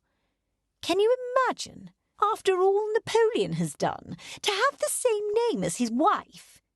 She crinkled her nose. I should have changed my name if I were her, or at least used a nickname. Maria may have a point, but Sarah felt it was something she should not be discussing openly in the middle of the theatre saloon for everyone to hear. It was simply not proper. But it was not Sarah's place to correct her friend. She seems lovely. Maria shrugged. How would you know that? You have not said a single word to her. Her face looks nice. She has done nothing but smile since I first set eyes on her. Smiles may be faked, Sarah. I am certain Mr. Bancroft only asked her to come because of the size of her dowry. And there it was, another reminder of how out of place she was among these people. Even Mr. Bancroft, with his 10,000 a year, wished for someone with a sizable dowry. What hope did someone like Sarah have? You do not know that, Maria, Sarah said in whispered tones. Perhaps they have many of the same likes and interest. She took several steps away from the group. She did not know whether she hoped Maria was right or wrong. Neither option seemed to give her any hope of winning Mr. Bancroft. You would make him a better wife, I am certain. Sarah gasped. Maria, please keep your voice down. I do not wish for all of London to know of my preference. Reginald arrived with 3 glasses of lemonade in his hands and a plate of small cakes and biscuits perched on top rather precariously, considering the crush of people. Had he heard Maria's declaration? The thought that he may have made Sarah's stomach clench. Maria, please take the plate before it falls, or the food slips off. Maria secured the plate just as Sarah's parents stepped up beside her. Her father looked at the plate in Maria's hands. The refreshments look tasty. Shall I fetch us some, my dear? He asked Sarah's mother. She nodded excitedly. Sarah looked around, wondering if others noticed. There were surely some in the room who would consider her mother's excitement at a simple plate of refreshments a show of low breeding. But would Mr. Bancroft? Lords Berwick, Montcourt and Ragsdale returned with refreshments for their partners, and they all formed a rather lopsided circle. Most of the ladies said nothing, looking around at the others gathered and quietly sipping on their drinks. The young lady with Lord Ragsdale, however, commented on everything that was said. Normally Sarah would not see that as a problem, except for the fact that most of her comments showed a complete lack of intelligence. It would have been better for the lady to stay quiet and unseen. The gentlemen's looks at each other indicated they were of a similar mind. Sarah stayed slightly behind Maria, watching the interactions. What did you think of Mrs. Davison's performance? Mr. Bancroft directed his questions to the whole group. I've heard she is comparable to Mrs. Siddons. Lord Ragsdale grunted a laugh. I simply do not see it. Mrs. Davison was proficient enough, but she will never equal Mrs. Sarah Siddons. Lords Montcourt and Ponsonby rolled their eyes. I thought she was marvellous. Lady Josephine spoke up. Maria glanced over her shoulder at Sarah, an annoyed look on her face. What did you think of her performance, Stoke? You frequent the theatre often and have a point of comparison. Sarah glanced over at Reginald and tilted her head. She was very interested in what he would say. She could not imagine Reginald had seen much of the lady's acting abilities, at least not at this performance. He cleared his throat and glanced over at her. When he caught her eye, the tips of his ears reddened. I thought her performance very proficient. He ran his hand along the back of his neck. Proficient? That is not very high praise. The woman standing beside Lord Ragsdale spoke up. Apparently she had not yet discovered that staying quiet was to her advantage. A person may be considered proficient, but if it is lacking in the proper warmth and emotion, it will not have the same effect. Sarah raised a brow. The lady did have some sense in her brain. Who would have guessed? Indeed, Lady Mary's correct. Lord Montcourt gave Reginald a pointed look. What part did you enjoy the most? I do not like to dissect the play into pieces and analyse it. I prefer to look at it as a whole, and in that regard I found the performance very satisfying. Lord Montcourt raised a brow. Maria looked at her brother. Reggie, what is the matter? You look unwell. She lifted a hand to his cheek and then his forehead. He gently batted it away. I am well, Maria. It is just deuced warm in here. A bell sounded, indicating the intermission was ending. Everyone turned toward the staircase, but Lord Montcourt reached out a hand and held Reginald back. Sarah also hung back. Lord Montcourt leaned his head toward Reginald. I noticed Lady Clara was in the box across from yours. I thought you said you cared not that she was engaged. Reginald's hand clenched at his side. He glanced over at Sarah and then looked straight ahead. I was not aware Lady Clara was even here. Montcourt raised a brow. Then what had you so distracted? I have never known you to have so few opinions on a play. No one distracted me. It was simply too hot and stuffy inside there tonight. I do not know how anyone could concentrate on the stage. I'm not convinced. Lord Montcourt waggled his brows. Tell me, what is the distraction's name? It has no name. Reginald nearly yelled at his friend. Can we please be done with this conversation? Lord Montcourt shrugged. If that is what you wish. He turned and joined the crowd moving toward the staircase. Reginald cast another glance at Sarah, his stern face relaxed, and one corner of his mouth quirked up. He moved in closer to her and leaned in. I meant to congratulate you. Congratulate me? On what? She placed her empty plate on the tray of a passing servant. Your herd of hippopotami and their pile of peppers. He grinned widely. A game well played, Sarah. Very well played. She ducked her head to hide the large smile covering her face and her undoubtedly pink cheeks at the use of her Christian name. She did not wish for him to think that she condoned his earlier behaviour. Indeed, she should not have continued to engage in it. It was completely improper. But she could not make herself regret the decision. The question was, would he continue their game into the second half? She had her doubts. After overhearing the conversation with Lord Montcourt, she would not be surprised if he were not watching Reginald to see if his distraction did have a name other than Lady Clara. Sarah frowned. Who was Lady Clara? If Sarah held any place in society, she would surely know, and if she asked, it would only point out to others that she did not belong. She shook the thought from her mind. It was none of her concern. Mr. Bancroft moved past her as they made their way through the crowd to the staircase. Sarah reached out and gripped his arm before she could think about it. He pulled to a stop and looked at her.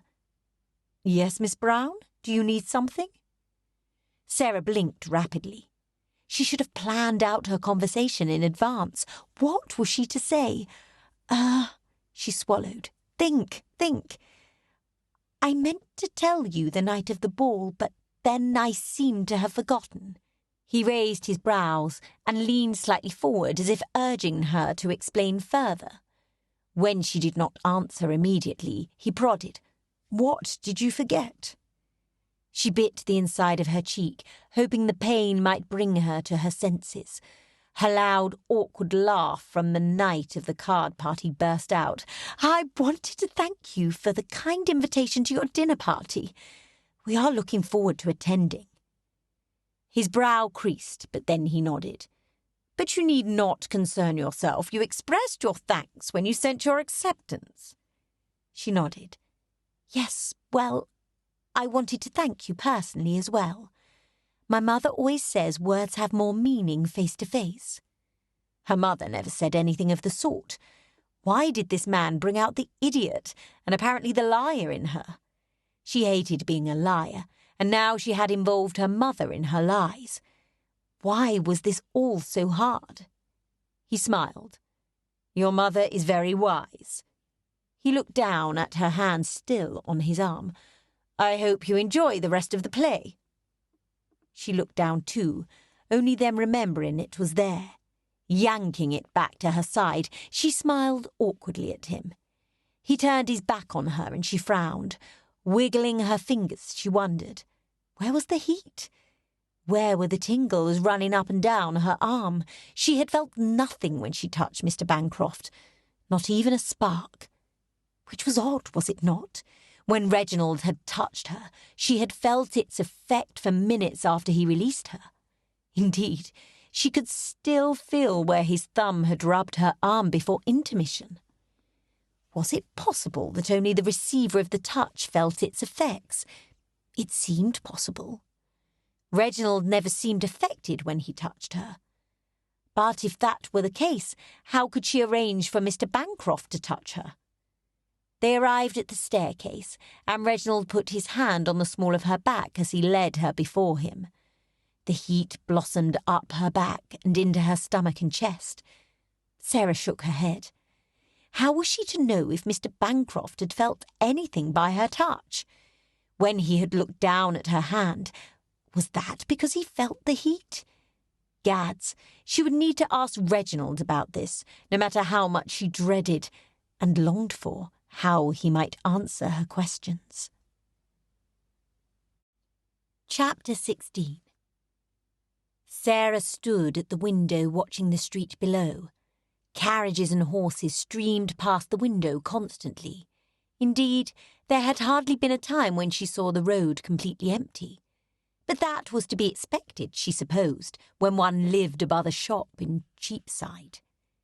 She glanced at the card in her hands, rereading it for at least the 100th time. Miss Brown, please accompany me on a walk at 2 o'clock this afternoon. Yours, Stoke. She glanced over her shoulder at the clock on the mantel. He would be here in little more than 5 minutes. Her stomach rippled. She did not know why he had asked her, and the uncertainty was causing her much anxiety. She placed her hand over her stomach. What could Reginald mean by taking a turn with her? Were they to walk in Hyde Park where everyone could see them? Her stomach flopped again. She stared at the street below. Perhaps he wished to apologize for his lesson the evening before.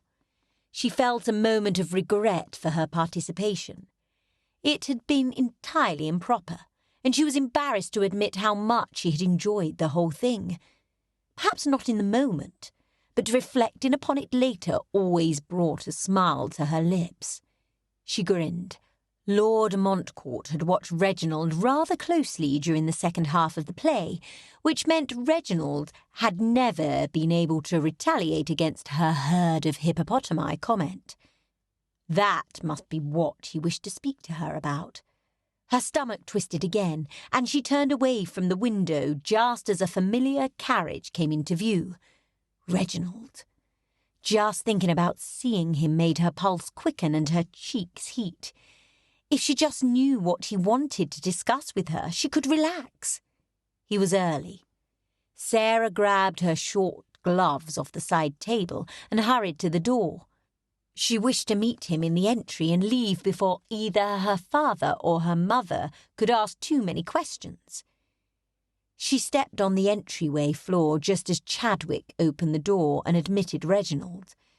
She sucked in a gasp. Gracious!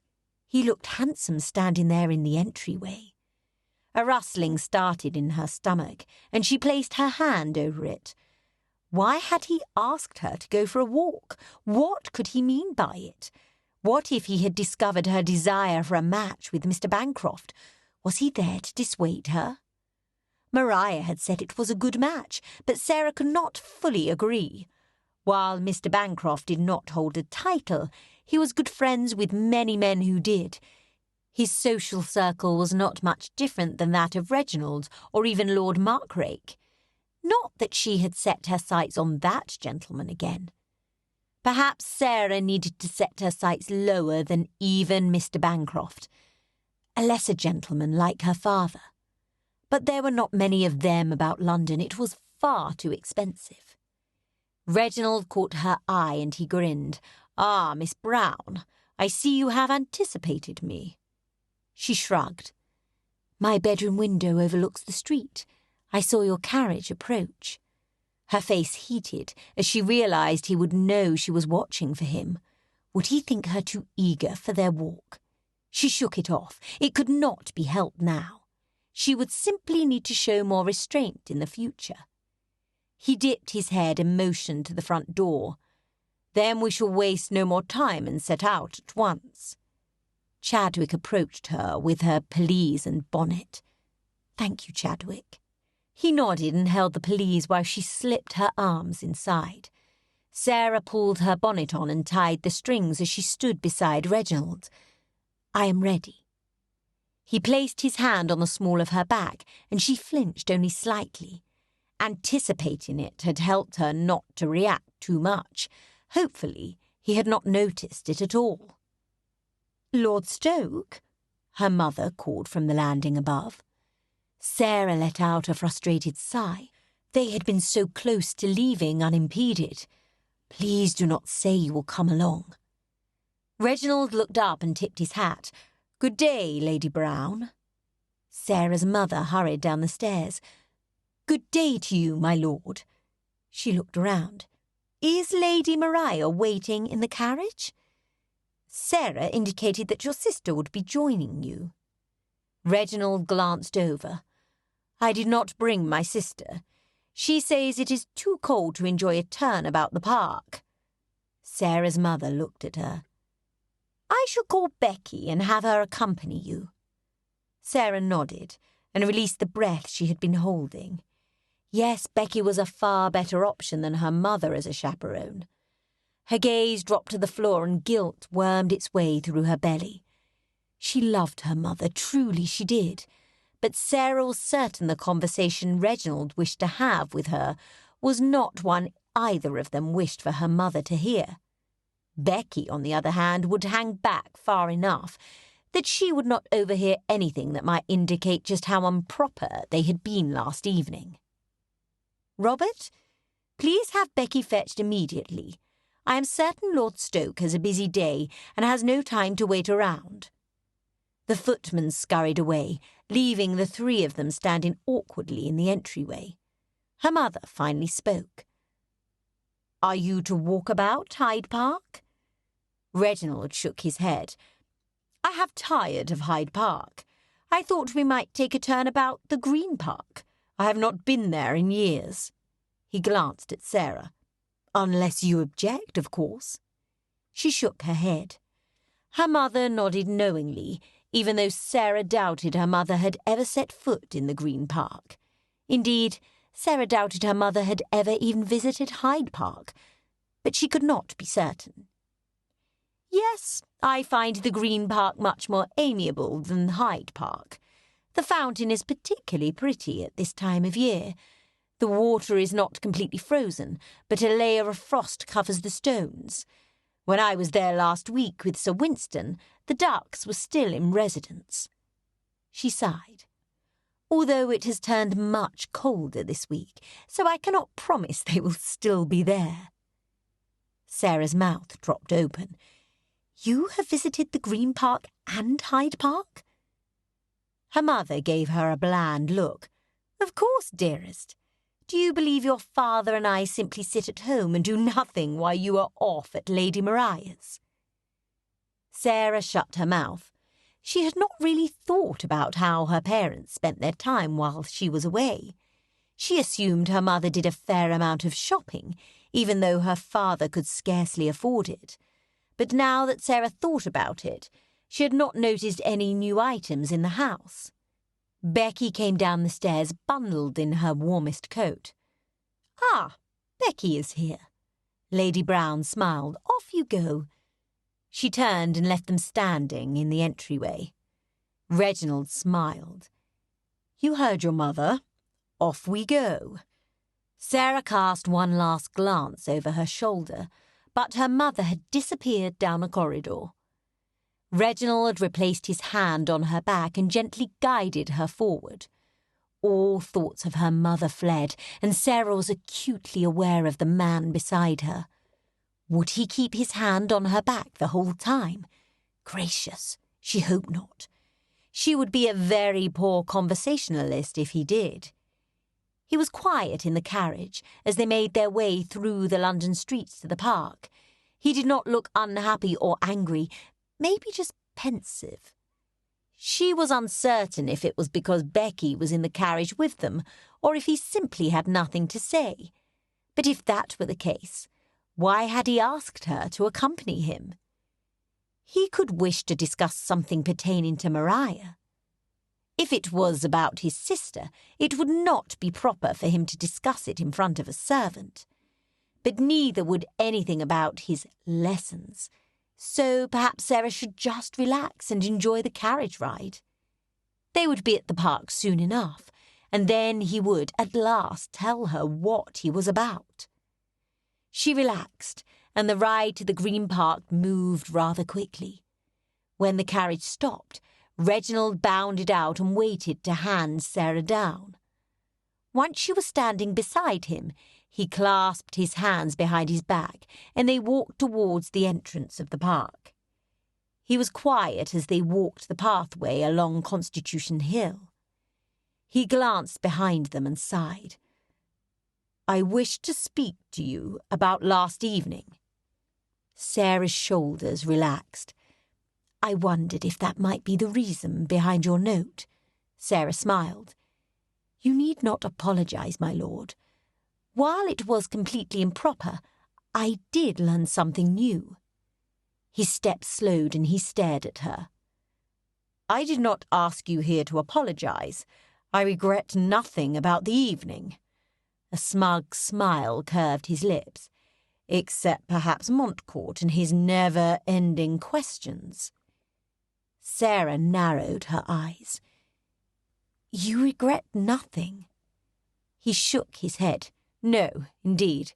I find myself very pleased with the outcome. I can rest easy knowing that you are proficient in that area of flirting. Indeed, I am rather impressed with my teaching skills."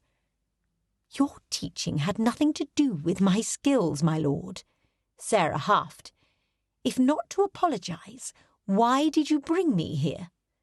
What else was there about the evening that he wished to speak to her about?" "It is about Lady Mary.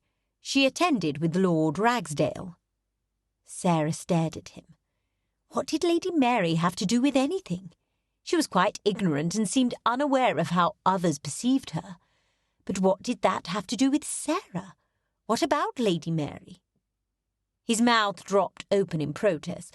"Oh, come now. Do not tell me you did not pay her any mind. I saw you watching her with a look of pity on your face. The girl came across as quite brainless." He looked over at Sarah. "I know you witnessed what I did." She nodded. "How could I miss it? She had nothing to say about everything." His brow furrowed. "How does one say nothing to everything?" Sarah dropped her head to the side. "I mean, she said nothing of consequence. The conversations were not enhanced. Indeed, in some cases, I believe she detracted from them by anything she added. In essence, she said nothing about everything. I do not think it possible to keep her quiet." His eyes lit and he raised his hands up in front of him as if he were about to reach out and cup her face. Was he about to hold her face?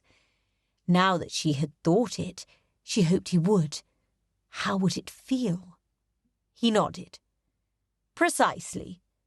I knew you had noticed." He shook his head. What you may not know is that Lady Mary, while not the cleverest of people, is not as brainless as she appeared last evening." Sarah nodded, pushing her disappointment down. "You know Lady Mary, then?" She was still uncertain what Lady Mary had to do with her. "I do not know her well, but I have seen her enough to know she is not the dimwit she appeared last evening." "Then I am sorry for her." Sarah sighed and looked at her feet walking slowly down the pebbled path. "But I must confess, I still have no idea what Lady Mary has to do with me. Why was she so important that we needed to take a turn about the park to discuss her?" Reginald looked over at her. "You do not understand. It is another element of flirting." "Looking like a complete nodcock is considered flirting." As soon as the words were out of her mouth, Sarah realised the truth of them. Indeed, she could hear in her head Maria's voice telling her that to draw a man's favour a woman must hide her intellect. "No man wishes for a blue stocking, Sarah." Yes, it seems to be a widespread notion by women that a man only wants a dimwit. His brow creased, and he looked ahead. "While I am certain this is true of some men, men like Muckrake would be threatened by a woman with wit. But then no woman with intelligence would ever seek after his affections." He stopped walking and turned, staring hard at her. "No man worthy of you would ever ask you to pretend to be less than you are." Sarah was quiet for a moment, thinking through what Reginald had just said. While she did not take the opinion that a woman must be brainless, she also knew of men who would not appreciate a woman with greater intellect than their own. But if Reginald was correct, there were men who wished for a woman who could think. "Then this is your next lesson?" "Yes." His brow furrowed, but his lips turned up, although I am not certain how to demonstrate it. He glanced at her from the corner of his eye. "At least not as proficiently as I did last evening's lesson." "I have had enough of your demonstrations for now." Sarah fought the grin threatening to come. She did not wish for him to see that she had enjoyed last evening as much as she had. "Perhaps I am the one that must demonstrate this one." Reginald nodded pensively. "Indeed, I find my interest piqued." She grinned and tapped her finger to her chin. She dropped her gaze to him. "My lord, are you aware that a grouping of hippos is called a pod?" His brow creased slightly, and then his eyes widened. "But you called them a herd last evening." His mouth dropped open in feigned indignation. "You lied to me." "It was not a lie. A herd is an acceptable name, but a pod is more accurate." She shrugged. "But it worked for my objective. And all is fair in love and flirting, my lord." A soft smile turned his lips. "Were you flirting with me, Sarah?" Her cheeks blazed, but the softness of his tone made her heart race. Did he want her to flirt with him? Her chest tightened and she licked her lips. His gaze dropped to her mouth, and he stood staring at her for a moment. She cleared her throat. "I was not flirting with you. I was practicing, my lord, as any good student would." He pulled his gaze up to her face and sighed. "It seems you know all you need to about not being brainless, but there is another aspect that you should know about." They started walking again, and Sarah glanced over at him. "There is more? What else is there to know?" "It is not just about what you know, but what you both know together." What they both knew together? Sometimes it felt like Reginald spoke in a language Sarah did not understand. She understood the individual words on their own, but when he put them together they sounded like complete gibberish. "You can't be the only one who has knowledge to impart. At some point you need to discover things that you have in common." Sharing those experiences is where the relationship grows into something more. He looked straight ahead. Sarah frowned. To discover such things will require extensive conversations. How is one to gain such information in the course of a set at a ball or with a table full of people at a card party? Reginald rolled his lips between his teeth. That is where the other things I've taught you come into play. You must do things to convince the man that he wishes to spend more time with you. You will only learn what you have in common while on a turn about a park or garden or perhaps on a carriage ride. Sarah nodded slowly. Then I must become proficient in touching and whispering. Her face heated at the way it sounded. If I am to have the opportunity to come to know the gentleman more intimately. Reginald nodded. Although, as you saw last night, the theatre can prove to be an effective place for a conversation also. He raised his brows. Or, in the case of Lady Mary, it may be the place that determines there will be no further acquaintance. Sarah clasped her hands tightly in front of her, chewing on the side of her lip. She had not realised when she came to London what all it would entail. She had imagined they would be invited to many events, perhaps not every night of the week, but more than they had to date. While she had not believed men would line up to make her acquaintance, she had hoped someone might show an interest in her. But it was all coming to naught. If she could not find a match among the thousands of gentlemen in London, how was she to find one among only a few dozen gentlemen in Stoke-on-Trent? And how was she to find a match like what her parents had? That kind of luck seemed almost impossible, in London or outside of it. She looked ahead. What could she have done differently in preparing for her season? As much as Reginald touted his teachings, she knew even learning them before she came would not have changed how woefully unprepared she felt. Chapter 17. Reginald stepped into the entryway of Charles Bancroft's Berkeley Square town home. Maria was in front of him, already unbuttoning her pelisse and untying her bonnet. He sucked in a deep breath. Tonight was to be a quiet night with just friends in attendance, which was precisely what he needed after the crushes of the last few weeks. He was not only physically tired, but mentally tired as well. The London season was not for the faint of heart. Apart from his time at his club and his lessons with Sarah, he had little to look forward to, at least until this invitation had arrived. The butler led them down a well-lit corridor and into a cosy parlour. Reginald smiled and released a breath. All his friends stood in the room talking and laughing. Several ladies stood with the group, but even then there were little more than a dozen people in the room, a far cry from the hundreds that turned out for the various balls and parties he usually attended. "Reg!" Charlie called from the other side of the room. "I'm glad you and Lady Maria could attend tonight. With how late the invitations went out, I worried you may already have plans to attend another party." Reginald strolled over, taking the glass Charlie offered him, and grinned. "I felt not a moment's regret in declining the invitation from Lady Portsmouth. It has been barely a month since I've been in London, and I'm already tired of society. It is all so taxing." Several of the men raised their glasses to him, calling out words of agreement. Maria stayed close to his side. She likely did not know any of the ladies in attendance, and as they all looked to be several years her senior, he could understand her slight hesitation. While most would think his sister was rather high in the instep and overly confident, Reginald knew better. She tended to overcompensate for her insecurities by acting confident and at times rather arrogant.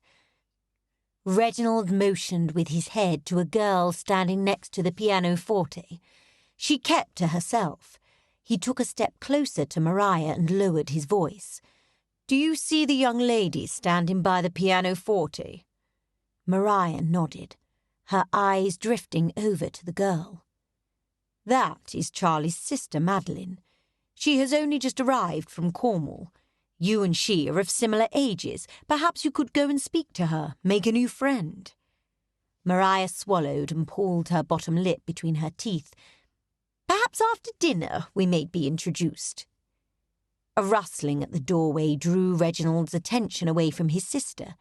Sir Winston and Lady Brown, along with Sarah, stood in the doorway. Reginald sucked in a deep breath. The evening kept getting better and better. Sarah looked lovely in a deep green gown. He could not help but notice her neck was completely exposed. Surely there was some sort of lesson he could impart to her while they were there together. Charlie moved away from Reginald and made his way towards his new guests. "Sir Winston, Lady Brown, I am so glad you could join us this evening." He bowed deeply to Sarah. "And you too, Miss Brown." Charlie returned to Reginald's side. "I hope you do not mind, Reg, but I thought perhaps your sister might be more at ease if her friend was invited." Reginald shook his head, his grin growing. "Quite the opposite, Charlie. You figured it just right. I have no objections." Charlie clapped Reginald on the shoulder. "It was not completely selfless. I admit to hoping they may take a liking to Madeline. She is dreadfully shy and has difficulty finding friends since arriving with her companion last week. It is one of the difficulties of her not being out yet. I had hoped to take her to a few smaller gatherings this season so she might make some friends before her come out next season. I'm certain they will be giggling together before the evening is over." Reginald grimaced. Charlie chuckled. "I hope so. I find I am forced to remain at home more than I wish since their arrival. She does not wish to go anywhere. I'm beginning to wonder if my mother has had too much influence on her." He turned and waved to Ragsdale, who was seated on the couch by the fire. "Rags is scowling more than usual tonight. Perhaps I should go and discover what the matter is." He rolled his eyes before moving away. Reginald wanted to go to Sarah, but it would not seem right, so he walked over to the couch where his sister sat quietly watching the other ladies speaking to each other. He extended his hand to her. "Maria, look who has just arrived." She stood up and turned just as Sarah approached. Maria sagged in relief. "Oh, it's as if my thoughts have come true. I was just wishing you were here with me. I am no longer dreading the evening." Sarah leaned forward and embraced his sister. "Maria, I was hoping you would be here." She glanced around the room. "I do not believe I know a single lady beside you." Maria leaned in even closer to Sarah and whispered to her, but Reginald did not hear what she said. Sarah's eyes flicked to his, and he wondered if they might be speaking of him. Most likely Maria was complaining about something he had done of late. Sir Winston and Lady Brown came and stood beside them.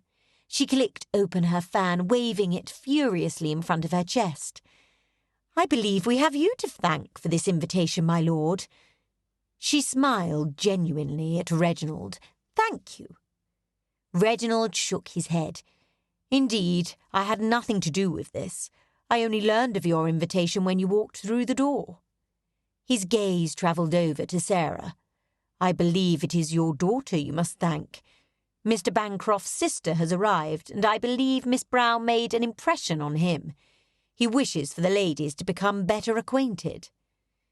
"I am certain you played a part nonetheless," Lady Brown gushed. Reginald shrugged off the praise and lifted his glass to his mouth. The butler entered the room and announced dinner. Charlie stepped forward and clapped his hands together. "As this is a group of friends, I am certain no one will object if we dispense with the formalities." He glanced over at Ragsdale and grinned. "Except for Rags, as most of us know he disdains the idea." Ragsdale smirked at Charlie. "I do not mind, as it means I will not have to sit next to you." Reginald laughed. He knew it was likely Ragsdale would sit beside Charlie, even though precedent was not being observed. It would not be because he had to, but because he wanted to. Charlie led his sister over. He dipped his head to Maria and Sarah. "Lady Maria, Miss Brown, I wish to introduce you to my sister, Miss Madeline Bancroft."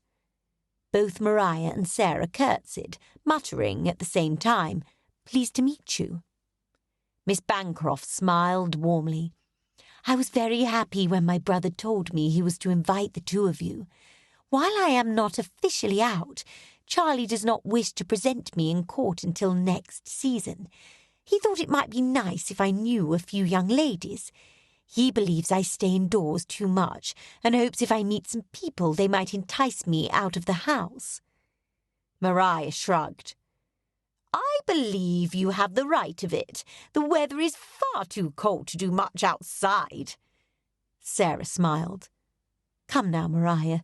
Did we not enjoy ourselves at the museum? It was not so very cold." "Yes, but we were indoors most of the time." Maria shrugged. "I will wait to venture out of doors until spring, when walks and carriage rides about the parks will be much more enjoyable." Charlie held his arms wide to his side, as if he were a gamesman herding a bunch of cattle or deer. "Come along, we may carry on the conversation once we are seated.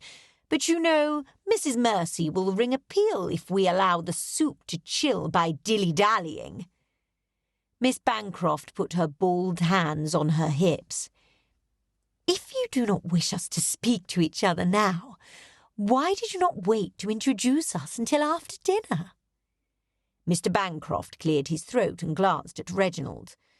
"I certainly see the error of my ways." He shook his head. "Although I'm pleased to see that you are getting on with each other." They all moved toward the doorway and into the corridor. Maria leaned in close to Sarah and whispered, although not as quietly as she likely thought, "Now is your chance. We must see that you are seated next to him at dinner." Reginald fell back a step. Sit next to him at dinner? Was the gentleman Sarah hoped to flirt with there? He hurried to catch up, hoping Maria might expound on who he was. It was obvious that it was one of Reginald's friends who had caught Sarah's attention, but which one? He stared at the back of each man walking in front of him. He hoped it was not Rags. As much as Reginald praised her intellect and qualities, Rags would never look twice at her. Montcourt and Ponsonby might look twice, but they were even more intent to avoid marriage than Reginald was, and Berwick was not better. That left only Bancroft. Reginald shook his head. That was no good either. Bancroft did not desire a wife. None of his friends did. But how did she think to try and change their mind about such things? He shook his head. It was no use trying to figure it out. He supposed he would just have to see which gentleman she tried to sit next to at the table. They entered the dining room, one that was more suited to the family rather than a large dinner party. While they did not sit in order of precedence, everyone tended to sit so that a gentleman sat on either side of a lady. Maria chose the seat across the table from Sarah, while Miss Bancroft sat to her brother's right at the head of the table. Sir Winston and Lady Brown sat at the opposite end. Reginald took the seat next to Maria, and Lady Josephine sat on his other side. Sarah sat across from him, with Berwick on one side and Pouncey on the other. Reginald looked between the two men. Which one had she wished to sit next to? Or had she not been able to secure a seat next to the man she wanted? Blast it. This had not answered any questions at all. Indeed, it had only raised new ones. He sat back in his seat, feeling rather irritated by the whole thing. He glanced across the table at Sarah, and a smile slowly started to form. Perhaps the evening was not completely objectionable. He was in a good position to watch and speak with her. Maybe he could see how she interacted with the men on either side of her and see if she paid them any special attention. Pouncey leaned towards Sarah as the footman ladled soup into his bowl. Why had he leaned towards Sarah rather than Miss Duncan on his other side? Sarah said something and they both smiled. Was she flirting with him? She did not appear to touch him, and she was not whispering as much as she was just speaking in a lower tone to him. If she was flirting, it was not anything Reginald had taught her, but he supposed she might have gained some knowledge of her own. He leaned to the side, paying no attention to the soup being ladled into his bowl. He watched them as he lifted the spoon to his lips. Berwick reached for his fork at the same time Sarah reached for her spoon, and their small fingers brushed each other. Reginald narrowed his eyes. Had that been on purpose? It was precisely what he had taught her. He was not certain he liked his lessons being used on his best friend. Sarah smiled at Berwick and apologised. Berwick chuckled and returned her smile. "No harm done," he said. Harm? How could rubbing their fingers together cause harm? Or was it just a pretence to cover up what they were really doing? Sarah's shoulders rose with a sigh, and she stared down at her plate. Was it Berwick? Was that the man Maria had been teaching Sarah to flirt with? And in turn, Reginald had taught her how to flirt with him even better. He pressed his fingers to his chest, a pinch squeezing it tightly. Lady Josephine spoke at his side, but he kept his answers short, afraid he might miss something going on across the table. It was not that he cared a whit that Sarah desired the affections of Berwick. He merely wished to see if what he had taught her worked, and he wanted to make sure that Berwick did not hurt her. That was the only reason he continued to watch, although he need not watch to know that things would not work out as Sarah and Maria hoped. Berwick was not looking for a wife. None of his friends were. He thought they knew that. When dessert was served, Reginald watched as Sarah leaned in close to Berwick and whispered something in his ear. Berwick grabbed a plate of tarts from the centre of the table and waited while she took one. He returned the plate and then turned to Miss Turner on his other side and said something to her. What was wrong with the man? Could he not see how hard Sarah was trying? Could he not see how intelligent and humorous she was? Did he not see she was perfectly lovely in every way? Why did he not pay her more mind? It pained Reginald to see her looking down at her plate in resignation, and while he did not think Berwick was worthy of her, if he was the man she had chosen, Reginald would do what he could to help her. He kicked out his foot under the table, hoping to draw Berwick's attention away from Miss Turner. Sarah let out a gasp and leaned forward with a pained look on her face. Reginald's eyes widened. Lud, how had he managed to kick her? She looked across the table, and he dropped his gaze to his plate, his face surely showing his guilt. He looked up under his lashes, afraid if she saw him full on she would know of his crimes. Sarah stared at him for a moment before turning her attention back to her plate. And she was not the only one looking.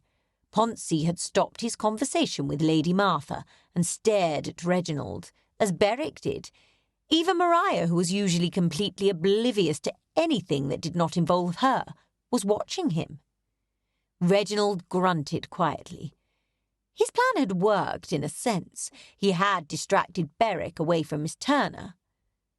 Ben watched Reginald for several heartbeats, then shifted his gaze to Sarah. But then he returned it to Reginald. It seemed rather obvious what had happened and who had done it. Reginald did not know why he pretended nothing had happened. All it did was make him look more guilty. Why had he not made up an excuse? Leg spasms or some such nonsense. That would surely have been better than what had transpired. Lud, he was an idiot. Reginald vowed to keep his feet to himself at dinner from now on, no matter what should happen across the table. The woman adjourned to the drawing-room, and all the men stayed behind for drinks. "Reg, did you do something to Miss Brown?" Pouncey asked. Reginald tried to look confused. He could not rightly admit to kicking her when he had acted as if nothing happened during dinner. What would I have done to Miss Brown? Berwick came to stand next to Poncy. "Yes, what happened to Miss Brown? She seemed rather distressed." Poncy raised a shoulder. "I don't know. Reg was glaring over at me, and then Miss Brown yelled. From the way she leaned over and rubbed her hand over her leg, I suspect she was kicked." He raised a brow. Reginald chuckled awkwardly. "Why should I kick Miss Brown?" "That is what I'm wondering. I'd thought the two of you were friends." "We are friends." Reginald looked over Poncy's shoulder. Where was Ragsdale when you needed him? Someone to speak of things that no one else cared about. Ragsdale was a master of nonsense, and nonsense is just what Reginald needed. "Then why did you kick her?" Poncy eyed him. Reginald opened his mouth to protest. "Unless—" Poncy did not continue the thought, but the look in his eyes said he knew the truth. He continued to watch Reginald with far too much interest. Reginald had yet to have a drink of his port when Charlie suggested the men rejoin the ladies in the drawing-room. Finally he let out a breath as he placed his glass on the sideboard. Surely there would be fewer questions once they rejoined the ladies. He hung back, allowing the other men to lead the way into the drawing-room. When he stepped into the room, Reginald could not keep his eyes from seeking out Sarah. He wanted to ensure she was well. What if he had hurt her terribly? He had meant to hurt Berwick, so it followed that he had kicked Sarah rather forcefully. She sat on the chair next to Maria. Miss Bancroft sat on the couch on Sarah's other side. The three were chatting quite amiably. Charlie had been correct in his assumption that they would become fast friends. Reginald moved over to stand behind Maria's chair. "Good evening, ladies." Miss Bancroft smiled up at him, but both Sarah and Maria gave him less pleasant looks. Thankfully, Charlie clapped his hands and everyone turned to look at him. "I thought a friendly game of cards might be enjoyable." "Friendly? Since when have you ever been friendly in cards?" Montcourt shouted. Charlie grinned. "That is only when I play with you. When ladies are present, I am always on my best behaviour." Everyone stood as servants stepped in and set about moving couches and setting up card tables. Sarah leaned over to Reginald. "I have a problem," she whispered in his ear. His breath hitched. Lud, she was good at this. Perhaps he should not have been so thorough in his teaching. "I did not bring any fish with me." Sarah looked at him with wide eyes, and this time it was not even on purpose. "I find it best if I always have at least a small set with me, especially with small parties such as this. Cards are often the chosen activity following dinner." Sarah nodded. Yes, I had thought the same, but then my mother suggested I change my wrap, and I set my fish down to change. I forgot to grab them again on our way out. "What are you two whispering about?" Miss Bancroft asked. Sarah released a sigh. "I seem to have left my fish at home." Miss Bancroft smiled. "Oh, there is no need for you to be upset. We have many sets. I am certain Charlie would not mind you borrowing some." Miss Bancroft turned to leave, but Reginald reached out a hand to stop her. Hopefully Sarah would not think he was flirting with Miss Bancroft. His eyes widened. Lud, hopefully Miss Bancroft did not believe it either. "If you would tell me where they are, I will go fetch them. There is no need for you to miss any of the party. After all, you are the hostess." Miss Bancroft nodded. "Thank you. That is very kind of you. They're in the top right cupboard closest to the fireplace in the library." Reginald nodded. "Yes, I know just the place." He turned away, intent on fetching the fish, but Sarah reached out a hand and pulled him to a stop. His arm heated from the tips of his finger to his shoulders. "You need not go get them. I can fetch them myself. It was my mistake." He waved her words away. "But you do not know where the library is. It's no problem, Sarah. It's the least I can do." Sarah shook her head. "You could just tell me how to get to the library." Why was she being so stubborn? Reginald shook his head. "No, it'll be much faster if I just go." He headed toward the door, but when he stepped out into the corridor, Sarah stepped out beside him. "It is my fault I forgot them. At least let me come with you to fetch them." He looked over her shoulder into the room of people. "I'm sure you will be missed." She glanced over her shoulder and shrugged. "You are mistaken. Only Maria and Miss Bancroft know me, and they believe I am fetching some lemonade." "What of your parents?" She dropped a heavy sigh, her hands tightening at her sides. "Please, if we hurry, no one will be the wiser." "Why?" "I just need a moment away. A moment when I'm not worried about every word I speak or every move I make." "Why do you feel you need to worry about what you say or do? These people are friends." "They are your friends, not mine. They are heirs to dukedoms and marquisates. I am just the daughter of a gentleman. What I say among them matters." "You are welcome to take a moment out here in the corridor." He knew it sounded lame. "Do you not wish me to come?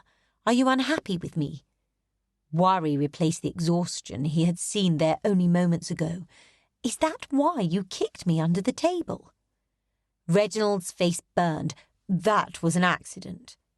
She smirked. "Then it was you." He scowled at her. She had tricked him into confessing. "Very well, Sarah, follow me." He started down the corridor. Unless he wished to confess every wrong he'd ever done, it might just be best if he did not argue with her any more. Chapter 18.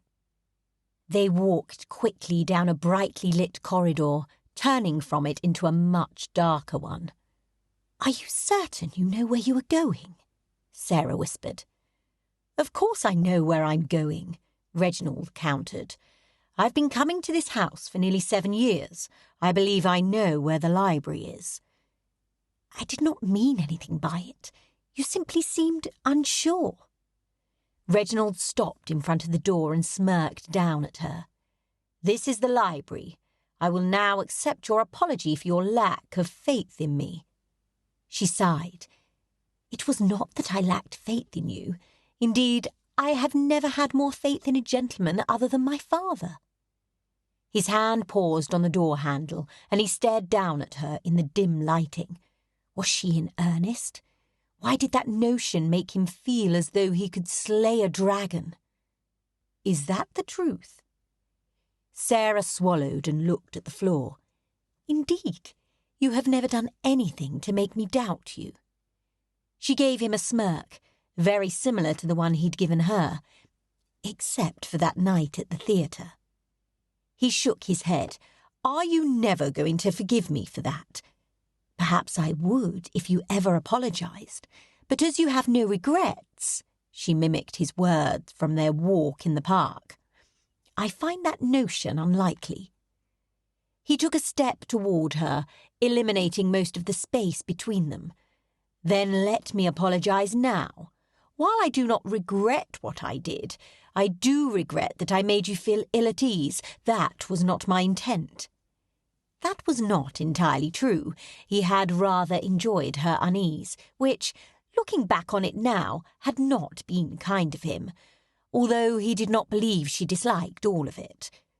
Sarah shook her head. "I find that hard to believe, my lord." Reginald grinned. "Then perhaps I need to apologize for that as well." They stood staring at each other for several heartbeats. What would it be like to kiss her? He knew he could not do something so untoward, especially not in an open corridor, but he could not help but wonder, and not for the first time. He shook off the thought and turned the handle, pushing open the door. He stepped inside, a breeze of cool air meeting him.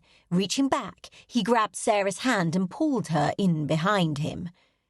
But he didn't let go once she was inside. He enjoyed the feel of the warmth spreading through each of his fingers and up his arm far too much, and while he did not hold her hand tightly, he could feel a slight pulse. It thumped quickly in a similar rhythm to his own. He pulled her toward the fireplace and regretfully dropped her hand so he could open the cupboard to the right. Sarah pulled her hand in front of her, rubbing lightly at her fingers. Was she cold? Should he retake her hand, or perhaps even wrap his arms around her? He liked the thought of that. She took a step to the side and he pushed his thoughts away. If she wanted his warmth, would she not step closer? He rummaged through the cupboard. What were all these things inside? How was he to find... Aha! Victory! He held up a box, a grin on his face. Sarah returned his smile. The moonlight filtered through the light shears on the windows, casting a pale white light across her face. The thought of her brushing her fingers against Berwick's came unbidden to his mind. Berwick! What did she see in him? Reginald clenched his jaw. What had he done? Why had he been such an accomplished instructor? If she did end up marrying Berwick, he had no one to blame but himself. He should have just allowed Maria and her fans to continue Sarah's training. He handed the box over and she grasped hold of it lightly. Perhaps he needed to show her what real flirting was like, show her that Berwick was not the right man for her. He took a step closer to her and ran the back of his finger lightly across her jawbone. "What are you doing?" she asked in a shaky voice. "I'm giving you another lesson on flirting. Is that not what you asked for?" Sarah swallowed and focused her gaze on his Adam's apple. "This feels like more than flirting, my lord. I assure you, Miss Brown, this is the best kind of flirting." He took a step closer and leaned in slightly. "And you seem to learn best when I demonstrate." His whispered voice tickled her neck, sending a shiver through her body. "Are you sure a demonstration is necessary?" She stood still as a statue except for her eyelids, which fluttered wildly. "Trust me, this is the best kind of demonstration." The same intoxicating scent that had nearly undone him at the theatre filled his nostrils, and the desire to kiss her came again, but with far more intensity than in the corridor. He pulled back from her slightly. What if she did not want it? Her eyes were still closed, but her head tilted to the side, leaving the slope of her neck fully exposed. That was an invitation, was it not? He leaned in and placed a feather-light kiss just below her earlobe. Sarah shuddered and sighed. Reginald grinned as he placed another kiss on her neck. But that wasn't enough. He wanted to feel her lips on his. He trailed a line of kisses up her neck and along her jaw until he came to the crease at the side of her mouth. For a moment he considered stopping there. But what was the point? If he stopped now, he would forever wonder what her lips felt like, tasted like. It would eventually drive him to bedlam. Of that he was quite certain. The box of fish clattered to the floor. Reginald moved his hands up her arms and placed them on either side of her face. He paused a moment longer, then leaned in and captured her lips with his. His mouth moved over hers, wanting to explore every crease and dimple. He moved closer, pressing his body against hers. She wrapped her arms around his neck, thrusting her hands into his hair. He let out a shiver and a soft moan. She whimpered and pulled back. Her eyes were wide. Was it with confusion, or perhaps embarrassment? No, he swallowed. It was shame. This was a mistake, she whispered. Her words were like a splash of cold water on his face. What had he done? She dropped down and gathered the fish with trembling fingers. "Sarah, He dropped down with her. She brushed the fish into the box and slammed it shut, shoving them into his hands.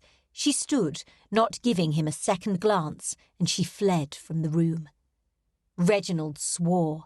Never had he behaved in such a despicable manner, and to Sarah. How could he have done such a thing to her? She was like a sister to him. He shook his head. No. What he had experienced, the emotions and reactions that had just flooded his body, they were not the feelings one had for a sister. No, He wanted Sarah in a way he had never wanted another person. He wanted all of her, mind, body and soul. It felt selfish, but he could not help it. He wanted her for himself. But she had left, and he felt as if she had taken a part of him with her. It was almost as if He shook his head. No, that was not possible. He was very happy with his life as a bachelor. He did not wish for a wife. Did he? But if he did not he could not say that word. Sarah. Then what he had done just made him no better than muckrake. Bile rose in his throat. He collapsed into a nearby chair and dropped his head back, staring at the ceiling as thoughts flitted in and out of his mind. Could it be he was no different than that rake? His throat felt thick. Or could it be he loved? He tried the word out in his mind, testing it to feel its truth. He was surprised to discover that it did not feel as foreign as he had thought it would. Could he love her? His chest warmed. It was possible. But his discovery may have come too late. He could not say that she would ever speak to him again. Would she still come to visit Maria? A warmth of hope spread throughout his chest. If she came to visit Maria, perhaps there was a chance he could explain to her, apologise to her for everything. The door to the library swung quietly open. Reginald did not turn around. He hoped it was Sarah, but he knew deep down it wasn't, and whoever it was need not witness Reginald's disappointment. "Reg?" Ponce's deep voice sounded from behind. "What? You have been away from the party for some time. Are you well?" His voice was softer than normal. "No, I am most unwell." "What happened?" Ponce settled into the chair next to him. Reginald sighed. Heatherton was usually the man he confided in. They were closer friends than any of the others, just as Montcourt and Berwick and Ragsdale and Bancroft were. Ponsonby was the lone man out. He did not have a single best friend, but rather was a best friend to all of them. He was the fill-in when someone was missing, and while Reginald would have preferred Heath was there, he wasn't. He was somewhere on the continent with his mother. There was no way Reginald could speak of this with the others. No, Ponce was the only one present that Reginald trusted not to make light of his situation. "How is Miss Brown?" Reginald could not get her wide-eyed face out of his mind. "She and her parents left early. Miss Brown claimed to have a headache." "She left?" Reginald straightened in his chair, unable to help the pitiful tone in his voice. "I think it's best. She did not look well when she returned." He trailed off. Ponsonby was implying that he did not know where she had come from. Already there was speculation. That could not be advantageous. "Lemonade. She told Maria and Miss Bancroft she would fetch them lemonade." Reginald's voice was firm. He had hurt her enough. She need not suffer the censure of the ton also. Ponce nodded. "Her head must have ached enough that she forgot the lemonade." "Must have." Reginald ran a hand over his face. Ponce sighed. "You wouldn't happen to know anything about her headache, would you?" Reginald shrugged. What could he say? It was not just him in this story. If people outside this room learned what he had done, suffice it to say, Sarah would have to return to Stoke. "You may confide in me, Reg. Your story is safe." "I know, Ponce. It's just—" "Miss Brown?" Reginald nodded. "I'm a terrible person." "I doubt that." A soft smile rested on Ponce's lips.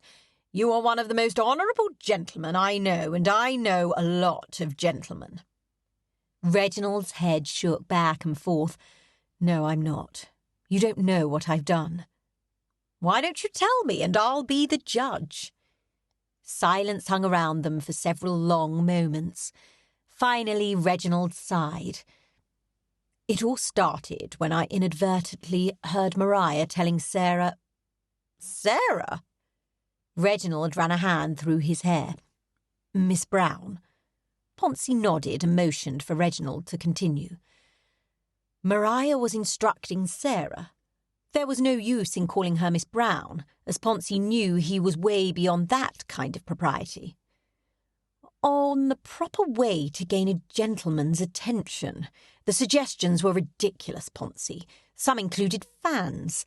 I had no choice but to intervene. I had to volunteer to teach Sarah myself. A hint of a smile flitted across Ponsonby's face, and he nodded. You had no other choice. He said it matter-of-factly, but it felt as if he was teasing. Reginald nearly stopped talking, but then Ponsonby's face became serious again. Continue. Reginald found himself telling his friend everything. The story poured out, and before he knew it, he was telling Ponsonby about the kiss.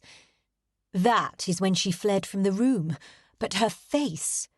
Reginald sighed, his head shaking and his shoulders stooping. She looked quite unwell, yes, I saw her. Ponsonby nodded slowly. What am I to do? Reginald's voice was quiet. That all depends. Reginald looked up at him. What do you mean? It depends on what? If you do not care for the lady, then you do nothing. You carry on as if it never happened. Reginald looked at his friend, hardly believing the man could suggest something so cold and calculating. Nothing. However, his brows rose.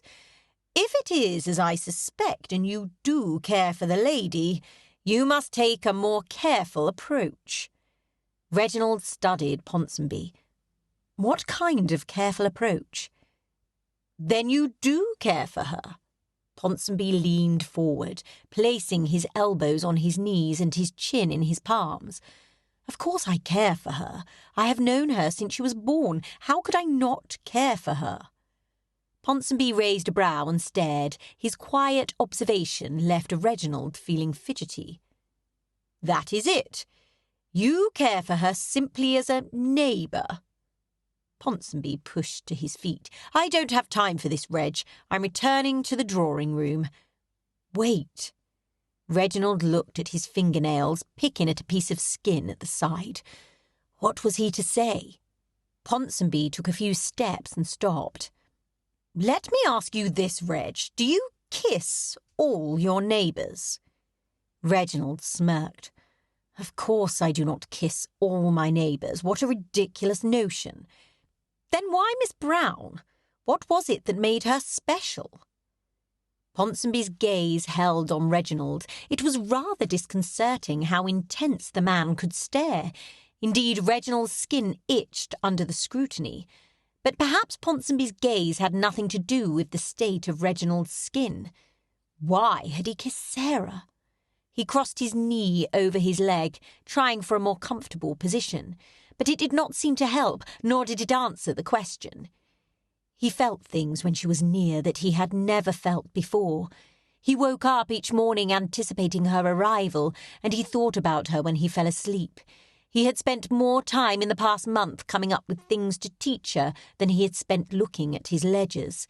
He had even tried his hand at creating a charade just to see if she would enjoy it. He just sighed. He just loved her. That was it.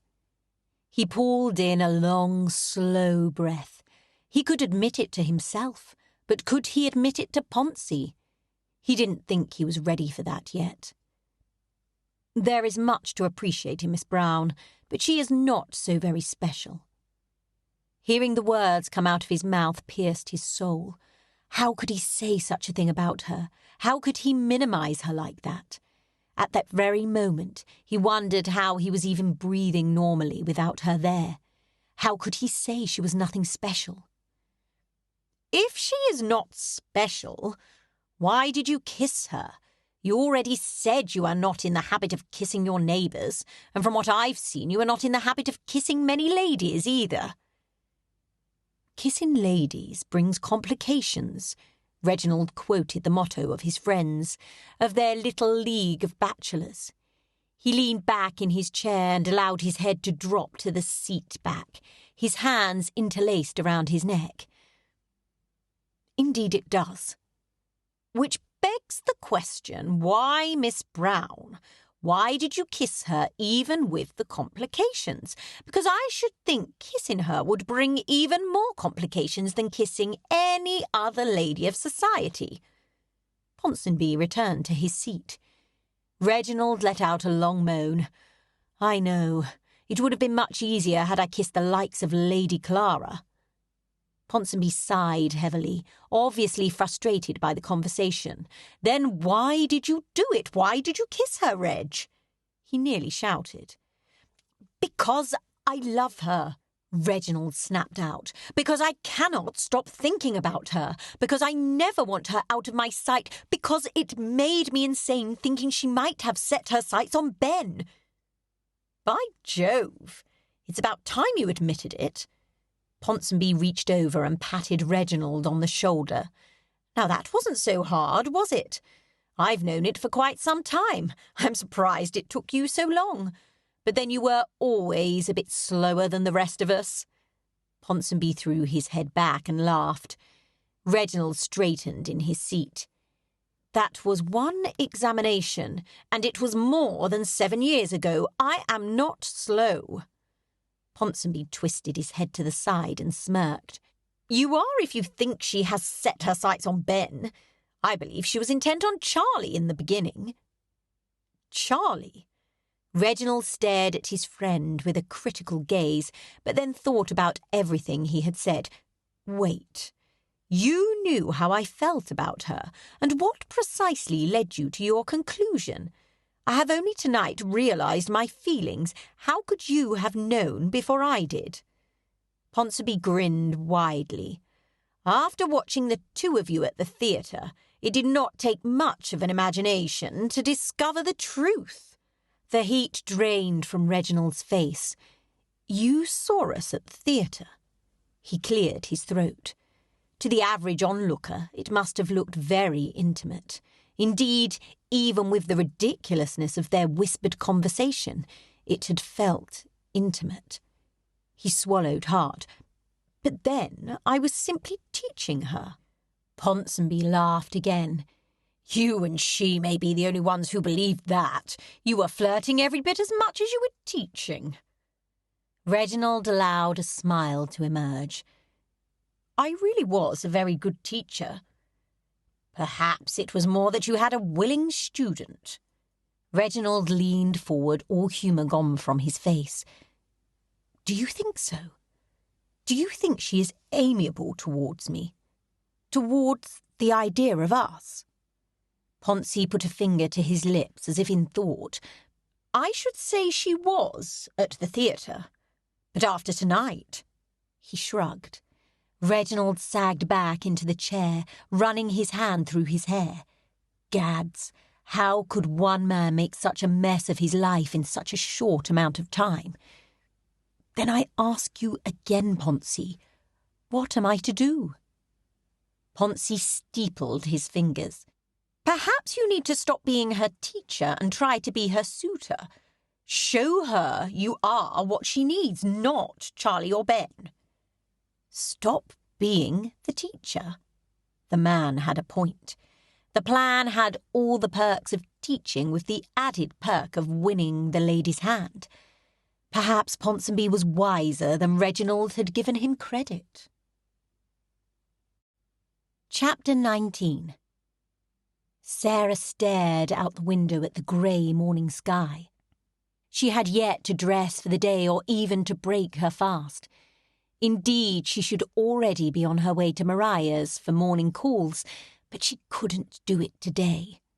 She dropped her head against the window and sighed. Unfortunately, going to Maria's meant the risk of seeing Reginald, and after last evening's kiss, after last evening's life-altering kiss, Sarah did not know if she could ever look Reginald in the eye again. The evening was both the best and worst of her entire life. She had always held a special place in her heart for Reginald, It was a hidden place, one she did not speak about even to Maria, especially to Maria. She would not understand, and she would certainly not wish to share Reginald. As much as Maria talked of them being like sisters, Sarah did not think Maria wished them to be actual sisters, especially if that meant Sarah would take a bit of Reginald's time from Maria. But never in all her dreams had she imagined what had happened last evening. She closed her eyes, feeling the warmth of his lips on hers, the tingling of her skin where he caressed her arms. It was more than a dream come true. She brushed her fingertips across her lips. But had her dreams really come true? In her dreams, Reginald kissed her because he loved her, because she meant something to him. Not because he was pushing to see how much he could fluster her under the guise of teaching her how to flirt. Indeed, she did not believe he could have meant anything by the kiss. It was just another joke to him. And while she could not imagine the kiss meant anything to Reginald, it had meant everything to her. But what was she to do now? How was she to look at him knowing that he had released something inside her that she did not know how to cage again? How was she to hide her desire for him so he was not aware of it? How was she to pretend it had never happened? One thing was for certain. She no longer wished to flirt with Mr. Bancroft. Indeed, Sarah was resigned to the idea that she might never marry at all. She put a hand to her temple as her head began to throb again. Perhaps it would be best if she returned to bed. Sarah laid down, pulling the counterpane up to her chin, and stared up at the ceiling. Flashes of the evening jumped in and out of her thoughts. Reginald leaning in closer, her leaning in to meet him, the soft brush of his lips, the pressure as he deepened it, the feel of his hair against her fingers. She moaned. Saints above! She had kissed him as much as he had kissed her, and therein was the problem. She had behaved most improperly, and now he knew what kind of woman she was, wanton and undisciplined. She rolled to her side and closed her eyes, hoping to block the images, but it only made them more vivid against the darkness of her closed lids. How was she to get any sleep when all she could think of was that kiss, of Reginald, of what she had done? She tightly pinched her eyes closed, forcing herself to think of anything but last evening. In her mind, she put every one of her bonnets to pieces, rebuilding them into dozens of different designs. The ruse worked until she pictured herself trying the new bonnets on. Every time she did, Reginald appeared and kissed her soundly, then laughed at the hurt on her face. Sarah shooed him away, but it did not keep the hollow feeling in her stomach at bay. Finally, she gave up on her bonnets and simply pinched her eyes shut and pushed every thought from her mind, focusing only on the blank black void behind her lids. When an image tried to creep in, she pushed it out. It was exhausting, but it was just what she needed to finally fall back to sleep. Sarah and her parents stepped into the large saloon. Rows of chairs were set up facing a pianoforte and a harp at the front. Lord Ponsonby's home was quite stunning. While he might only be a baron, he was obviously a very wealthy one. "Where shall we sit?" Her mother glanced around the room. Sarah put a hand to her head. The thudding behind her eyes had not completely gone away, but she had not been able to deny her mother the chance of coming to the musicale. Hopefully the evening would be uneventful, and Sarah could relax to the music. "It does not matter. We should sit in the middle of the row. As none of us will be performing, we need not worry about being on an end." Sarah enjoyed attending musicales, even if she never performed. Indeed, perhaps that was why she liked them. She never had to worry about a performance. While she played the pianoforte, she did not play it with enough proficiency to justify performing publicly, and her singing voice, even her mother would not persuade her it was adequate. God did not give all ladies the ability to sing, and Sarah was at peace with that. It enabled her to attend musicales and enjoy what others had to share. She motioned to a group of chairs in the middle of a row towards the back. While she led her mother to believe she was doing it for those who were to perform, that was not entirely true. Sarah knew Maria was to perform, which meant she and Reginald would sit on the aisle. Sitting in the middle ensured Sarah would not have to worry about sitting too close to him. She moved into the row and took her seat, glancing around and trying to push the guilt away. Not sitting close to Reginald also meant she would not be sitting close to Maria. Could she still offer the support Maria needed from the centre of the row? While Maria liked people to believe she was confident, Sarah knew this type of display was intimidating to her when they were in the country. She could not imagine the nerves Maria was feeling tonight. But it was not as if Maria was completely alone. She would have Reginald by her side, which was something Sarah did not need. "Miss Brown?" Sarah heard her name called through the crowd. She looked around, trying to discern where it had come from. Her mother nudged her arm and dipped her head forward, motioning to Maria, who stood waving her arms several rows in front of them. "We have already saved you seats with us." "Oh, look, how kind." Maria's father stood and helped her mother to her feet. Sarah released a heavy breath. "But we are already settled here, Papa." She could hear the slight pout in her voice, something she had obviously learned from Maria. Her mother looked down with a determined expression. "But it would be improper for us not to join them when they have singled us out. Lord Stoke and Lady Maria hold a high place in society. We would do well not to offend them." Sarah clenched her fists at her side. It seemed Maria was not as skilled a teacher as her brother. Sarah had not learned to pout as well as her friend. She closed her eyes and shook her head. "Very well." She pushed herself to her feet and trudged along behind her parents. Perhaps she could sit on the opposite side, making them a barrier between her and Reginald. That way there would be no chance that Reginald could lean over and flirt with her. But it was for naught. Maria patted the chair next to her. "I saved this seat especially for you." "Do you not wish for Reginald to sit there? I can sit on the other side of my parents to give him room." Maria guffawed. "Reggie may sit on your other side. I should far prefer to have you next to me." Sarah's jaw clenched even as she smiled and settled in next to Maria. Thankfully, Reginald was not within sight. Perhaps if Sarah were living a righteous life, he would not join them at all. Her mind flashed to the kiss, and she knew there was no chance of that. "Sarah, I'm so glad you are here. After you left last night, I feared you might not feel well enough to attend tonight." Maria wrapped her hands around Sarah's arms and squeezed. "But I so wanted you to hear me perform." There were times when Sarah tired of being Maria's confidant and disciple. It was a taxing role to play.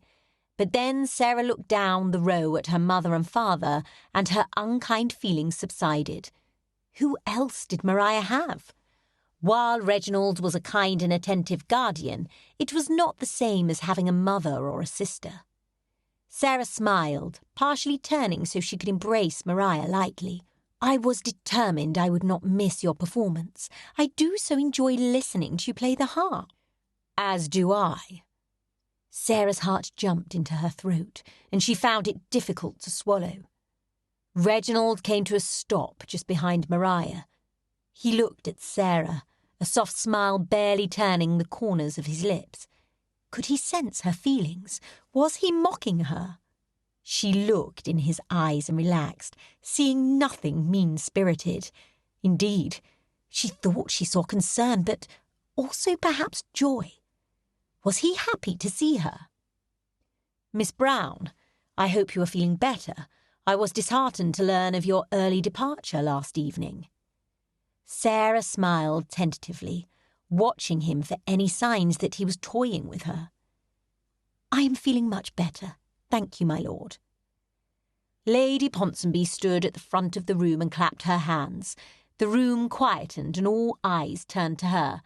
Everyone, please find a seat." Sarah took the opportunity to glance at Reginald from the corner of her eye. He did not look at Lady Ponsonby as everyone else did, but rather stared at her with that same soft smile on his lips. A flutter flared up in her stomach. Could it be last night had meant something to him also? Had she been wrong to think he kissed other ladies the way he kissed her? She looked down at her hands in her lap, scolding herself for latching on to even the smallest hint that he might care for her. It was a smile, that was all, and she would do well to remember it. Else, in the end, it would surely only cause her pain. Chapter 20. We would like to begin our evening's programme shortly. Lady Ponsonby beamed out at the crowd. Her son, Lord Ponsonby, stood at her side, far less beaming. Indeed, he looked rather annoyed by the whole situation. If everyone could please find a seat. His mother turned to take her seat, but elbowed him in the side before she left. A scowl replaced his annoyance as he followed behind her. Reginald chuckled. This evening is very near purgatory for poor old Poncy. Mr. Bancroft and his sister waved and hurried over to them. Lady Maria, Miss Brown, I'm so glad to see you here. Miss Bancroft looked eagerly at them. You see, there are enough chairs for us to sit with them. You were worried about nothing. Mr. Bancroft rolled his eyes behind his sister's back. Reginald grinned. Sisters, I completely understand. Sarah had not heard his words as much as read them on his lips. Maria and Miss Bancroft compared their musical numbers in low tones. Normally Charlie would not allow me to attend this type of event until I am out, but as Lord Ponsonby is the host, he felt he could make an exception this one time. Miss Bancroft turned her eyes on Sarah. Miss Brown, are you to perform? Both Reginald and Mr. Bancroft turned their attention to Sarah. It unnerved her to see all their eyes focused on her. She shook her head. No, I am not musically inclined. Mr. Bancroft put a hand on Sarah's arm and she noticed Reginald bristle. Surely you were just being modest. I wish you would change your mind and perform. Sarah shook her head, looking down at his hand. No, she stuttered. He removed his hand from her arm, and Sarah stared at the spot it had been. There was no heat or tingles dancing up her arm. While she did not seek his affections any longer, she was confused by the lack of reaction when he touched her.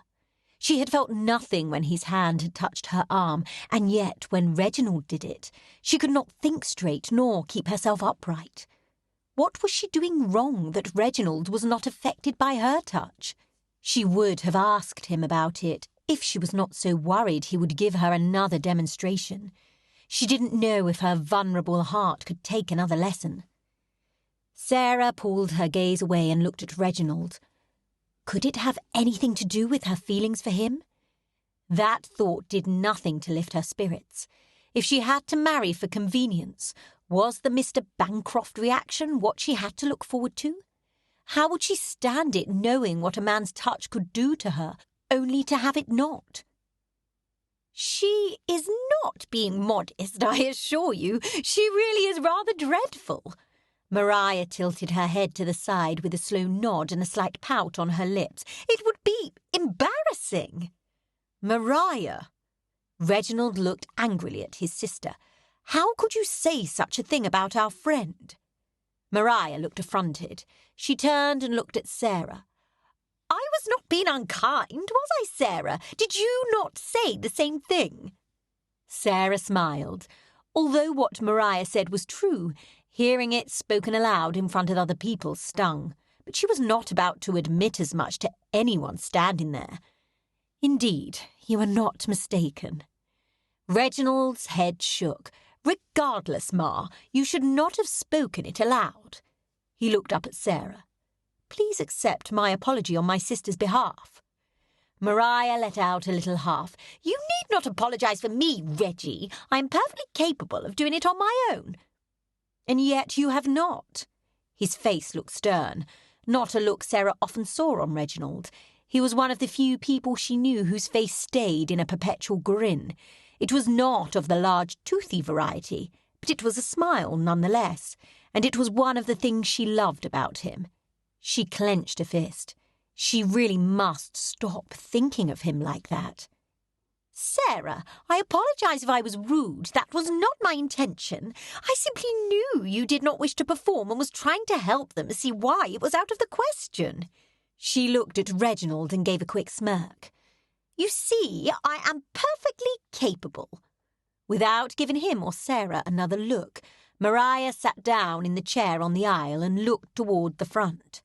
Reginald looked to Mr. Bancroft and mouthed, "Sisters." His head shook and his eyes rolled theatrically. Mr. Bancroft grinned. "If you do not play, what do you do?" Miss Bancroft eyed Sarah critically. "Maddie!" Mr. Bancroft now looked at his sister with wide eyes. "Music is not the only pastime a lady may enjoy. I am certain Miss Brown has plenty of other interests." He smiled down at Sarah. "Please excuse my sister. It seems tonight is the night for sisters to speak without thinking through their words." He glared at Miss Bancroft. "Besides, she is still new to society and does not always know when she is being impertinent." Miss Bancroft's brow furrowed, and her cheeks turned a rosy shade of pink. Her brother had embarrassed her by pointing out her folly. Sarah shook her head. Reaching out, she placed a hand on the girl's arm. "It is no matter. I took no offence." She smiled when she felt Miss Bancroft relaxed. "You are not the first to ask the question." Mr. Bancroft grinned sheepishly. "At the risk of sounding like my sister, what types of activities do interest you?" His tone held a note of curiosity, but she could detect no partiality. Perhaps friendship could develop between them, but she could no longer imagine more. She smiled up at him, hoping she did not look as if she were flirting. Her gaze flitted over to Reginald. His lips no longer held the soft smile, and his brow furrowed as he looked at his friend. Was he angry at Miss Bancroft, and, by association, her brother, or had something else raised his ire? She cleared her throat. "I quite enjoy charades and puzzles." "Puzzles?" Mr. Bancroft folded his arms across his chest, his gaze downturned. "You mean dissected maps to teach children geography?" Sarah grinned. "It started with those, but I like all kinds of puzzles. Rebuses, charades and riddles. They are all very enjoyable." She smiled. "When I was a little girl, my uncle made me a puzzle out of wooden blocks. The blocks had to be placed in a certain order for them to form a cube. It took me hours to figure it out, but once I started on it, I could not stop until it was complete." Mr. Bancroft's brow still furled, but Reginald stared at her, the soft smile back in place. "She is really very good at them, much better than I." She had to break the charade down into pieces and explain each part before I could see the answer. He held her gaze the entire time he spoke. He seemed sincere, but was she simply seeing what she wished to see? "Puzzles? Is that really a hobby?" Miss Bancroft flicked her gaze to her brother, her cheeks pinking once again. "I'm sorry. I did not intend to sound impertinent. I simply have not heard it referred to in such a manner." "I should think any pursuit one finds enjoyable would be considered a hobby." Reginald's gaze still did not leave Sarah's face. "We will begin with our first performer." Lady Ponsonby directed a scowl at Reginald and Mr. Bancroft. "Our first number will be Miss Winters on the pianoforte." Lady Ponsonby's voice carried over the low murmurs. She motioned to the piano as a young lady made her way up the aisle. Miss Bancroft, Mr. Bancroft, and Reginald scooted into the row. Sarah sighed. Reginald was next to her parents, and Mr. Bancroft and Miss Bancroft sat between her and Reginald. Perhaps she did not need to sit in the centre of the row to be safe. Miss Bancroft leaned forward and motioned to Sarah. "Would you mind terribly if I sat by Lady Maria?" I should hate to step on your foot when it is my turn to perform. She cast a worried look at her brother, as if she were afraid she had said something wrong again. Sarah caught sight of the empty chair on the other side of her father. It's no problem. I was about to move and sit next to my parents. Sarah stood, but Reginald caught hold of her wrist. Tingles danced their way up her arm and into her chest and stomach. Even her knees seemed less steady. She thought perhaps her reaction to Mr. Bancroft's touch might be preferable. Why do you not sit here? I will not be performing, and that will allow Bancroft to sit by his sister and offer encouragement. There is no reason for you to move farther in. He held her gaze. The piano gave its first strains, and Sarah slid into the seat between Mr. Bancroft and Reginald. He pulled his hand back, but the heat stayed for several minutes longer. Sarah glanced down at her arm, pulling her lip between her teeth. There was no doubt. She much preferred Reginald's touch to Mr. Bancroft's. She looked to the front, trying to focus on the performance, but she could not concentrate on the music. Every time Reginald shifted, she glanced at him from the corner of her eye. Why did her entire body react to Reginald's slightest touch, while she could not elicit even a single spark in him? Sarah shook her head in frustration. Maria and Miss Bancroft watched Miss Winters perform, every so often bending their heads together and speaking in whispered tones. Reginald shifted in his seat, his leg and shoulder brushing against Sarah's. The whole side of her body shivered. She wanted to look over at him, but she did not dare. Was he giving her another lesson, or was he practicing what he taught?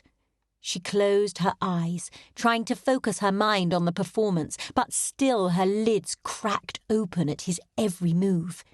She opened her eyes and looked straight ahead, afraid of what she would see if she looked at him. What if he smirked at her? What if this was just another lesson and he meant nothing by it? Reginald shifted again, but this time he leaned in close, draping his arm over the back of her chair. Why did you say you are not proficient on the pianoforte? I have heard you play, and I found the experience quite delightful.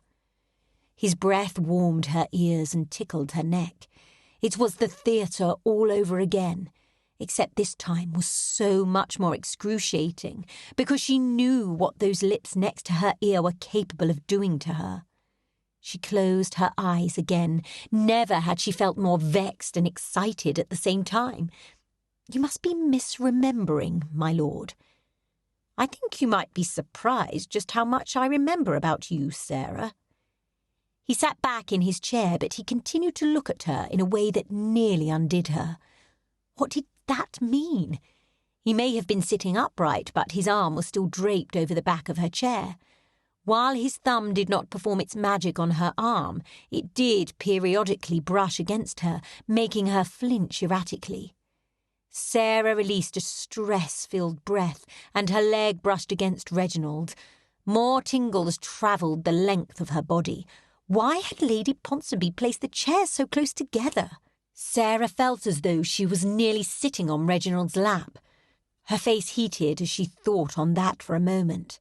She brushed jerkily at her skirt, and her reticle fell from her lap, landing on the floor with a soft thump. She leaned over to pick it up, just as Reginald did. His hand rested on hers, and he glanced over. "What are you doing?"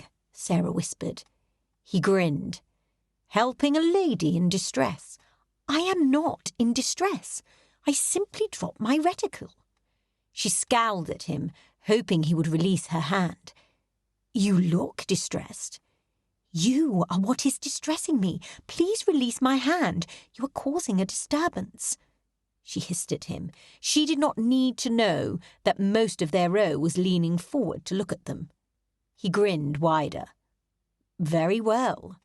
He sat up in his chair, folding his arms across his chest with a satisfied smile on his lips. Sarah snatched her fan and handkerchief that had managed to work their way out of her reticule and shoved them both back inside. She sat up just in time to hear the applause for Miss Winters. Gracious, she had not heard a single note, and it was all Reginald's fault. She clasped her hands tightly in her lap, her nerves nearly frayed to their breaking point. A tall man made his way into the row in front of them, settling into the seat in front of her. "Our next performer is Miss Lavendry," Lady Ponsonby announced. Sarah watched the young lady make her way up to the front, but she was not able to see her face. She stood just in front of the piano and just out of Sarah's view. Another woman took her place at the instrument and played the first chord. Miss Lavendry began to sing, and Sarah strained to see her. It was no use. The man in front of her was too tall for her to see anything. She tilted toward Mr. Bancroft, but could gain no better view. Glancing out of the side of her eye at Reginald, she wondered if she dared lean toward him. He had a rather devilish look in his eye that she did not quite trust. Must she see the performer to enjoy the performance? Sarah frowned. She at least wished to put a name to the face. Slowly she leaned over, but moved back when the distance between them closed faster than it should have. She released a frustrated grunt. Putting the strings of her reticle around her wrist, she placed her hands on either side of the chair and lifted herself up slightly so she might see above the gentleman's head in front of her. But that was no better of an idea. She had barely caught sight of the performer when warmth enveloped her hand. She sat down hard, jerking her head round to stare at Reginald. He looked straight ahead, but his hand completely covered hers. Sarah tried to move her hand, but his fingers intertwined with hers, forcing her to keep her hand where it was. Gah! He was a sneaky one. There was little she could do without making a scene. Her arm felt hot. Not like she was engulfed in flames, more like she was just sitting so close to the fire that it warmed her all the way through to her bones. The flutter in her stomach was like nothing she had ever experienced. She could not decide if she was on the verge of expelling her dinner or grabbing his face in her hands and kissing him again. Neither was an acceptable option. Her brain screamed that this should not be happening, but her heart would shush her brain and happily thump along. With both reluctance and joy, the number ended, and the applause sounded. Now he would release her hand. While she wanted it to go on all night, she knew it couldn't, so she would have to make sure that her hand remained out of his reach. Only he didn't let go. He slapped his free hand on his leg, keeping his hand firmly over hers. Sarah swallowed. Would not Mr. Bancroft notice? What of her father? She was certain people would notice their intertwined fingers. He was bound to either ruin her or force himself into unwanted matrimony. Sarah shifted, and Reginald loosened his hold. Grudgingly seeing this as her chance, Sarah pulled her hand free, clasping it tightly in her lap. She dared not look at Reginald, for fear he would see her true desires in her eyes. Although, would that be so bad? He did not seem to be laughing. Could it be he was using his flirting methods on her? Could he mean it? But as soon as the thought came, she pushed it away. Reginald had vowed he would not marry, at least not in the foreseeable future, which meant only one thing. He was simply playing with her. Chapter 21. The applause subsided, and Sarah shot out of her seat more than ready for the intermission Lady Ponsonby had requested. Sarah needed to speak to Reginald. She could spend the rest of her life questioning his motives, but she would never truly know what his intentions were unless she spoke to him. And while that made her knees shake, she knew she did not have a choice. Reginald stood up beside her. He clasped his hand behind his back, which was a relief. At this point, she could not predict what he might do with them. He moved his neck from side to side. Lord, it's stifling in here. He grinned down at her. I am going to get a breath of air. Would you care to join me, Miss Brown? The way he said her name nearly made Sarah shiver from head to toe. She had heard him say her name many times, but this was the first time his tone of voice matched the mischievous look in his eyes. Sarah shrugged. Perhaps in a moment. I told my parents I would fetch them some refreshments. She had not. but he need not know it was a lie. Now that the time was there, she felt uncertain about their discussion. She pulled her bottom lip between her teeth before letting it slide back out. Reginald watched her, his lips moving slowly, but no sound came out. Gracious, she just needed to stiffen her back and speak to him. "There is something I wish to discuss with you, my lord. Perhaps after I am done with my mother we might have a word?" "I am looking forward to it." Reginald waggled his brows at her. "You know where to find me." Sarah placed a hand on her nervous stomach as she moved to the far side of the room, picking up 3 glasses of lemonade and 1 plate. She placed several pieces of cake on the plate and turned to take them to her parents. Her hands shook and the glasses clattered together. She did not want to speak to Reginald. Nothing good could come from it, but it had to be done. She had to put a stop to his demonstrations before they both found themselves in an unhappy situation, either her ruination or him unhappily married. And while she wanted nothing more than to be married to Reginald, she knew she could never be happy in a marriage knowing he was not. She delivered the refreshments to her parents and made her way slowly through the crowd of people to the terrace doors. Deep male voices could be heard drifting through the door, but she could not hear what was being said. Sarah took 2 steps outside and paused when she heard her name. A large topiary stood on either side of the doorway, keeping her hidden, but it also hid those who were speaking. "I wonder at your intentions with Miss Brown." The man's voice sounded familiar, but Sarah could not place from where. "I do not see as it is any of your business, but as I suspect it will be public knowledge soon enough, I do not mind confiding in you that I am planning to ask for her hand." Sarah's heart jumped into her throat. She recognised the second voice. Indeed, that voice had kept her up several nights that very week. It was Reginald, and he had just said he planned to ask her to marry him. Sarah grinned so widely her cheeks hurt. Perhaps she would not need to speak with him after all. Perhaps it was him that would do the talking. She took a step forward but pulled back when the second man's voice sounded again. "Are you daft, man?" The man gave a sort of chuckle. "You cannot marry the chit." "And why not, pray tell?" While Sarah could not see it, she could picture Reginald folding his arms across his chest in defiance. It brought a smile to her face. "Because she will not suit. Surely you can see that. You are an earl. There are certain expectations of you, and she does not fit them." Sarah swallowed, wanting to leave so she need not hear any more, but her feet would not take her backwards. "I do not see why she will not suit, Rags. She is a gentleman's daughter. Her father is a knight." Sarah's chest tightened at the defiant tone of Reginald's voice. "A gentleman's daughter, hardly." Lord Ragsdale exhaled a deep breath. Sarah should have known it was him from the words he spoke. "Yes, technically she's a gentleman's daughter, but it's not the same as someone like Miss Bancroft. She has been trained from her youth on the protocols of society." From behind the tree, Sarah could hear Reginald's grunted breaths. As has Sarah. Lord Ragsdale sighed loudly. "But does she know precedence? Your wife will need to know such things. You will be expected to host parties and balls and other social events. Are you telling me Miss Brown knows whether to seat me or Montcourt first?" Reginald cleared his throat. "I am certain she realises that Montcourt is a viscount and that you are a marquess. The rest she will figure out. Besides, I can teach her. She's very intelligent and she will learn." Sarah slowly moved forward, peeking around the topiary. Just as she had imagined, Reginald stood stiff-backed with his arms crossed. Lord Ragsdale had a smug look. It was the same look she always saw on his face.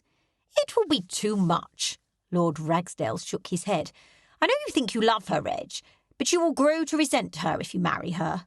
Lord Ragsdale chuckled, "Although she would make a fine mistress." Sarah twisted the strings on her reticle, willing the lemonade in her roiling stomach to stay down. The strings cut into her skin and disrupted the circulation to her hand. She could not hear any more. quietly. She backed away until she was in the saloon. Then she turned and hurried away as quickly as she could from the terrace doors. She hurried to the opposite side of the room. Stepping out into the corridor, she looked both directions before hurrying down the longest, darkest one. When she was sure no one was around, she ducked into a doorway and pressed herself against the wall. Her chest and throat ached, begging for her emotions to be released. Reginald had said he loved her. How many times had she dreamed that would happen? She shook her head, her brows creasing. No, that wasn't true. Reginald had never said he loved her. Lord Ragsdale had stated it. While Reginald had not disputed the accusation, neither had he voiced any agreement. The pain in her throat climbed and intensified with each breath, each swallow. While the words Lord Ragsdale had said hurt, what hurt most was that he was right. In Stoke-on-Trent, the difference in their stations was not so noticeable, but since arriving in London she had noticed how great their differences were. She'd felt out of place, but had been willing to overlook it for the chance to be with Reginald. Hearing Lord Ragsdale say it out loud, however, made it real. It didn't matter how much she loved Reginald, or even if he loved her in return. She could never make him a proper wife. Chapter 22. A mistress? How can you even make a joke about such a thing? Reginald turned his back on Ragsdale, his jaw set firmly.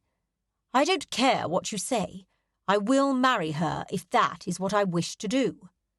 Ragsdale released a heavy sigh. If you really love her, Reg, you can't do that to her. You'll make a mockery of her. She is ill-prepared and will make a fool of herself and you. Reginald closed his eyes. He wanted to believe Rags was only saying these things so that Reginald would not marry and their little band of bachelors would not change. But deep down he knew that Ragsdale was correct, at least partially.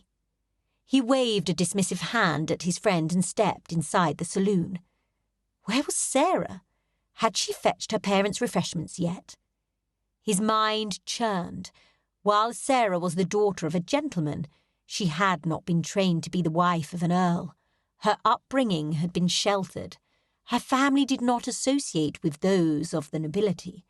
Their dinner guests were more often successful shopkeepers and the local clergy than members of the aristocracy. Indeed, Reginald was likely the only member of the peerage Sarah had ever met before coming to London. He could not recall her ever even meeting his friends when they came to visit. She had been trained to be the wife of a gentleman, although not one of very high standing. She knew how to behave in high society, but Rags was right that she would not know who to seat where at any formal event. He closed his eyes against the cold wind blowing in off the garden. But would it be as bad as Rags suggested? Would she really be ridiculed? Society could be harsh, he knew that, but would they ostracize her? Could he knowingly make her the joke of the season? A dull ache pounded just behind his right eye. What was he to do? Last evening he had kissed her quite thoroughly, and then, to make matters worse, he had flirted unrepentantly with her the entire first half of the musicale. He had not been discreet in the least, because he had not thought he needed to be. He had not cared who saw what he did. Their engagement was likely only days away. Or that is what he had thought. Gads. He really was just like Muckrake, although, in his defence, he had flirted with her after deciding he wished to marry her. Muckrake could have no such intentions each time he ruined a lady. Ruined a lady, lud, was it that bad? Reginald shook his head. He was not like Muckrake, because unlike Muckrake, Reginald intended to complete what he had started with Sarah. Indeed, the thought of dismissing her, as Ragsdale suggested, left him feeling empty and cold. Perhaps he could move on and marry someone else if he did not love Sarah. But the more he thought about it, the more he knew he did love her, and knowing that, he could not go back to the way things were, nor could he move forward without her. But what about Sarah? What were her feelings for him? When he kissed her, she seemed not only to want it, but to enjoy it. She might have simply been caught up in the moment. Indeed, she had not said much before she fled from him. His brow creased. Perhaps that was his answer. If she felt the same for him as he did for her, would she not have stayed? Would she have felt shame for what they did? Reginald felt no shame, although his guilt was growing by the second. He released a heavy sigh. He would not know unless he asked her. What he did know was that he loved her, and his life was the better for it. The thought of spending hours upon hours at his club did not hold the same appeal as it once had. In truth, nothing held the same appeal if Sarah was not there to share it with him. To the devil with it. He would marry her if she would have him, and he did not care what Ragsdale thought. Ponsonby had not found the notion so reprehensible. Although he was only a baron, he did not have the same expectations as some of the rest of them did. His eyes scanned over the crowd, his lips turned upwards, as his gaze stopped on her. She was speaking with her parents, taking small sips from the drink in her hand. He shook his head. How had he ignored her for so long? How had he not seen what was right in front of him his whole life? Whatever the reason, he did not intend for it to continue any longer. He approached the row where Sarah and her parents sat conversing, and stood looking down at them, a smile on his face. "Are you enjoying the musicale, Sir Winston, Lady Brown?" Lady Brown nodded her head enthusiastically. "I have never seen so many talented people in one room." She glanced over at Sarah. "Perhaps you should try again at the pianoforte. With more practice you might be able to perform as well as some of these young ladies."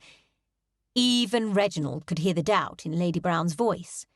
Sarah's whole being drooped. What had happened to her?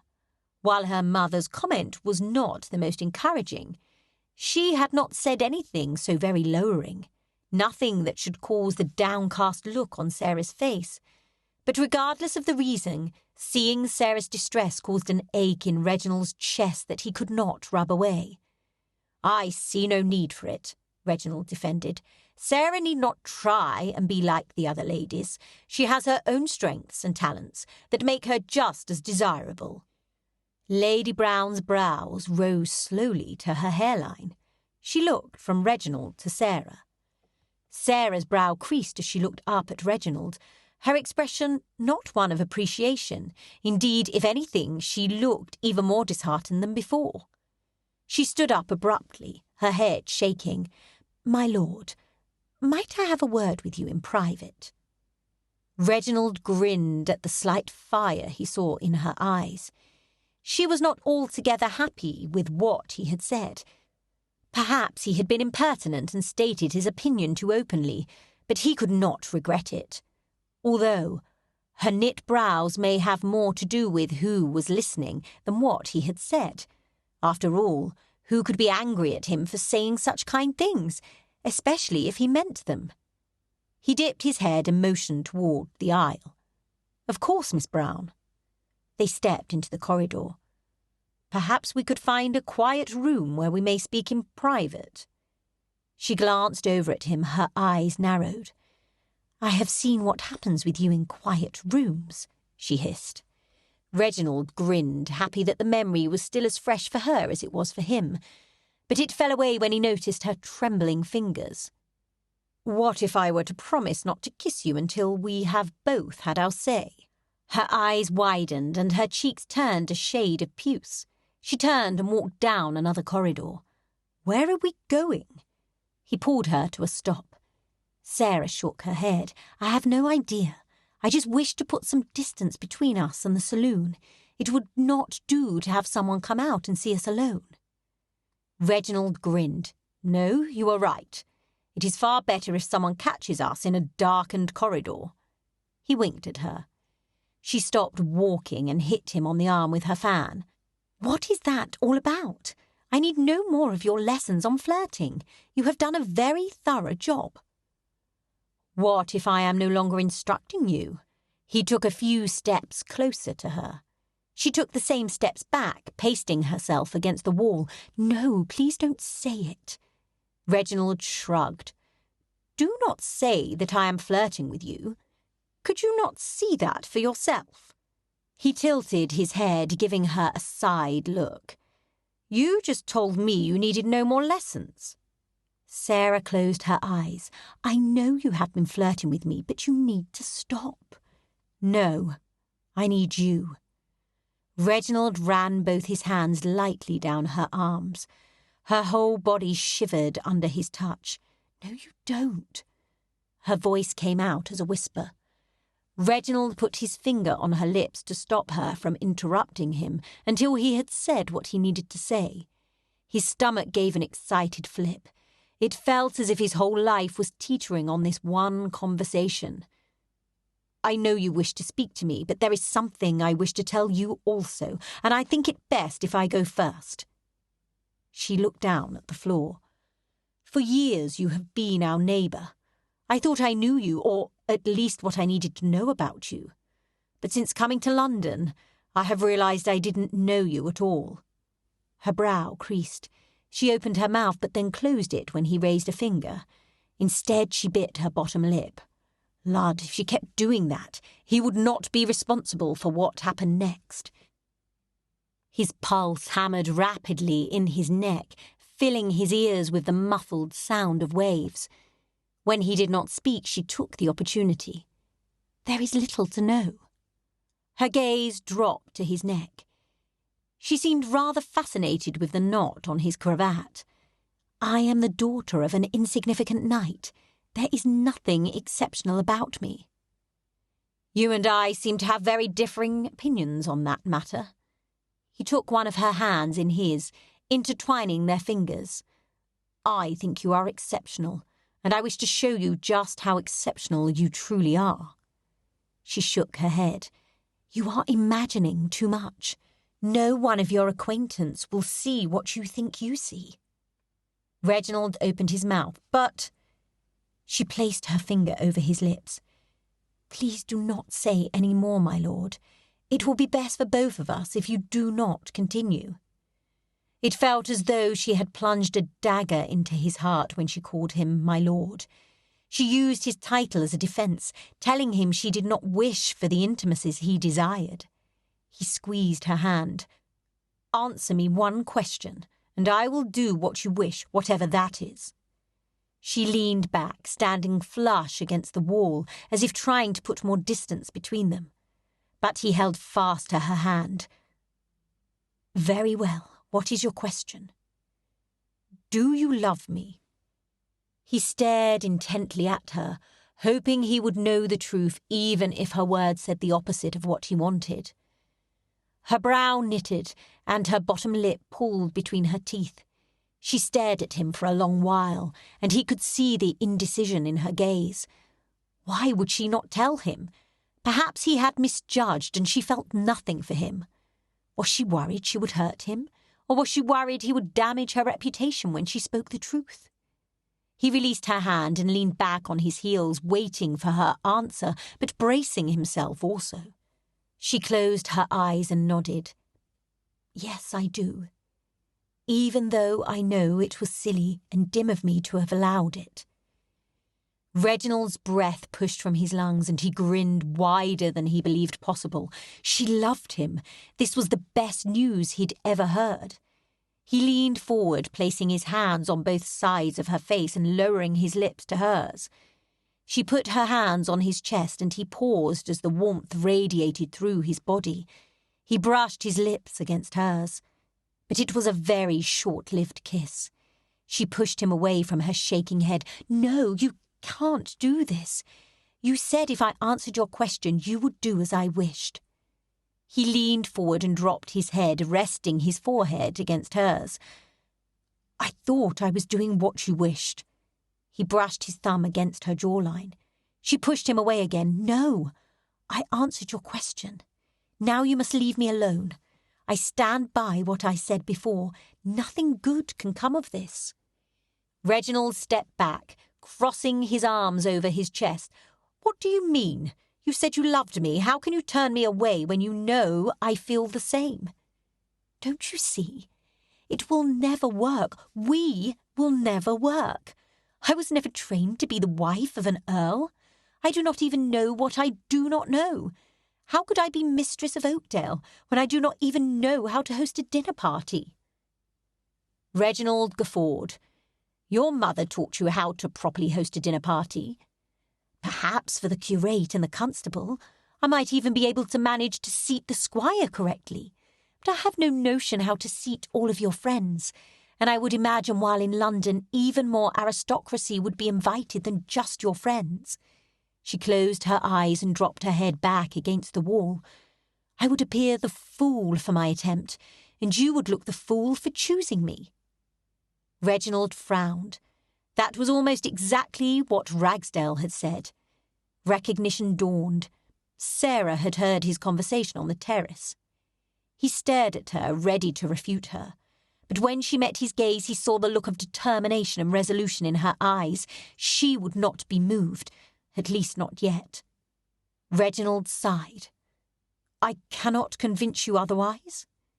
Sarah lowered her gaze, looking at her clasped hands. No, you cannot. Very well. His words may have said he would do as she wished, but he had no intention of giving up. He would not stand by and watch her marry another, not when he knew they loved each other. She may not realise how rare their feelings for each other were, but he did, and he could be just as stubborn as Miss Sarah Brown. I will do as you wish, but may we at least remain friends? Sarah eyed him warily. Friends? Friends. Reginald nodded. I suppose, she said, although she did not look convinced. Had they not been friends at the theatre, and in the parlour? A grin slid across his face. Perhaps Sarah needed to see what a good friend Reginald could be. Chapter 23. Sarah held the invitation in her hand. She looked down at it again, wondering how they had come across it. Miss Brown, Lady Maria is here to see you. I have put her in the blue parlour. Sarah smiled at Chadwick. Thank you, Chadwick. I will be along shortly. Very good, miss. The butler turned and disappeared into the corridor. Sarah looked down at the invitation one more time. How had they received an invitation to Lord Carrington's dinner party? She had never met the man, and she could not imagine her parents had either. Unless they had met him on one of their park walks, Sarah did not see how they could have come across him. She had been to many more social events than her parents since coming to London. Perhaps Reginald or Maria had something to do with it. Sarah sighed. While she appreciated their help, she was tired of feeling like she was an act of charity for them. Indeed, if Reginald would be in attendance, perhaps it would be better if Sarah declined the invitation and stayed at home. It had been 4 days since Reginald had told her he loved her. 4 days since she had told him she loved him in return, and if anything, the pain had only grown. As much as she told herself it could not happen, her heart did not seem to understand or accept the decision. With a sigh, she pushed herself off the couch. If she did not go to Maria soon, her friend would surely come in search of her. The blue parlour was only a few doors down the corridor. Sarah stood outside watching Maria from behind. Her friend sat on the couch looking around the room. Sarah could not help thinking that Maria must see everything lacking in the room. While the house itself was above a store, Sarah had been relatively surprised at its pleasing decor. There was nothing shabby about the wallpaper or paint, and most of the millwork was of fine craftsmanship. But still, it was nothing to Reginald's townhouse in Berkeley Square. She released a breath, more loudly than she had anticipated, and Maria turned around. A large smile turned Maria's lips. She stood and walked around the couch, meeting Sarah halfway. This room is so lovely. I should think I would spend all my time in it if I lived here. Sarah's nerves settled slightly. Good morning, Maria. I am surprised to see you. Maria frowned. Did you not receive my note? Sarah shook her head, but then looked down at her hands. A card she had not yet opened lay beneath the invitation from Lord Carrington. She pulled it out and held it up. Is this it? Maria's shoulders slumped, and she looked at Sarah with a bland expression. Yes! Why have you not looked at it yet? Sarah held up the invitation. I'm sorry, but I opened this invitation first, and it had me so befuddled I forgot there was another. Maria pushed her lips out slightly. And just whose invitation was so captivating it made you forget to even look at mine? Sarah handed it over. Maria looked down at it. Oh, Lord Carrington! We received an invitation to this party last week. She frowned. I wonder why yours only came today. The party is not more than 4 days away. Sarah nodded. And how did he come across our names? She tilted her head to the side. Did either you or Lord Stoke happen to make mention of us? Maria's brow creased and her head shook. No, I have not seen Lord Carrington since he visited Oakdale shortly after my parents' death. She shrugged. He came to pay his respects, but that was the last time I saw him. What about your brother? Do you think he asked that a special invitation be extended to us? Maria eyed her suspiciously. Why should he do that? I cannot imagine Reggie cares one way or another if you are present. Sarah's smile dropped away, and she looked at her hands. If only Maria knew how her words could cut, perhaps she would not say such a thing. Maria clapped her hands together. I knew it! You have discarded Mr. Bancroft in favour of Reggie, have you not? Maria collapsed on the sofa with a dreamy sigh. I have seen the way he looks at you. Oh, Sarah, just imagine, if you should marry him, we would be sisters, not just dear friends as we are now, but actual sisters. It is the best news. There was so much enthusiasm, Sarah almost did not put a stop to it. But she knew she must. Maria needed to know that nothing would come out of the harmless. She winced at the word, flirting they had done. She tilted her head to the side. Maria, you must see it could never be. I most certainly do not. Maria sat up stiffly on the couch, staring at Sarah in unbelief. Why could it never be? Sarah sighed. She had gone over it so many times in her head, she was tired of even thinking about it. Why was it that only Lord Ragsdale could see the problems when everyone else around her felt the problem could be overcome? Maria, society would never accept me as your brother's wife. Why not? You are the daughter of a gentleman. It is not as if your father is in the trade or something so scandalous as that. Sarah shook her head and closed her eyes. Both Reginald and Maria made it sound so simple, but it was far from simple. Maria, surely you see that our upbringings were very different. You were taught things I never even imagined. Maria's brow crinkled. I cannot believe I learned so much more than you. You had good tutors. But tutors did not teach me precedence or the way of the nobility.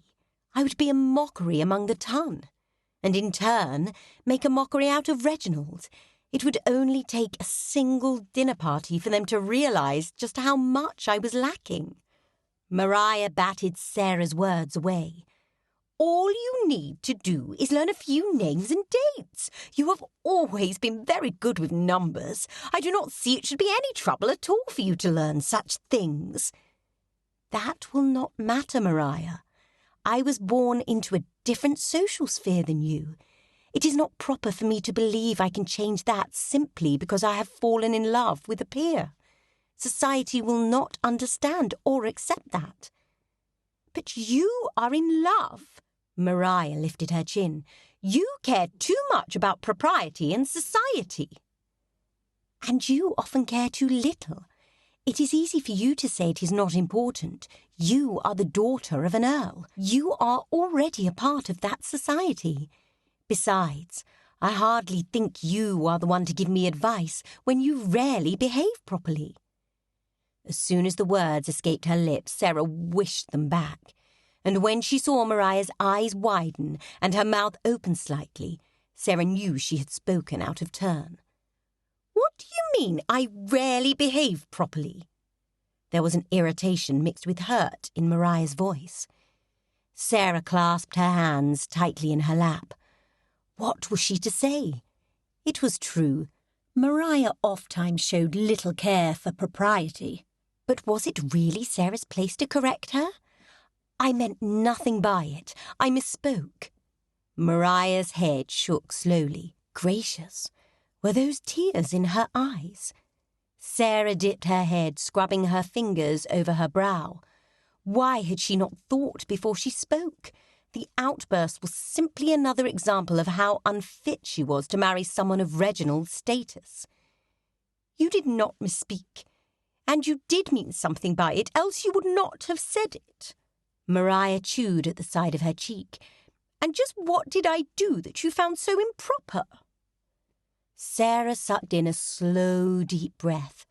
Perhaps it would be best if she just said it. It was not a lie if it happened, but did that mean it would hurt less? As one who had been on the receiving end of Mariah's sometimes less than thoughtful help, Sarah knew that the truth was sometimes painful. "You speak to your brother and call him by his nickname, even when others who do not know him or are not so closely tied to him are present." "That is it. The name by which I call my brother has deemed me improper in your eyes." Sarah looked at her hands, unable to look Mariah in the eye.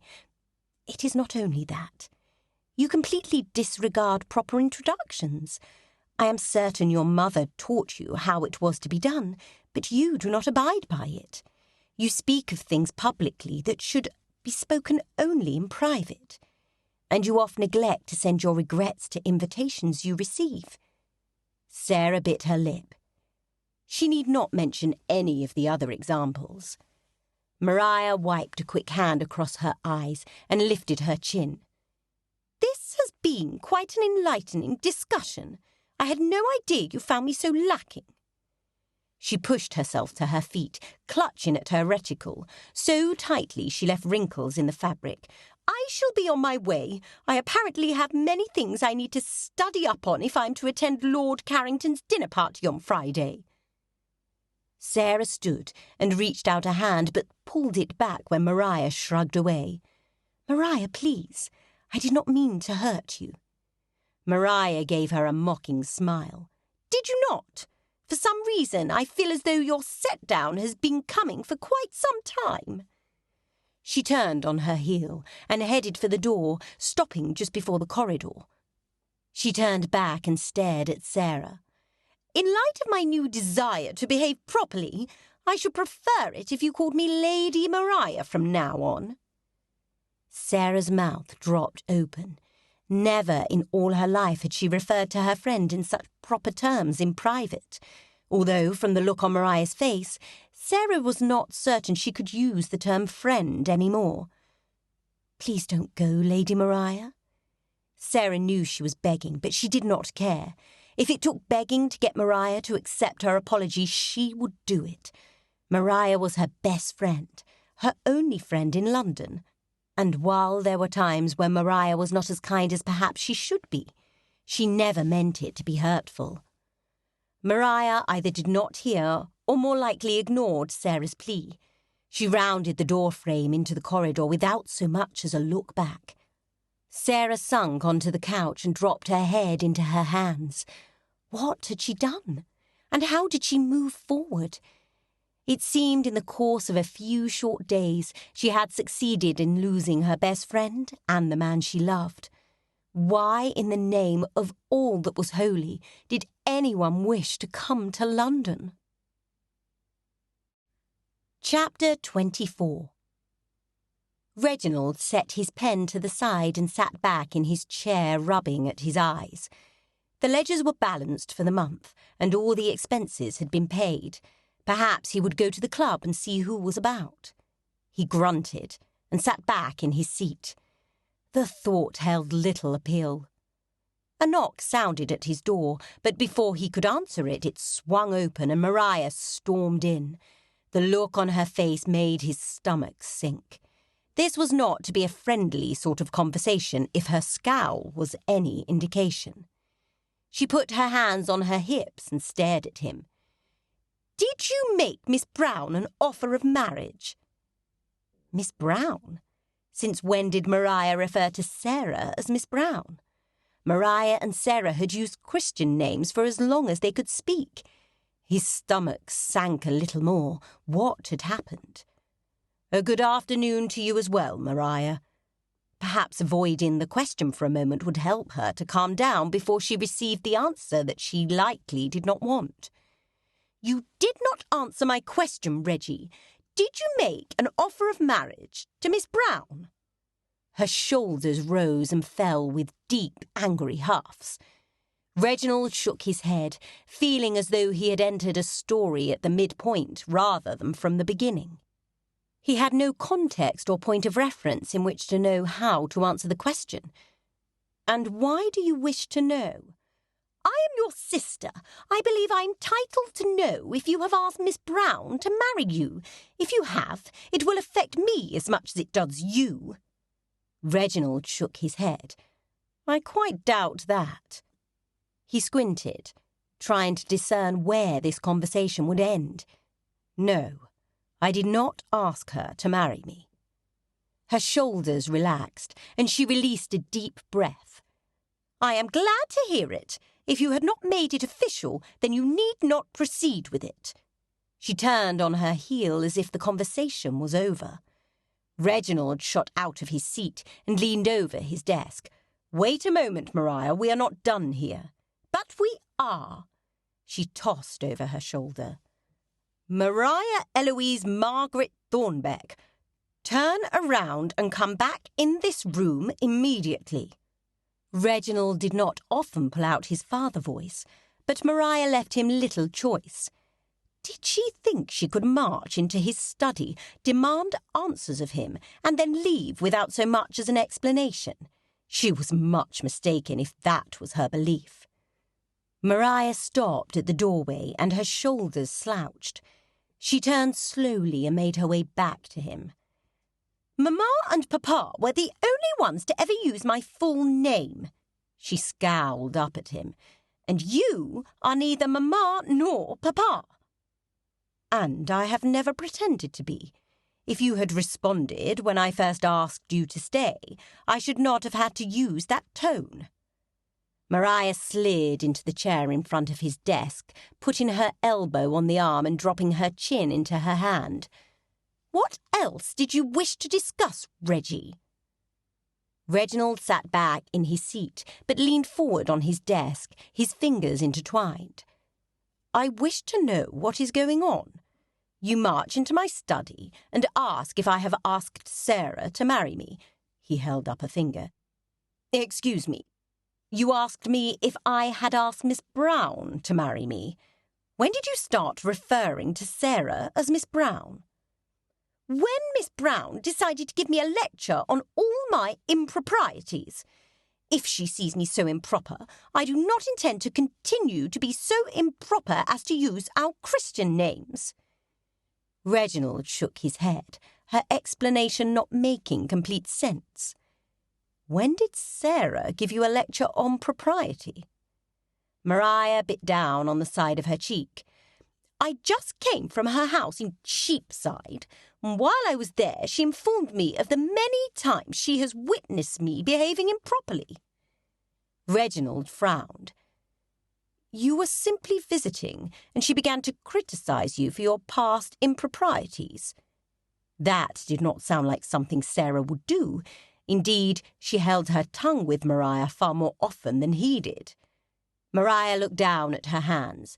"In a sense." Reginald leaned back in his chair and folded his arms across his chest. Perhaps it would be best if you started at the beginning, so I might get an idea of what this sense really was. Maria told Reginald about her trip to see Sarah. She told him about the invitation to Lord Carrington's party and Sarah's question as to whether Reginald had used his influence to secure the invitation. And then she recalled her excitement over learning that Sarah was in love with Reginald. Reginald unfolded his arms and placed his elbows on the arms of the chair, his fingers clasped together and his index fingers steepled in front of his lips. Sarah had admitted to Maria that she loved him. That was something, was it not? It was more than he expected from her, considering their last conversation. She told you she loves me. Maria scowled at him. That is all the questions you have? He slowly shook his head. He had many questions. Indeed, more seemed to spring into his mind before any previous questions had even been answered. Well, did she actually tell you she loves me? Maria rolled her eyes. I don't recall if she actually said the words, but she did not dispute it. Reginald frowned. Had she not said it because she did not wish Maria to know? Or had she changed her mind since the night of the musicale? He raised a brow at his sister and motioned her to continue. How did this turn into a lecture? Maria huffed and looked back at her fingers. I told her I was excited for you to marry her because when you married, we would become sisters. But then she told me it would never work, that you could never be married, and therefore we would never be sisters. Maria looked utterly annoyed by the conversation. Reginald swallowed hard. She had not changed her stance on that then. That was rather disappointing. She told me it would not be proper, and when I told her she need not worry about that, she told me she would not take advice from someone who regularly acted in an improper manner. Maria's voice hitched up an octave, as she did a poor imitation of Sarah. And that is why you asked if I had asked her to marry me? Maria nodded. I am relieved to know that you have not actually asked her. That is not to say I have given up hope of marrying her.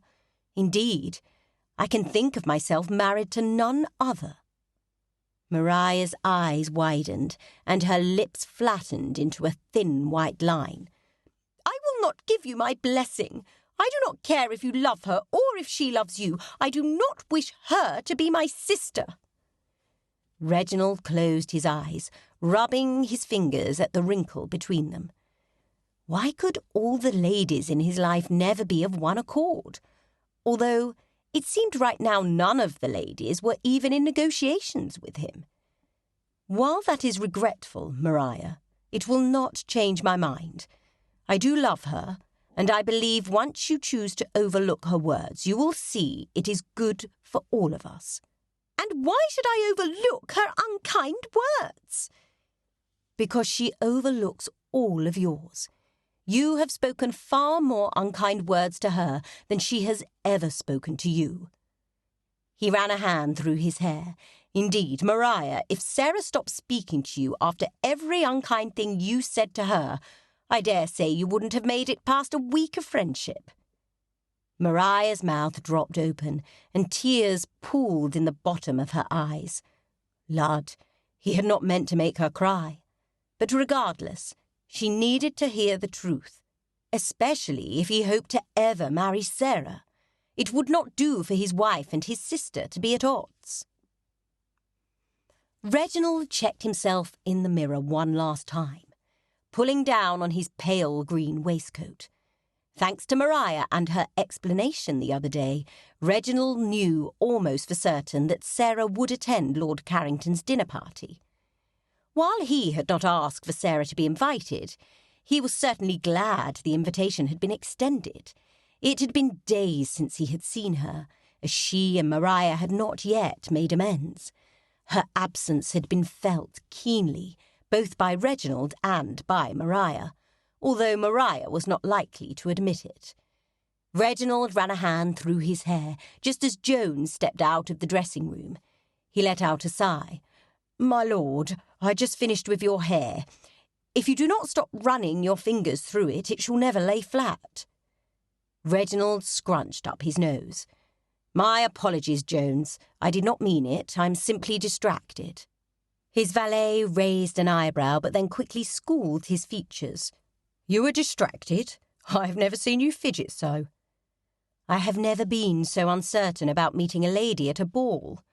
He ran another hand through his hair, and Jones released another sigh. Reginald dropped his hand to his side, shaking out his fingers to keep them from his hair.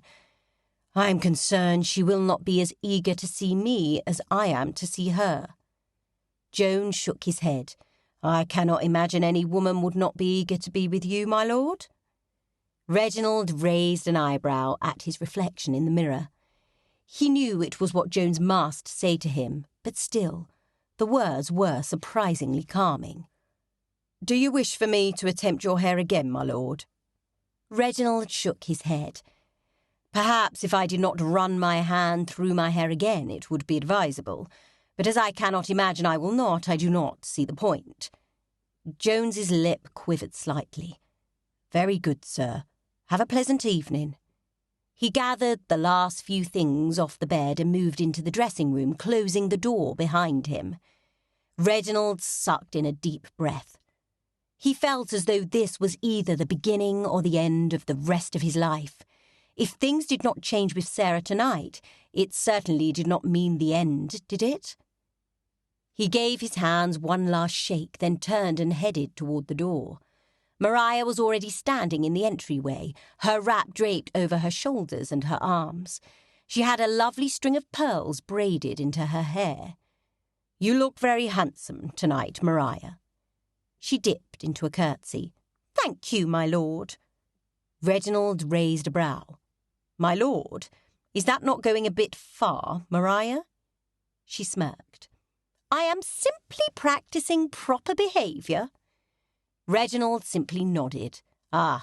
She was not yet over her disagreement with Sarah. He only hoped it did not affect their evening. He had plans for the evening, and he could not be managing their disagreement at the same time. He led her out the door and handed her up into the carriage. As he sat on the bench, he could not help but lament the fact that they were not to pick up Sarah on the way. He sighed, but at least she would be meeting them there. Or he hoped she was. After her disagreement with Maria, he worried she had decided to forego the party, and having not seen her for nearly a week, had just about undone him. Maria kept to herself on the ride to Lord Carrington's. Reginald would have enjoyed the peace, but Maria's loud sighs radiated irritation and unhappiness. When they finally arrived at Lord Carrington's Mayfair townhouse, Reginald handed Maria out and escorted her into the entryway. "It's a lovely home, is it not, my lord?" Maria smirked at Reginald. "Yes, Maria, it is very fashionable." A footman led them into a large drawing-room where people talked and laughed as they waited for dinner to be announced. Reginald craned his neck, looking about the room for Sarah. "Would you stop being so obvious that you were looking for her?" Maria growled next to him. He smiled over at her. "Only if you will stop looking as though you will bite anyone who approaches you." He shook his head. "How do you expect any gentleman to approach if you look as though you might injure them should they try to speak with you?" Maria shrugged. "I am not interested in any gentleman here. Therefore, I do not care what they should think about me." Reginald's brow creased. How did she know she was not interested in anyone in attendance? Did she have a specific person she was referring to? It is not as if she had a guest list. Reginald ran a hand across the back of his neck. Had she formed a tendre for someone and he had not noticed? Had he not been paying her proper attention? Sarah and her parents entered the room, and Reginald's mind went blank. It felt as if he were finally drinking a cup of water after thirsting for many days. He could worry about Maria later. Especially knowing that she was not interested in any gentleman here, it made Reginald's job much easier and meant he could spend his time watching Sarah. Maria stepped away from him, mumbling something that he did not pay heed to. He moved towards Sarah and her parents at the far side of the room. "Sir Winston, Lady Brown, I am pleased to see you here tonight." He dipped his head, but kept his eyes trained on Sarah. "Miss Brown, you look exceptionally lovely this evening." Sarah's cheeks pinked, but she avoided looking directly into his eyes. Was she angry with him, or was this simply her way of dealing with their current situation? "Good evening to you, my lord." Sir Winston patted Reginald on the arm in a friendly way. The man grinned, as was his normal look. Lady Brown fluttered her fan in front of her and smiled. "We are all glad to see you here this evening, my lord. Aside from Lord Carrington, who only Sir Winston is acquainted with, I'm afraid we are acquainted with very few people here." Then Lord Carrington had invited the Browns of his own accord. For a moment, Reginald wondered how Sir Winston knew the Viscount, but then he glanced back at Sarah and forgot about it. It did not really matter, as long as she was there. Lord Daly walked past their group, and Reginald leaned towards Sarah. "That is Lord Daly. He is a baron, so he will be seated before Lord Giles, but after Lord Markham." He looked around the room to see who else was in attendance. That man in the yellow waistcoat is Lord Thurgood. He is a Marquess, and aside from Lord Berwick, he seems to be the highest-ranking title here this evening. "Is not Lord Ragsdale attending?"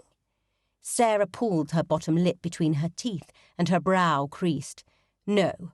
Lord Carrington and Ragsdale's father had a falling out several years ago.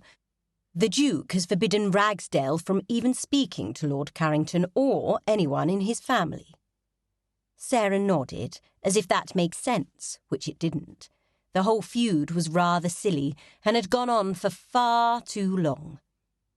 "Is Lord Berwick here?" Sarah glanced around the room. But why was she asking about Berwick? Reginald nodded and dipped his head to his left.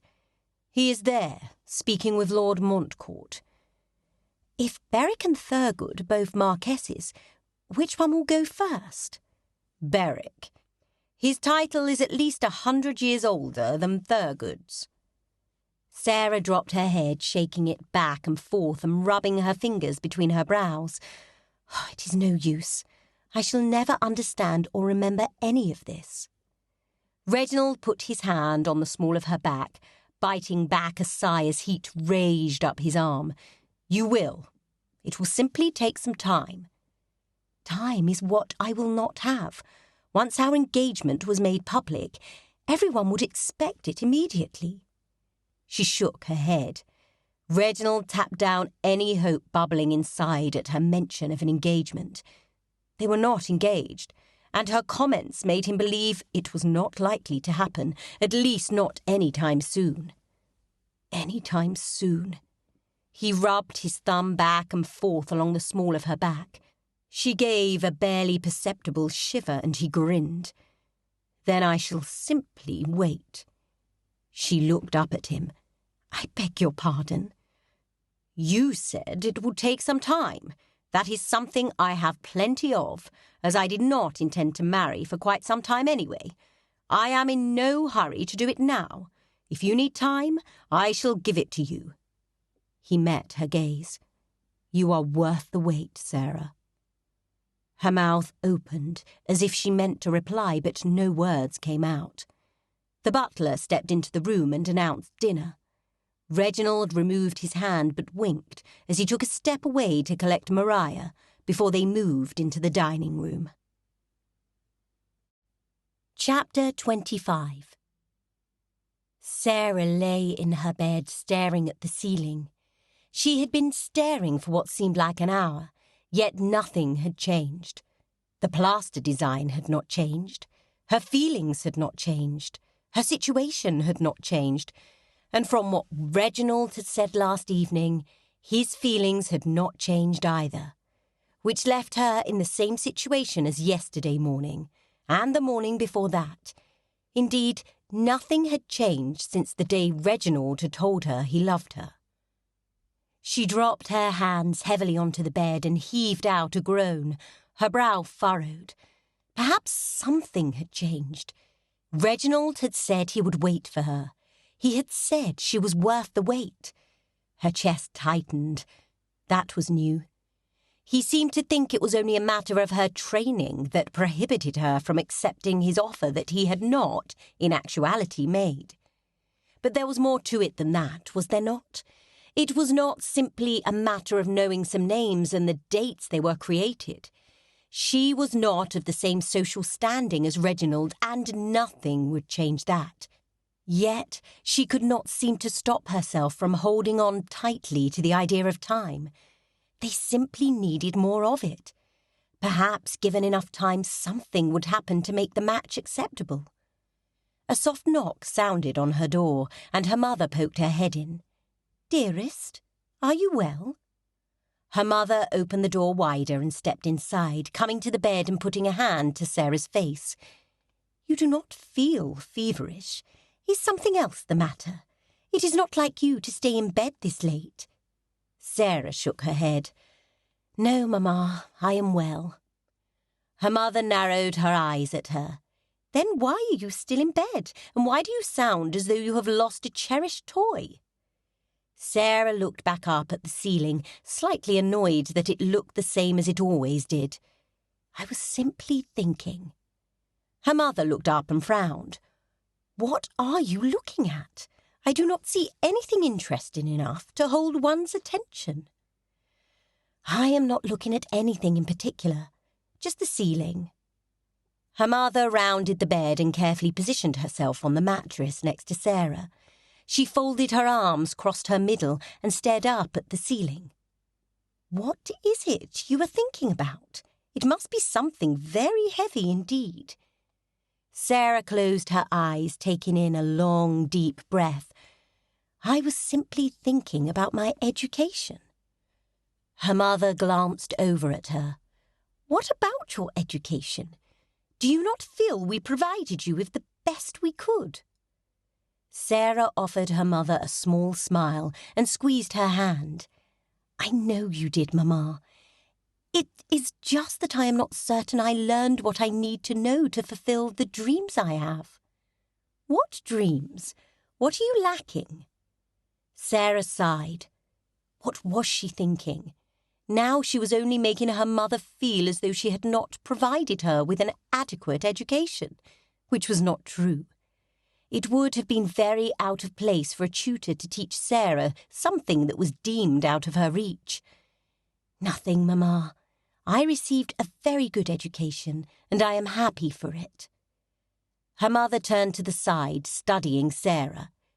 "Dearest, what do you wish you would have learned that you did not?" "I am simply being silly.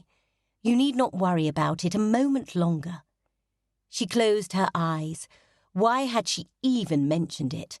And why could she not put the whole thing out of her mind and move on? She had realised Mr. Bancroft, while he was a very affable gentleman, simply was not suitable for her. The expectations of a marriage with him were not so very different from Reginald.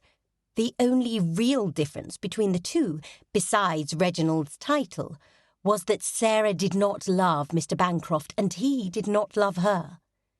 But certainly there was someone else suitable for her to marry, perhaps a vicar or a country gentleman of slightly lesser status, who would never have the opportunity of entertaining the likes of an earl or a marquess.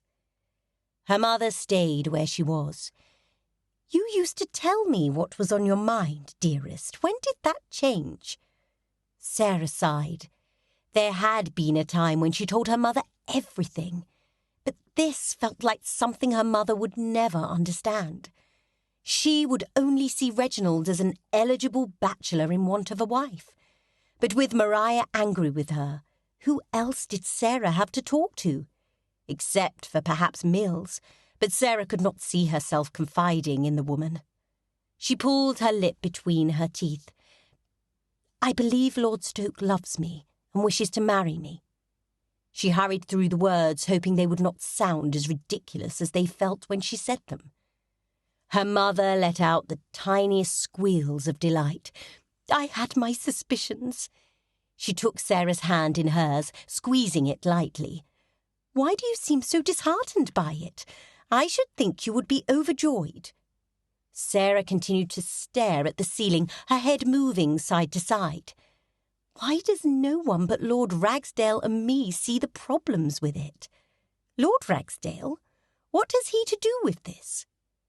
Sarah did not know if she could bear to hear another person tell her she was being silly or that society's expectations did not matter. They all saw daily proof it was not true, and simply because she and Reginald wished to do the contrary to what society deemed acceptable did not mean it would not have consequences.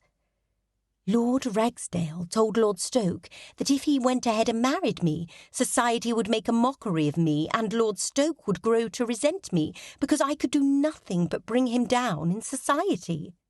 Her mother bit at her lower lip, and Sarah smiled at the inherited trait. He is not completely wrong. Sarah released a heavy breath. She had not expected her mother to understand, and found she was disappointed not to hear that everything would work out in the end. Over the years, Sarah had come to rely on her mother's optimism, even if she rarely believed it. However, her mother tapped at her lip with her finger. I believe Lord Stoke is not ignorant of society's expectations. If he believes he can overcome them, I do not see why you should not trust him. He is not without influence. There was the optimism Sarah had expected. Mamma, do you not see? He is allowing love to overpower his good judgment. But in time perhaps his love will dim, and then what will happen? Who will he blame when he has lost his status? Her mother laughed. Oh, dearest, you think too highly of yourself. If you think you can bring an earl to his knees, you are far overestimating your importance. Sarah did not know whether to be relieved or offended by her mother's words. What I am trying to say is there have been others before him who have married far beneath them, and I dare say they survived to tell the tale. Sarah sat up, leaning back on her elbows. What do you mean? Lord Stoke would not be the first to marry outside of the peerage. Indeed, you are not so very far below him. Your father is a gentleman, one who has been knighted even. You will not be disdained by all who see you. There will be some who will not give you the respect you deserve, perhaps those who wish to be in your situation but have failed. But I dare say the average nobleman, if you treat them with the respect they deserve, will not dismiss you out of turn. Her mother rolled off the bed in a rather unladylike fashion. She stood and ran her hands down the front of her skirt, smoothing out any wrinkles. But it does provide some enlightenment for me.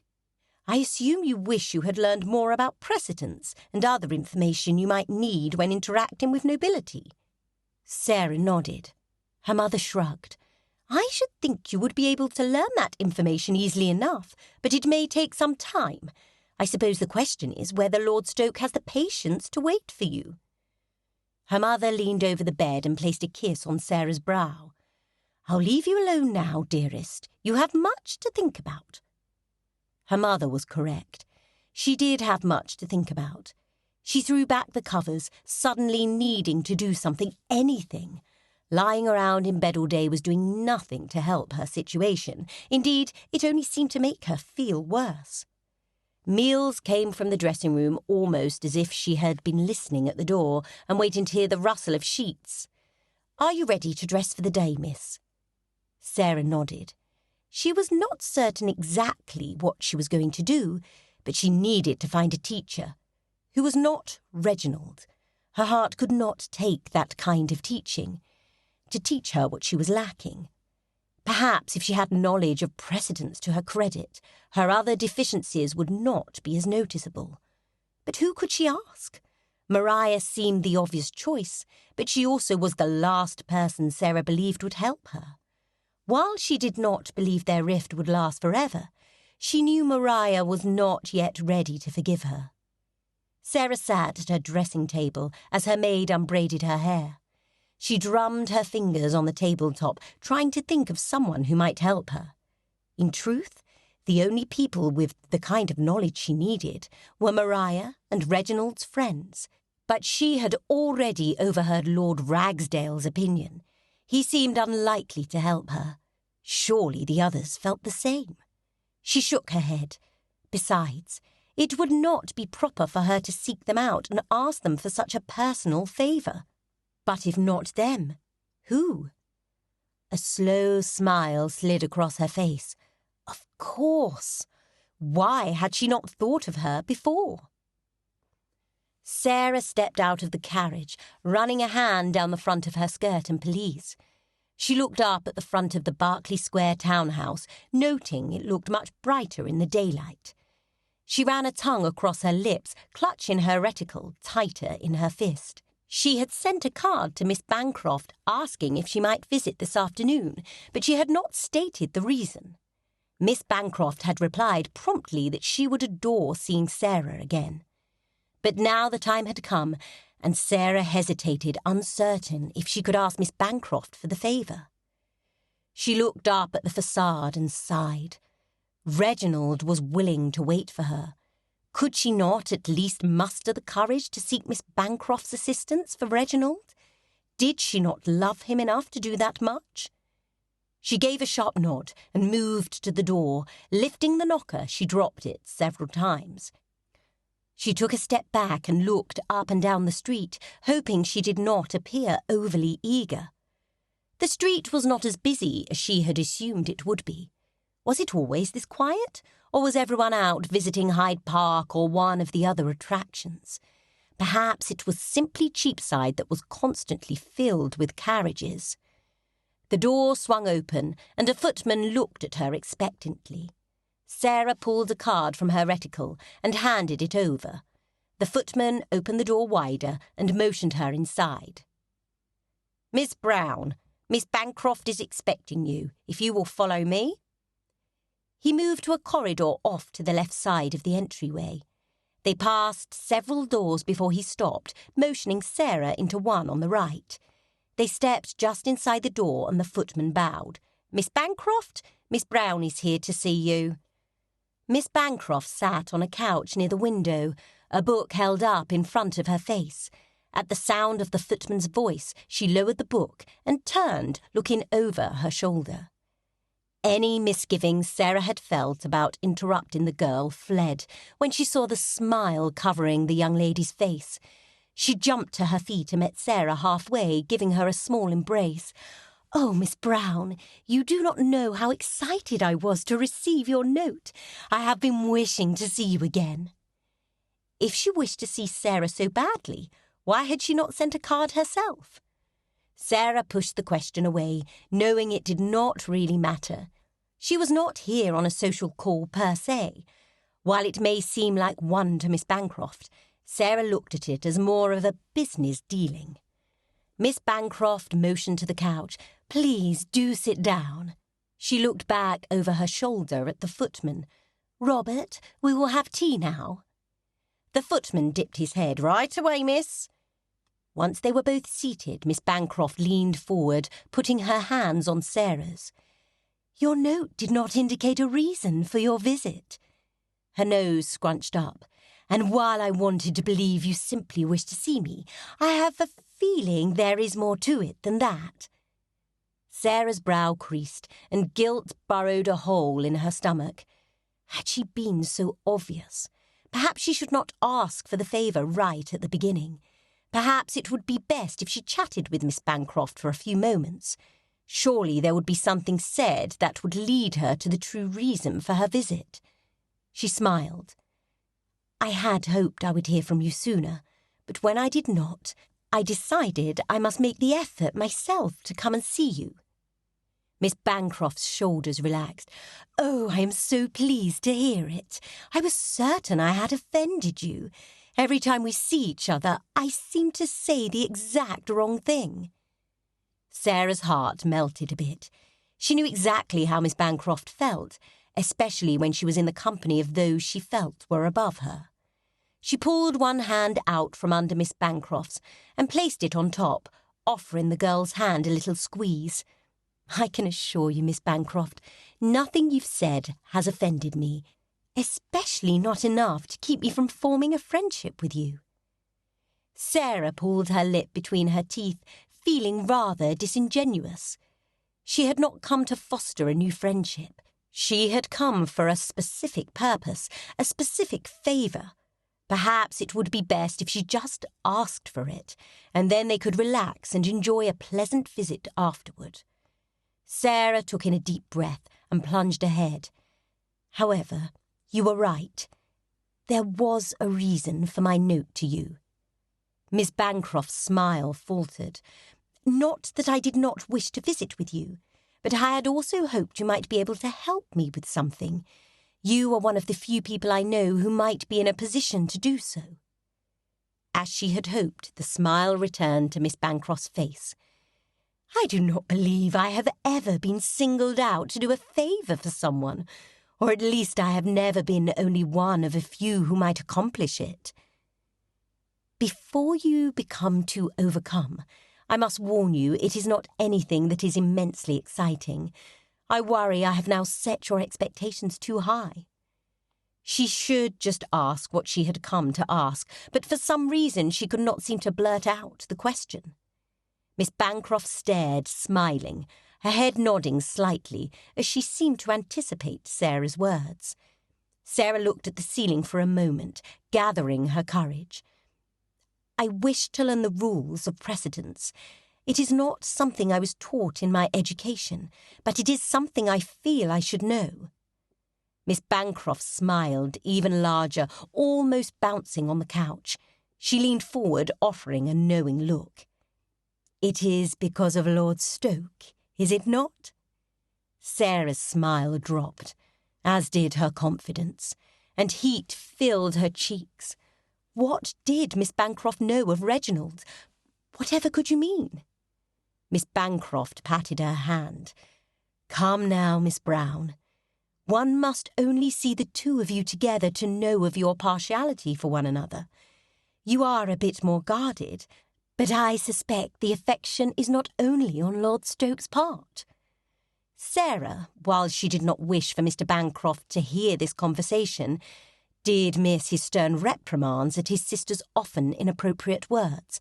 In many ways, Miss Bancroft reminded Sarah of Maria. "Yes, well, it is not strictly for Lord Stoke. I do spend a great deal of time with Lady Maria, and as she has asked me to accompany her to several dinner parties, I thought it was only proper for me to understand precedence." The excuse sounded lame even to her ears, but she was not certain Miss Bancroft was the cleverest of girls. Miss Bancroft pulled her hands free from the pile on Sarah's lap and stood up. She moved to a table at the far side of the room and pulled open a drawer, pushing things to the side. Finally she straightened, with a book in her hand. Slowly, and with a slightly raised brow, as if trying to add a theatrical flair, Miss Bancroft returned to the couch and set the book on the cushion between them. Sarah looked down at the worn leather cover. There was no inscription on the front or the spine. Miss Bancroft put her finger on the top of the book and pushed it slowly towards Sarah. "I am not certain this was the proper way to teach me, but Charlie did it anyway." She shrugged. "Mother objected at first, but she finally gave up and allowed me to use this. It was hard for me to remember all the names, but perhaps it will help you with what you need." Sarah reached over and picked up the book, flipping it open to see many blank pages. It was a journal of sorts.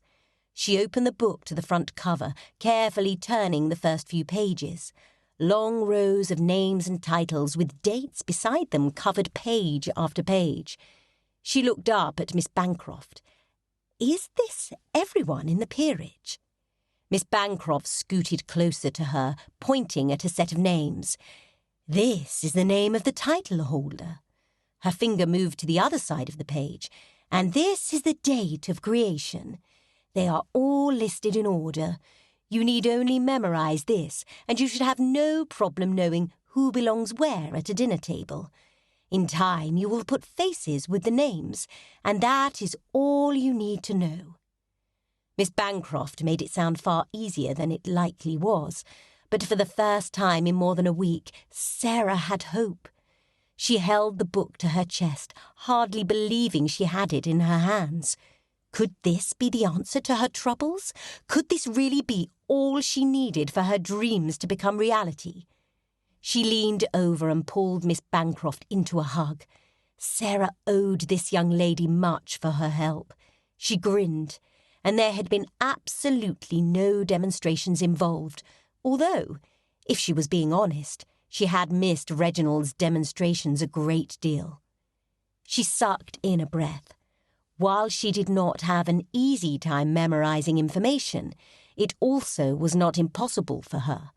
If she disciplined herself, she might be able to memorise it within a week or two. But even if it took longer, Reginald had promised he would wait. Hope bubbled in her chest. But would it be enough? Would learning every name and date inside the book enable her to be with Reginald? She released a breath. If it only gave her a small chance of being with him, it would be worth it. He was worth it. Chapter 26. It had been nearly a fortnight since Reginald had last seen Sarah. She had been conspicuously missing from all the parties he had attended, and it had been the longest, most vexing 2 weeks of his entire life.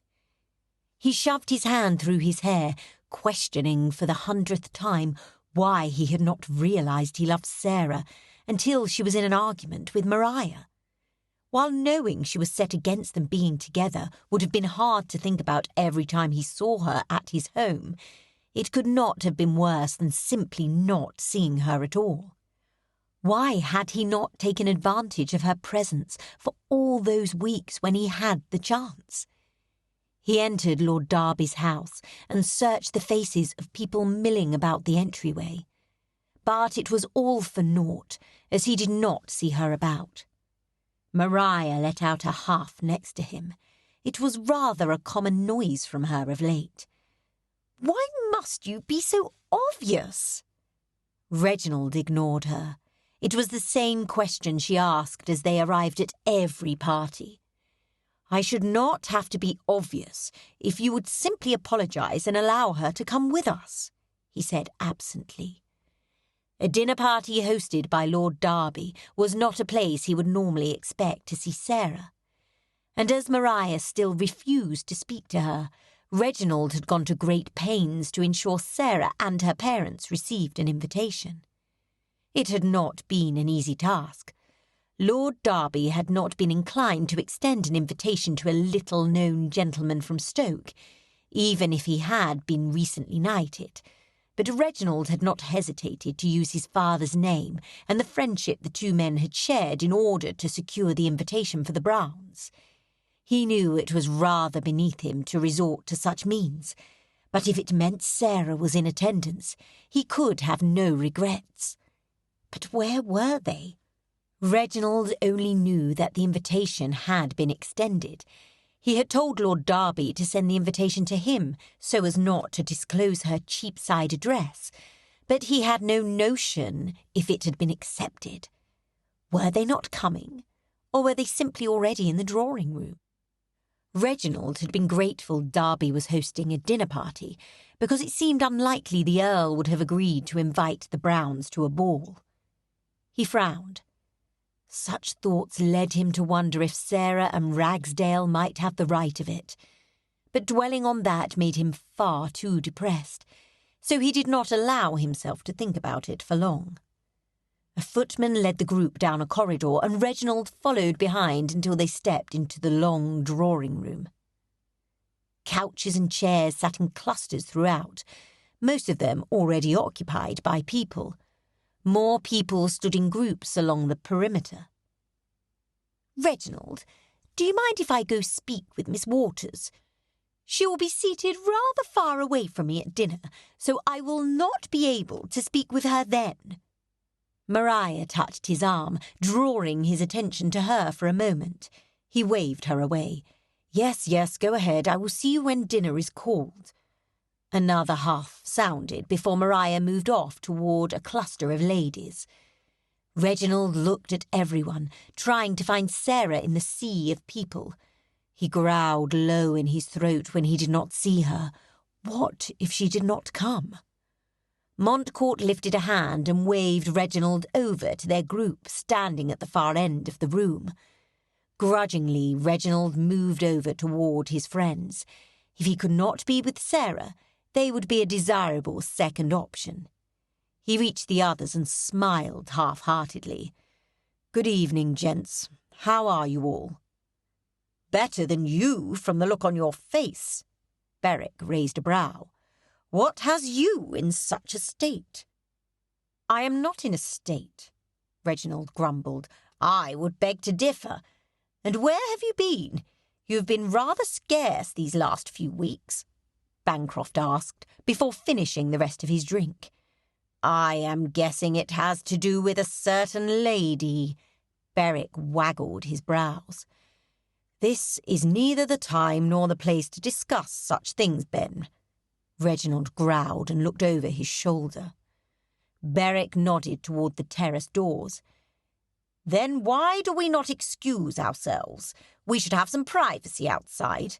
And as you have been avoiding the club, this seems our only chance to talk. The ladies will find it far too chilly out, and the gentlemen will surely stay where the ladies are." Reginald shrugged. Indeed, he was interested in speaking with his friends about his situation with Sarah. He knew Ragsdale's opinion, but what of the others? Did he dare ask them their opinion? "Where is Rags?" Reginald glanced over his shoulder, looking for their missing friend. Charlie flicked his brows up. "The Duke ordered him to Kent to check in with their steward there." Reginald grinned for the first time that evening. I'm certain Rags was thrilled. "His usual scowl was downright menacing. I should worry about any highwayman that decides to make Rags his prey." Berwick chuckled. Reginald nodded toward the doors. "If we need not wait for him, why do we not move our conversation out of doors?" They moved as a group, walking to the farthest point of the terrace, away from the doors and prying ears. Berwick crossed his arms and leaned his hip against the weighty stone baluster. "Now, I am certain most of us know the reason you are out of sorts, but why do you not tell us exactly what it is about Miss Brown that has you so vexed? Is it just your behaviour at the theatre, or is there more to it?" Reginald ran a hand through his hair, silently apologising to Jones. Just how much did Berwick know about the theatre?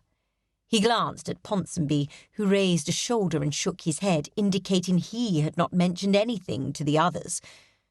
What did it matter? Once Reginald finished speaking with them, they would all know the essence of it, except perhaps the kiss. He did not feel the need to share those details. "I wish to marry her." At his words, the other men grimaced, but he guessed it was for the notion of marriage and had nothing to do with Sarah particularly. "The trouble is, she overheard something Rags said to me, and now she is convinced that a match between us is impossible because we come from different social spheres." Ponsonby twitched his lips to the side. "She overheard Rags? That could not have ended well." Montcourt settled against the hand railing. "We all know he is rather high in the instep, but that does not mean he is right. What is important is what you believe, Reg. Do you believe marrying her would be a mismatch?" Reginald shook his head. "Her most ardent argument is that she does not know precedence. But I know she is intelligent. She could learn such things quickly. Once that is in hand, I see no reason why she should not be accepted. But she disagrees. She fears our marriage would only lower me in the sight of other peers, and in time I would grow to resent her for it." Bancroft shifted, and all eyes turned to him. You have something to say, Charlie? Reginald asked warily. Bancroft shrugged. As the only one of us who does not hold a title, I can understand her concern to a certain degree. Montcourt snorted. How is that, Charlie? You have more per year than Ponsonby, and when you host a party, you invite as many peers as the rest of us do. Ponsonby frowned. Thank you for the reminder, Court. Bancroft nodded, but it was reserved. Yes, I know, but it does not mean that I see myself as an equal to those that I invite. There are times, even with you gents, that I feel my inferiority. I understand there is a distinction between us, and I can imagine Miss Brown feels it far more keenly than even I do. Then you believe that she will be looked on with disdain by those of society? The tightness that had gripped Reginald's chest for weeks increased. Bancroft shrugged. I believe she will have her critics. Not everyone will be watching to see if she fails, but there will be those that do. Take heart, Reg. Berwick lifted his chin. We will simply have to ensure she does not fail. Once others see us embrace her, they will follow suit, especially if Rags does. But will he? He has already told me I should turn my attention elsewhere. Bancroft shook his head. If you decide in favour of Miss Brown, Rags will come around. He may speak of superiority, but you know he is loyal above all else. The tightness eased slightly. You do not see it as a problem not to be overcome, then? Reginald looked at all his friends, trying to discover if they were hiding their true feelings. Berwick frowned. Reg, if you love her, I cannot advise you to turn your back on that. Love is a rarity, especially in our world. I believe all our parents married for convenience or for political reasons. They all nodded. When one finds that person who makes them whole, they should move toward it, not away. From what I have seen, Miss Brown makes you whole. Reginald swallowed hard at the sincerity he saw on Berwick's face. He turned his gaze on the rest of them. What about the rest of you? Ponsonby grinned. You already know my opinion. Charlie nodded. I am in agreement with Ben, Montcourt added. Reginald clapped Ben on the shoulder. Thank you. I'm grateful to have your support. He looked at all of them. All of you. Berwick smirked. If you had not been staying away from the club of late, you may have discovered our support weeks ago. Reginald ducked his head sheepishly. I should have known you would not think as Rags, but I did not know how I should manage if you did. Ponsonby motioned toward the door. Dinner cannot be far off. We had better move inside, lest we miss the meal altogether. Reginald followed his friends inside, feeling lighter than he had in weeks. If he could convince his friends that Sarah was right for him, perhaps he might be able to convince her of it also. He stepped into the drawing-room, and his eyes immediately met Sarah's gaze from across the room. A slight smile appeared on her lips, and it gave him hope that perhaps all was not lost. How could she deny him when they both felt such joy at simply seeing one another? He moved in her direction, but just before he reached her, Maria intercepted him. Reginald, there is a gentleman I wish you to introduce me to. In a moment, Maria. She stepped in front of him, blocking his way to Sarah. I cannot imagine Mother and Father would approve of you placing Miss Brown's needs ahead of mine. She crossed her arms over her chest and jutted out her hip. Mother and Father would be pleased that I am making an effort to ensure an heir. Even as he said it, he was not completely certain it was the truth. Would his parents think him neglectful? Or would they approve of him doing what he could to secure a match, even if it was with Sarah? He was certain his parents had never envisioned him marrying their neighbour. They were more like-minded with Rags, but they were not here, and he could not let their past desires for him dictate his future happiness. Maria, step aside. You are causing a scene. I am not the one causing a scene, Reginald, she hissed through her teeth. It is you and your tendre for Miss Brown that is causing a scene. He stopped and looked down at his sister. If you wish me to act as your guardian, then I shall, and as your guardian, I must ask why you have not yet apologised to Miss Brown. I know for certain that she has apologised to you numerous times, and yet you have not accepted it. Why is that? It is not proper to withhold your acceptance. Maria's face pinked. Do not speak to me of propriety. You know as well as I that now is not the time for that discussion. She scowled up at him. Indeed it is not. Reginald looked hard at her. But you will apologise, Maria. I will make certain of it. He turned away from her. Now, if you will excuse me. But what about introducing me to Mr. Cleverley? Reginald shook his hand. His is not an acquaintance I wish for you to make. Now step aside. I wish to speak to Miss Brown. I have not seen her in weeks, and I wish to make Sarah and her parents feel as comfortable as possible in this crush. Lady Maria. Ponsonby lifted his arm for Maria to take and gave Reginald a knowing smile. I hoped you might come and help settle a dispute between Lord Berwick and me. Maria glanced over her shoulder and scowled as Ponsonby led her away. Reginald smiled. He did not think anyone in all of England had better friends than he. He turned back, catching Sarah watching him. A swarm, would Miss Brown know the correct word, of butterflies erupted inside of him. He continued his way over to her and her parents. Good day, Sir Winston and Lady Brown. He bowed to them, but his eyes stayed on Sarah. Miss Brown, I am very pleased to see you here this evening. She looked down at the floor, but he did not miss her grin. His heartbeat picked up speed, and he allowed hope to warm his belly.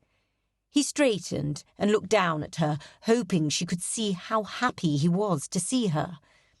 Miss Brown, I wondered if you might know what a swarm of butterflies is called.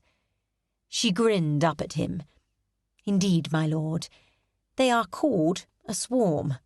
Ah, it was just as I thought. He could not seem to pull his gaze away from her. The sight of her had been withheld from him for so long, he did not know if he could allow her out of his view again. Lord Stoke. An older man approached Reginald, and he grudgingly turned toward the voice. I have wanted to speak with you, but I was unable to find you after the Lords. Lord Haverley. Reginald glanced over at Sarah and her parents. I do not believe you have met Sir Winston and his wife, Lady Brown. Lord Haverley nodded to them. It is a pleasure to meet you. He glanced back at Reginald. I should like to meet with you privately. Reginald nodded. And have you met their daughter, Miss Sarah Brown? Lord Haverley let out an exasperated sigh. I have not had the pleasure. He dipped his head quickly. Miss Brown. He glanced back at Reginald. It is a pleasure to meet you, my lord. I hope your daughters, Lady Brunswick and Lady Isabel, are in good health. Sarah inclined her head, the perfect example of propriety. Lord Haverley turned his gaze from Reginald and focused on Sarah. Indeed, they are both in excellent health, I thank you. His lips turned up in the barest hint of a smile, something that did not happen often, and he slowly pulled his gaze back to Reginald. As I was saying, I wish to meet with you privately to discuss several matters which have come up in the Lords over the last fortnight. Reginald nodded, unable to hold the smile from his face. Yes, if you will contact my secretary, I am certain we will find an amiable time for both of us to meet. The Earl nodded firmly, flicking a glance back to Sarah. I shall look forward to our discussion. As will I, Reginald lied. He never looked forward to anything regarding Lord Haverley. The old Earl turned and disappeared into the crowd. Reginald turned and leaned in towards Sarah. "That was very well done, Sarah. Tell me, how did you know about his daughters?" "The same way I know about Lord Kendall and Lord Brinton." Sarah bit her lip, obviously trying to hide her pleased smile. "I learned about them in one of my lessons." He raised a brow. "You've been receiving lessons from someone else? I thought we established that I am the best teacher." Sarah blushed to the tips of her ears. "I could not afford the distraction of your instruction, my lord." He frowned, hoping it looked more feigned than it really was. "I hope your lessons are not as demonstrative as our lessons were." A quiet laugh escaped Sarah's lips, and she placed a hand to her mouth. "No, indeed, my lord. If you must know, I am instructing myself this time." He raised both his brows at her. "Are you now? And where did you procure your study materials?" "A friend was kind enough to lend them to me." Sarah glanced up at him. The warmth in his belly radiated outward to his chest and his arms. "And has your study proven effective? Has it opened your mind to other possibilities?" Sarah had been stubborn in her position on their relationship, so he mentally prepared himself for the answer he did not wish to hear.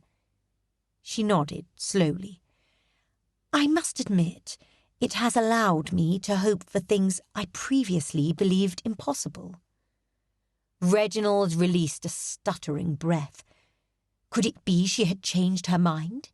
If he asked for her hand, would she now accept him? But after she had put forth such great effort for him, a simple, "Will you marry me?" did not seem sufficient. An idea began to form in his mind. The least he could do was ask her to marry him in a way that was meant just for her. The butler entered the room and announced dinner was ready.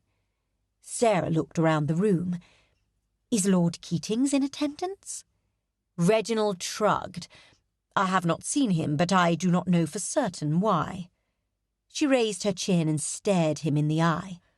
"I asked because his is the only earldom older than yours. I simply wondered where you might be sitting this evening." While he had never considered the order of precedence a very romantic topic, he realised he might just have to reconsider the notion. Listening to Sarah speak of titles and creation dates made his breath a bit shallow. He had the overwhelming desire to wrap her up in his arms and kiss her quite thoroughly.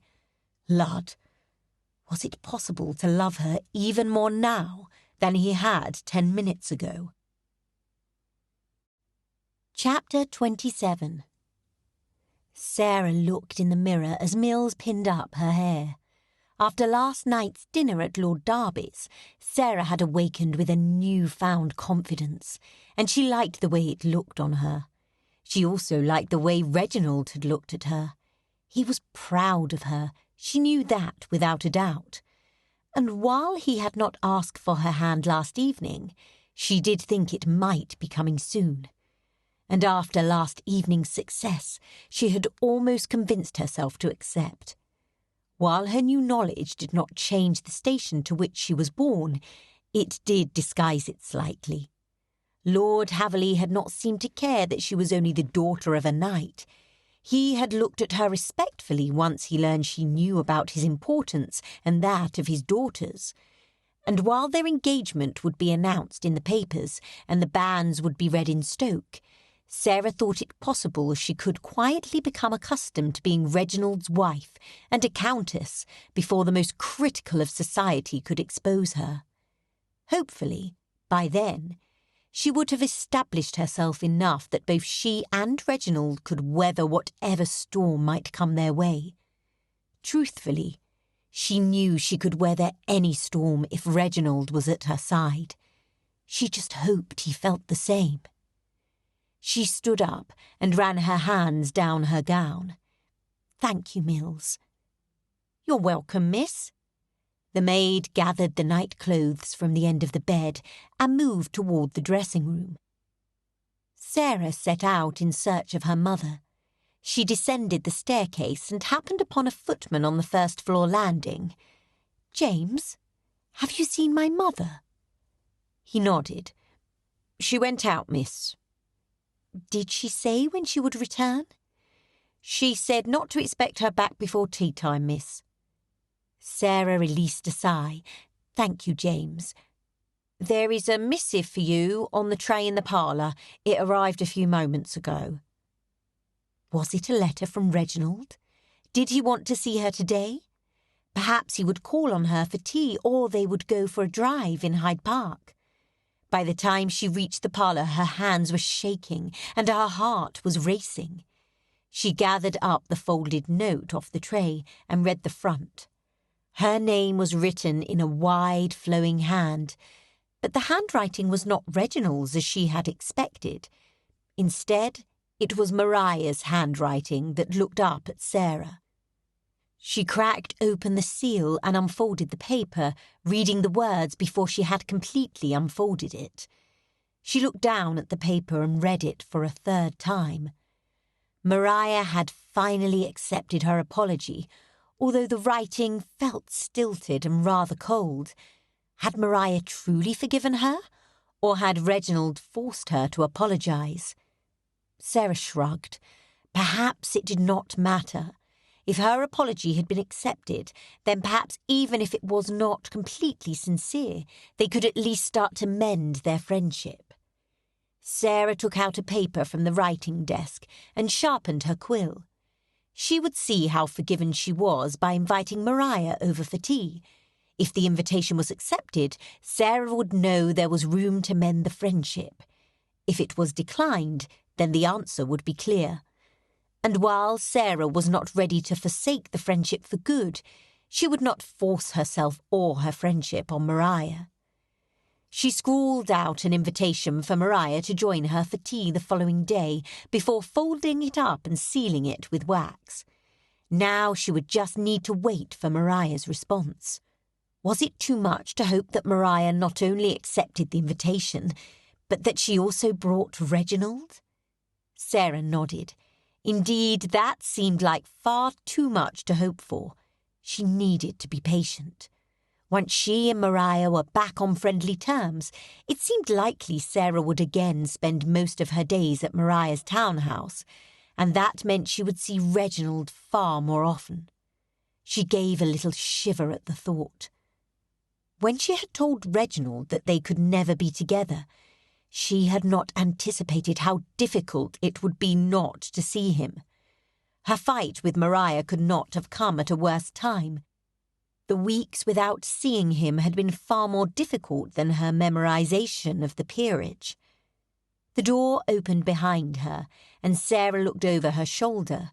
Chadwick stood just inside the door. "Miss Brown, Lady Mariah is here to see you. She presented me with her card and asked if you might spare her a moment or two of your time." Sarah's brow creased, and she looked down at the note she had written. The wax had not even completely cooled yet. How had Mariah known Sarah was going to invite her over? "Please, show her in, Chadwick."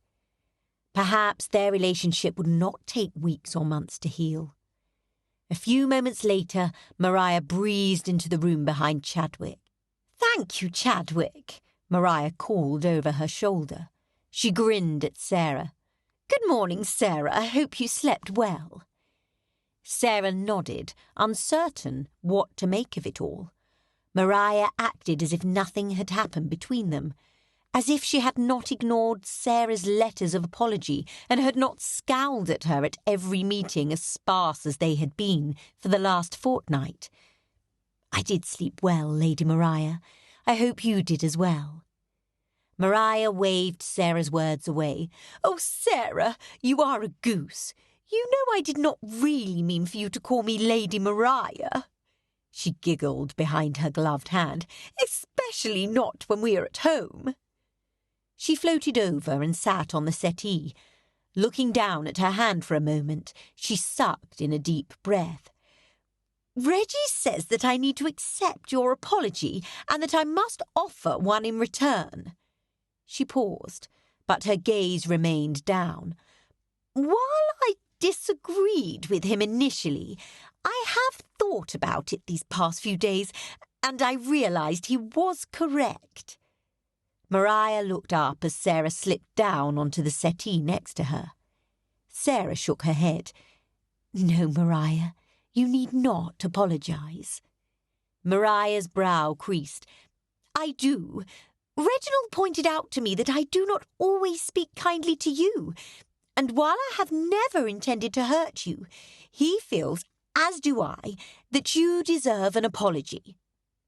Sarah put her hand atop Maria's and smiled. Let's forget all about it and start anew, shall we? Maria smiled, and for the first time in weeks it reached her eyes. I believe that is the best idea. I have heard in a fortnight at least. She leaned over and embraced Sarah tightly. I do hate it when we fight, Sarah. As do I, Maria. Let's agree not to do it again. Maria nodded firmly. Oh, yes, I completely agree. She sighed. I have missed you these past weeks, but I believe Reggie has missed you even more. Sarah's cheeks felt hot, and she dropped her face into her hands to help hide the blush.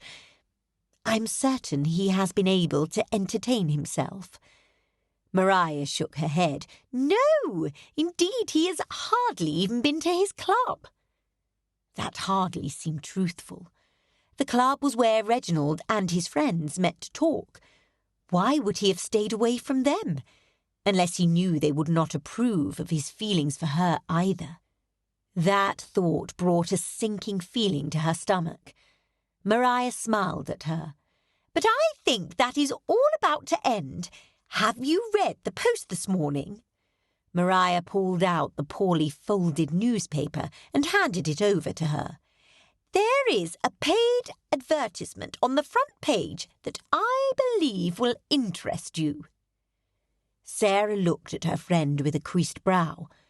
Why would she think an advertisement should interest Sarah? She had read the Post several times since they arrived in London and had found very little to interest her. She opened the paper and carefully spread it out on the low table in front of her. Skimming over the page, she saw nothing so extraordinary as to catch her eye. She glanced up at Maria. I do not see anything interesting here. Maria smiled knowingly. It is in the second column, the fifth from the top, and it begins 4SB from RT. Maria paused as Sarah skimmed down the page. Sarah nodded and pointed to the advertisement. Oh, yes, here it is. She smiled. It is a charade. She glanced up at Maria. You are right. I do find this intriguing. Do you wish to solve it with me? Maria shook her head. I have already seen it, but you should surely try to solve it. Maria read aloud. My first is a word that comes with glee. My second each day in the mirror I see. My whole with the parson we soon will be. She looked up excitedly at Maria. Did you already figure it out? Maria nodded. Indeed, I believe most of London has. Sarah chuckled. It is not a very difficult charade. My first is a word that comes with glee. That is obviously merry. And my second each day, in the mirror I see. That would be me. My whole with the parson we soon will be. Sarah clapped her hands. It is a marriage proposal, Maria. Is that not romantic? I wonder who it is for. Maria's face fell. Did you not read the first part? Sarah frowned. I thought I did. She turned back to the paper. Yes, I did. It says, for SB from RT. Who do you think they are? Maria threw her hands up in the air. "You can decipher charades, but you cannot figure out initials. S.B. Sarah Brown." Sarah's smile fell away, and she looked back at the paper. Her hand shook as she lifted it off the table. 2 S.B. from R.T. Reginald Thornbeck. Gracious! He had asked her for her hand in the newspaper. What had he hoped to gain by doing it so publicly? Any hope Sarah had of quietly assuming the role of Countess and Reginald's wife had now slipped through her fingers. Why would he do this, especially when he knew I was so uncertain? Maria shrugged her shoulders. "I would have thought you would be happy.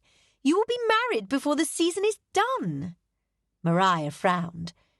"Maria, what is wrong?"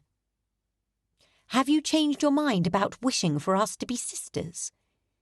Sarah swallowed at the thought of her next words. "If you do not want me to marry him, I will not. I do not wish for another rift in our friendship." Maria laughed, but it was strained. "No, I am very happy you are to marry Reggie. I only thought that She shook her head. "Do not fret over me. I am very happy for you."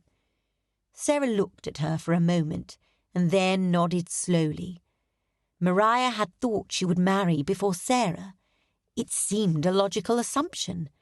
Maria had a larger dowry and a better bloodline, and she was quite 5 times prettier than Sarah.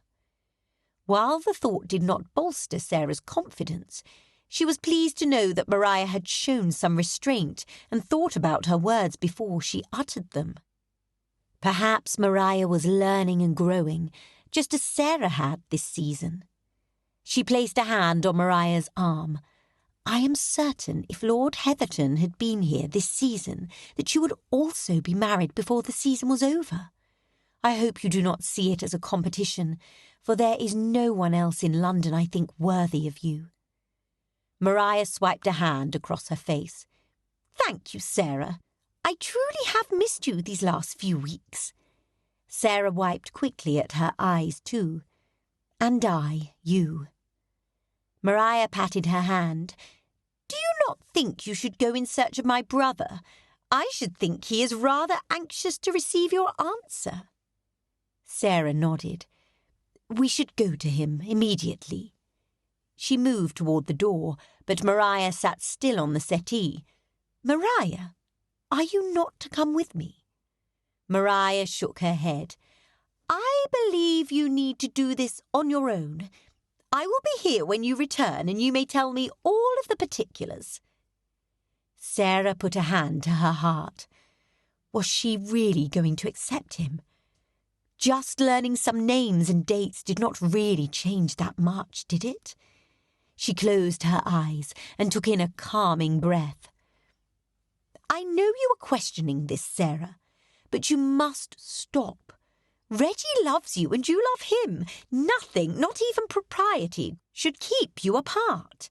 Now, go find him and accept his offer." Maria waved her hand toward the door, shooing Sarah out. Sarah nodded and raced from the room. Maria was right.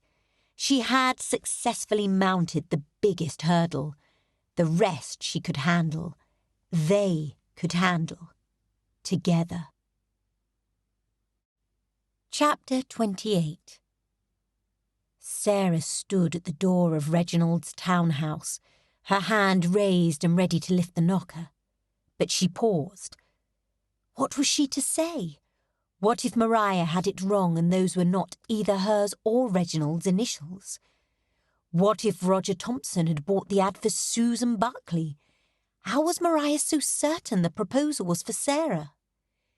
Even as Sarah thought it, she knew the chances of it being for someone else were not likely.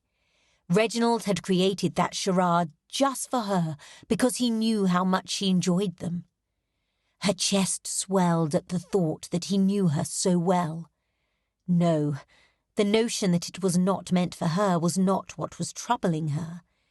It was that he had placed the charade on the front page in the morning paper of one of the most read newspapers in London. That idea alone made her question if he knew her at all. He could easily have given her the charade in the privacy of his home or on a carriage ride. The sentiment would have been the same, better even, because it would have been more intimate and romantic. So why then had he done it in such an open and public way? It was as if his intimate, romantic gesture had been completely undone by his outlandish delivery method. She placed her hand flat against the door and sucked in a slow, calming breath. There had to be a reason he had done what he did. Reginald, for all his attempts to appear unaffected and carefree, never did anything without a reason. But what that reason could be she had no idea, and she would never know until she knocked on the door and spoke to him. With a new resolve, Sarah lifted the knocker and dropped it several times. Taking a step back, she clasped her hands in front of her and glanced discreetly down the street. How many people had deciphered the charade already today? What did they think of her? Of Reginald? Had Lord Ragsdale seen it? Was he even now inside lecturing Reginald on his folly? The door swung wide, and the butler nodded to her. "Miss Brown, Lord Stoke has been expecting you. Please come this way." Sarah tried to swallow past the knot forming in her throat. What was she going to say to him? They had spoken only once in the last fortnight, and even then it had only been for a moment. How did one start such a conversation? Did she simply ask why he had placed it in the paper right from the beginning? Or was it better to ease into the conversation first? The butler stepped into the library, a room Sarah knew well, and cleared his throat. "My lord, Miss Brown is here to see you." Reginald looked up from the book he was reading, and his face smoothed into a soft smile. Lawks, how she loved that smile. "Thank you, Maxwell." The butler bowed and turned back into the corridor. Sarah stayed rooted in place just inside the doorway. What was the proper thing to do in this situation? Did she wait for him to come to her? Or maybe it would be better if she walked casually over to him. What she wished to do was run toward him and throw her arms around him, never to let him go. And while that was a rather welcome idea, it was not the proper thing to do. And she was nothing if not proper, except it seemed where Reginald was concerned. She bit the side of her cheek. As if making the decision for her, Reginald set his book on the side table and stood up, walking slowly toward her with his hands clasped behind his back. Did he mean to drive her mad with his tortoise-like pace, or was he simply giving her time to flee? If he thought she wished to flee, he did not know her in the least. His eyes danced with merriment, but she also saw an intense longing. Had the last fortnight been as hard on him as it had been on her? "Miss Brown, I was hoping I would see you today." Sarah licked her lips, but quickly stopped when Reginald's gaze traced the path of her tongue. Her knees went a little weak, and she shook herself mentally. She had to control herself, or she would launch herself into his arms and never know the answer to the question she had come to discover. She released a breath. How could I not come after reading the morning paper? Reginald's grin increased, and Sarah dropped her head to the side. How had she stayed away from him for so long? It had been torture. But she had not realized just how torturous until he smiled at her with that smile. She felt as if she had not seen it in years. Was the answer to her question so very important? At that moment, feeling his lips against hers seemed of far more import than the particulars of a silly ad. "I admit I was a little concerned you might not read the paper today." He came to stop just in front of her. He was close enough to touch her, but not close enough to kiss her, a rather unpleasant discovery. And then where would I be? I thought the great teacher had an answer to everything. Sarah pulled her lip in and shrugged. Maria made certain I saw it. His brows rose. Maria, I had thought she was still angry with you. She sent a note this morning, accepting my previous apologies. Reginald chuckled. She accepted your apologies, but she offered none of her own. He shook his head. How was I so negligent in her upbringing? Sarah reached out a hand and placed it on his arm. They both fell silent as Sarah basked in the warmth flowing up her arm and filling her body. You need not worry. She apologized when she came to visit shortly after the letter arrived. That is when she showed me the paper. He relaxed. She visited you in Cheapside. Sarah nodded. Indeed, she is still there now. And she apologized. Sarah nodded but frowned. How had this conversation become about Maria? Yes, we are friends once again. Reginald took a step closer, still not close enough to kiss her, but the warmth radiating from him told her it would not take much to close the distance. I'm glad to hear it. It will make things easier for us, that is for certain. He lifted his hands to her arms and gripped her lightly, his thumbs doing their delightfully evil dance along the front of her arms. I hoped you would come today and tell me the answer to the charade I composed for you. I hope it was not too difficult. I managed it well enough, my lord. He shook his head. Come now, Sarah. After what we've done at the theatre and in Bancroft's library, I believe Christian names are in order. He winked at her. Her face heated at the memories flitting through her mind, and she almost wished they could go back to the days when they spoke only about Maria or the weather. But then she saw the inviting look in Reginald's eyes, and she wanted to be nowhere else but there. I figured out your charade rather quickly, Reginald. And what did you think? He waggled his brows at her. I knew it would not take you long. You are far too intelligent. Besides, I did not wish to wait any longer than was necessary for you to discover what I wanted to ask you. Before I give you my answer, I have a question. Sarah looked down at her hands. Why did you place the charade in the newspaper, Reginald? You created it just for me, and then presented it in a way that was decidedly not me. Everyone will know of your proposal to me by this evening. Everyone will be speaking of it. Why, when you know I have been so tentative about it, did you make it such a spectacle? She played with the tips of her gloves. He placed his finger beneath her chin and gently lifted her face up until their gazes locked. That is precisely why I did it, Sarah. You seem to think that we need to quietly slip off to the ceremony so society will not know what has happened. But I don't want that. I love you, and I want all of London, all of England to know it.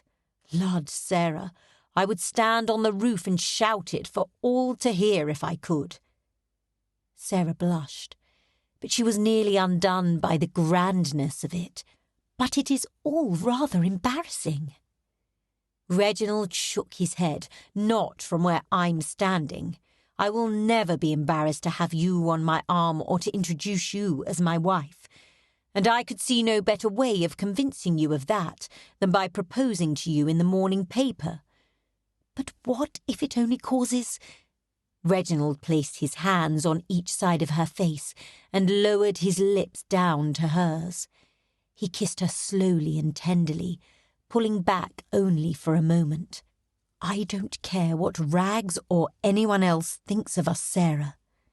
I only care about you and what you think, he whispered.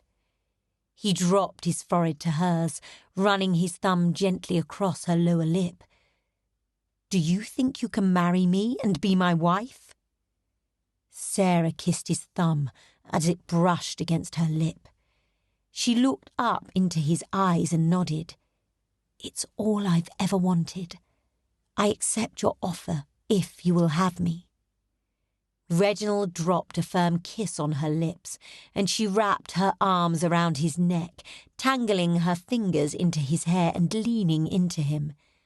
She did not feel the frantic need to discover everything about his lips as she had when they kissed in the library. She had a lifetime to learn all there was to know about him. He sighed and pushed her gently away, but not too far away. "I must make an appointment, for today, if possible, with the Archbishop, so I might have you as my own, post-haste." Epilogue. Sarah sat in the supper box and looked out toward the orchestra. When she and Maria had planned their adventures in London, they had never made arrangements to attend Vauxhall. Looking around her now, she could see the error of their ways. Reginald slipped into the seat beside her and placed a light kiss on her temple. "How are you enjoying the evening, my dear?" Sarah smiled up at him. "I could be just as happy in our parlour reading a book, as long as you were with me. I care not where we dine." He took her hand in his and intertwined their fingers. His thumb slowly brushed up and down the side of her finger. She looked over at him and smiled.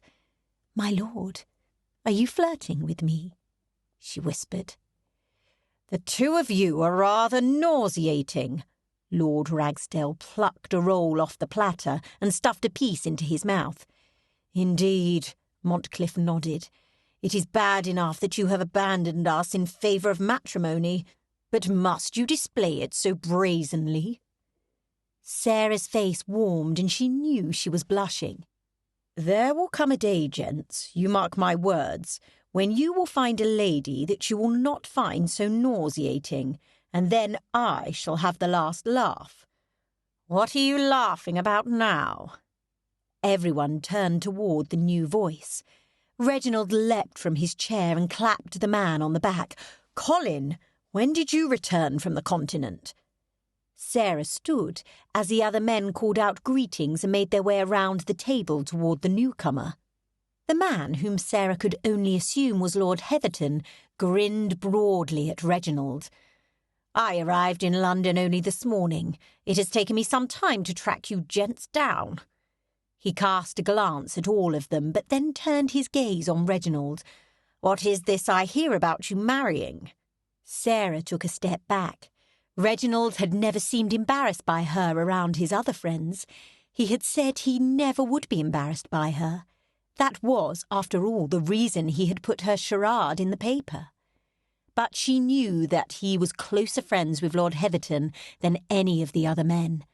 Perhaps he would realise his mistake now that his friend was back in town. Reginald turned toward her, his smile bigger than before, and his gaze full of love and appreciation. "Indeed, I have. There is only one woman in all of England capable of enticing me out of bachelorhood." He moved the few steps over and rested his hand on Sarah's lower back. "Lord Heatherton, I would like to introduce you to my wife, Lady Stoke." Sarah curtsied and smiled up at Lord Heatherton. "I am pleased to meet you, my lord. My husband speaks very fondly of you." Lord Heatherton laughed. "Hopefully he has not told you all my secrets." He raised a brow. "Although if he has, I am certain there are a few about him I could share with you." Reginald dropped his head to the side. "Come now. There is nothing you could tell her that she does not already know. We have no secrets, do we, my love?" "Gah!" A piece of roll flew and hit Reginald in the chest. "Must you continue with the my love blather?" Lord Ragsdale grunted from the far end of the table. Lord Ponsonby smirked. You must excuse Rags. His father has cut back his living until he is engaged, and he has had rather too much arrack. He spluttered. Heatherton, you should be grateful you no longer have to deal with your father. Lord Ragsdale scowled at the piece of mutton on his plate. They are nothing but tyrants. Sarah did not know Lord Heatherton other than what she had heard from Reginald, but even she could see the hurt in his eyes. His relationship with his father must have been very different than that of Lord Ragsdale. Lord Berwick must have sensed the tension. He clapped Lord Heatherton on the arm and smiled at him.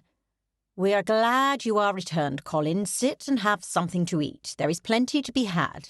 Lord Heatherton flicked one last glance at Ragsdale, then pulled out a chair and sat on Reginald's other side. "How is your mother doing, my lord?" Sarah asked, hoping to steer the conversation onto friendlier grounds. "She is very well. I believe the tour was just what she needed." Lord Heatherton smiled at Sarah. He seemed a nice enough man, and if he was Reginald's dearest friend, Sarah was certain he must be one of the finest men around. She enjoyed it so much she has let a house in France and plans to stay there. Sarah blinked several times. She is in France. When does she plan to return?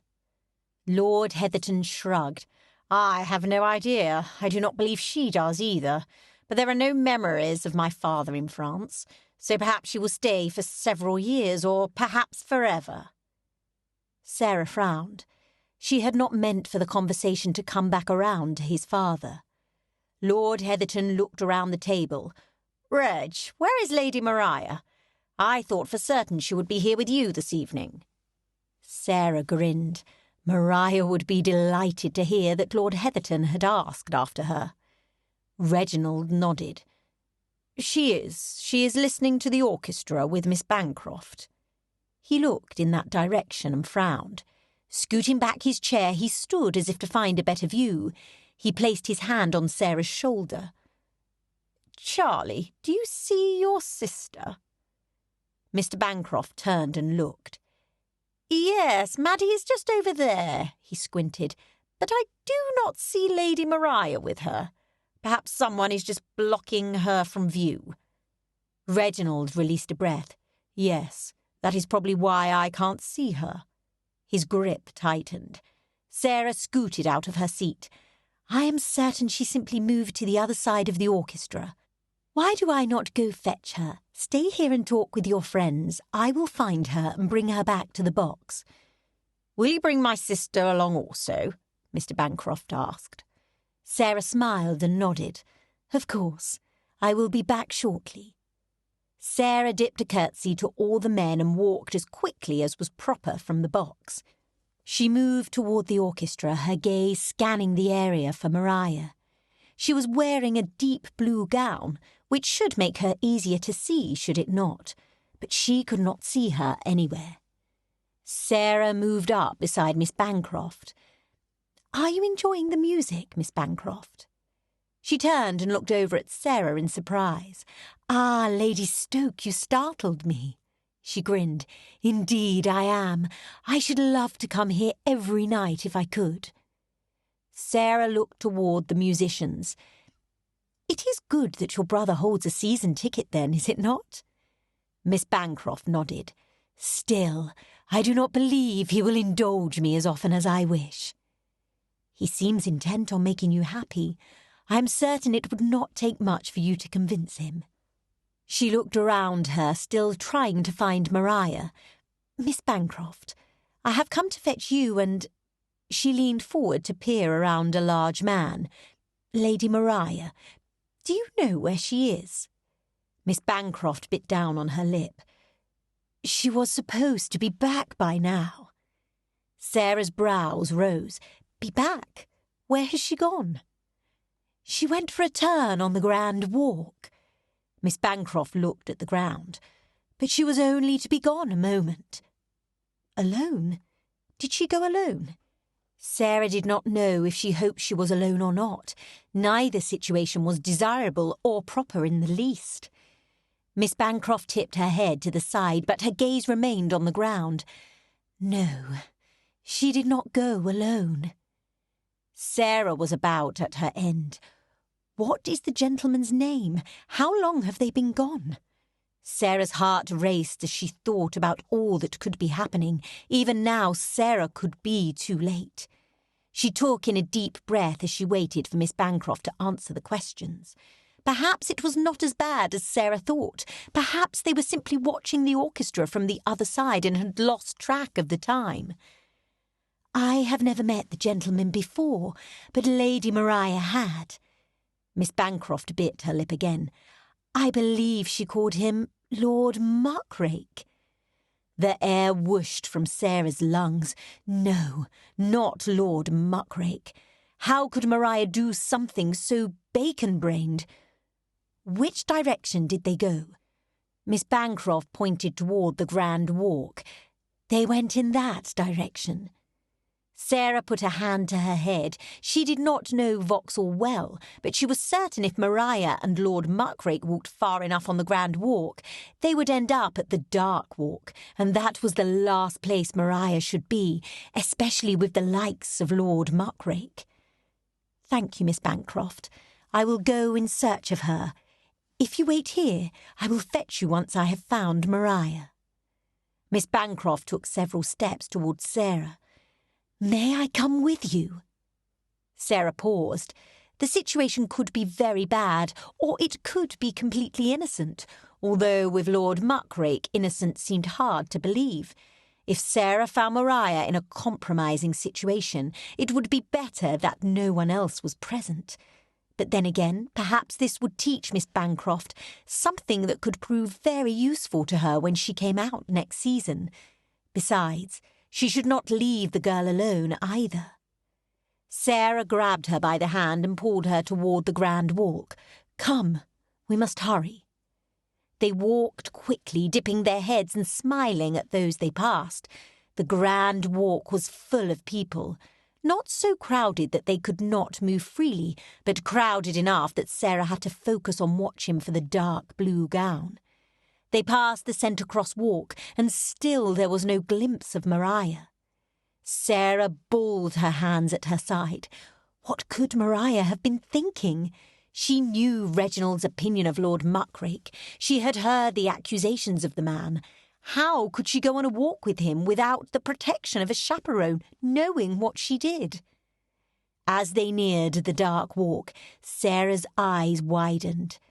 There were Maria and Lord Muckrake. They stood still, apparently intent in conversation. Lord Muckrake motioned to the entrance to the Dark Walk, but Maria shook her head. Lord Muckrake tipped his head to the side, but Sarah could not detect what he was saying. Maria's brow furrowed, and her head slowly shook. Lord Muckrake took hold of her hand, pulling her toward the Dark Walk. Sarah picked up her skirts, practically running toward Maria. Lady Maria, there you are. I have been looking everywhere for you, she called out once they were close enough to not draw undue attention to themselves and still alert Lord Muckrake to their presence. Maria jerked around, her eyes wide. Lord Muckrake dropped Maria's hand and folded his arms across his chest. Sarah smiled as she came to a stop in front of them. Miss Bancroft stopped also, breathing heavily. I am glad we found you. I am certain Lord Stoke is near Bedlam with worry over us. She gave Maria a knowing smile. Come, supper will be cold if we do not hurry. Maria looked at Lord Muckrake over her shoulder. Thank you for the turn, my lord. They walked in silence for many yards. Sarah's hands still hung fisted at her sides. What would have happened if they had not come upon Maria when they did? Maria's carelessness had very nearly cost her reputation, if it had not already. Who knew what kind of fair diddles Lord Muckrake would spread about what had happened while he was alone with Maria? Sarah, wait! Maria pulled Sarah to a stop. Sarah clasped her hands in front of her and stared at her best friend and now sister. Thank you for coming to find me. Maria's voice was contrite. Sarah simply continued to stare at her, her own anger building with every blink. Maria scowled. "Are you not to say anything?" "Say anything? What would you have me say, Maria?" Maria looked at the ground. "I do not know, but I can see it on your face that you wish to say something." "You do not want to hear what I have to say." Maria jerked up her head. "And why is that?" Sarah blinked, her jaw working as she held back. Finally, it was too much. "What were you thinking? How could you be so stupid and improper? Do you realise what could have happened, what almost happened if we had not come along when we did?" She hissed, trying not to attract attention. Maria flinched. Sarah turned, continuing up the grand walk. The supper boxes were just ahead, and she could not be there soon enough. A hand snaked around her arm and pulled her to a stop. Maria stared, glaring at her. "Who are you to lecture me on propriety? Did you and Reginald not slip out into the corridor alone at Lord Ponsonby's musicale? You like to think yourself so proper, but we both know that even you are not proper all the time."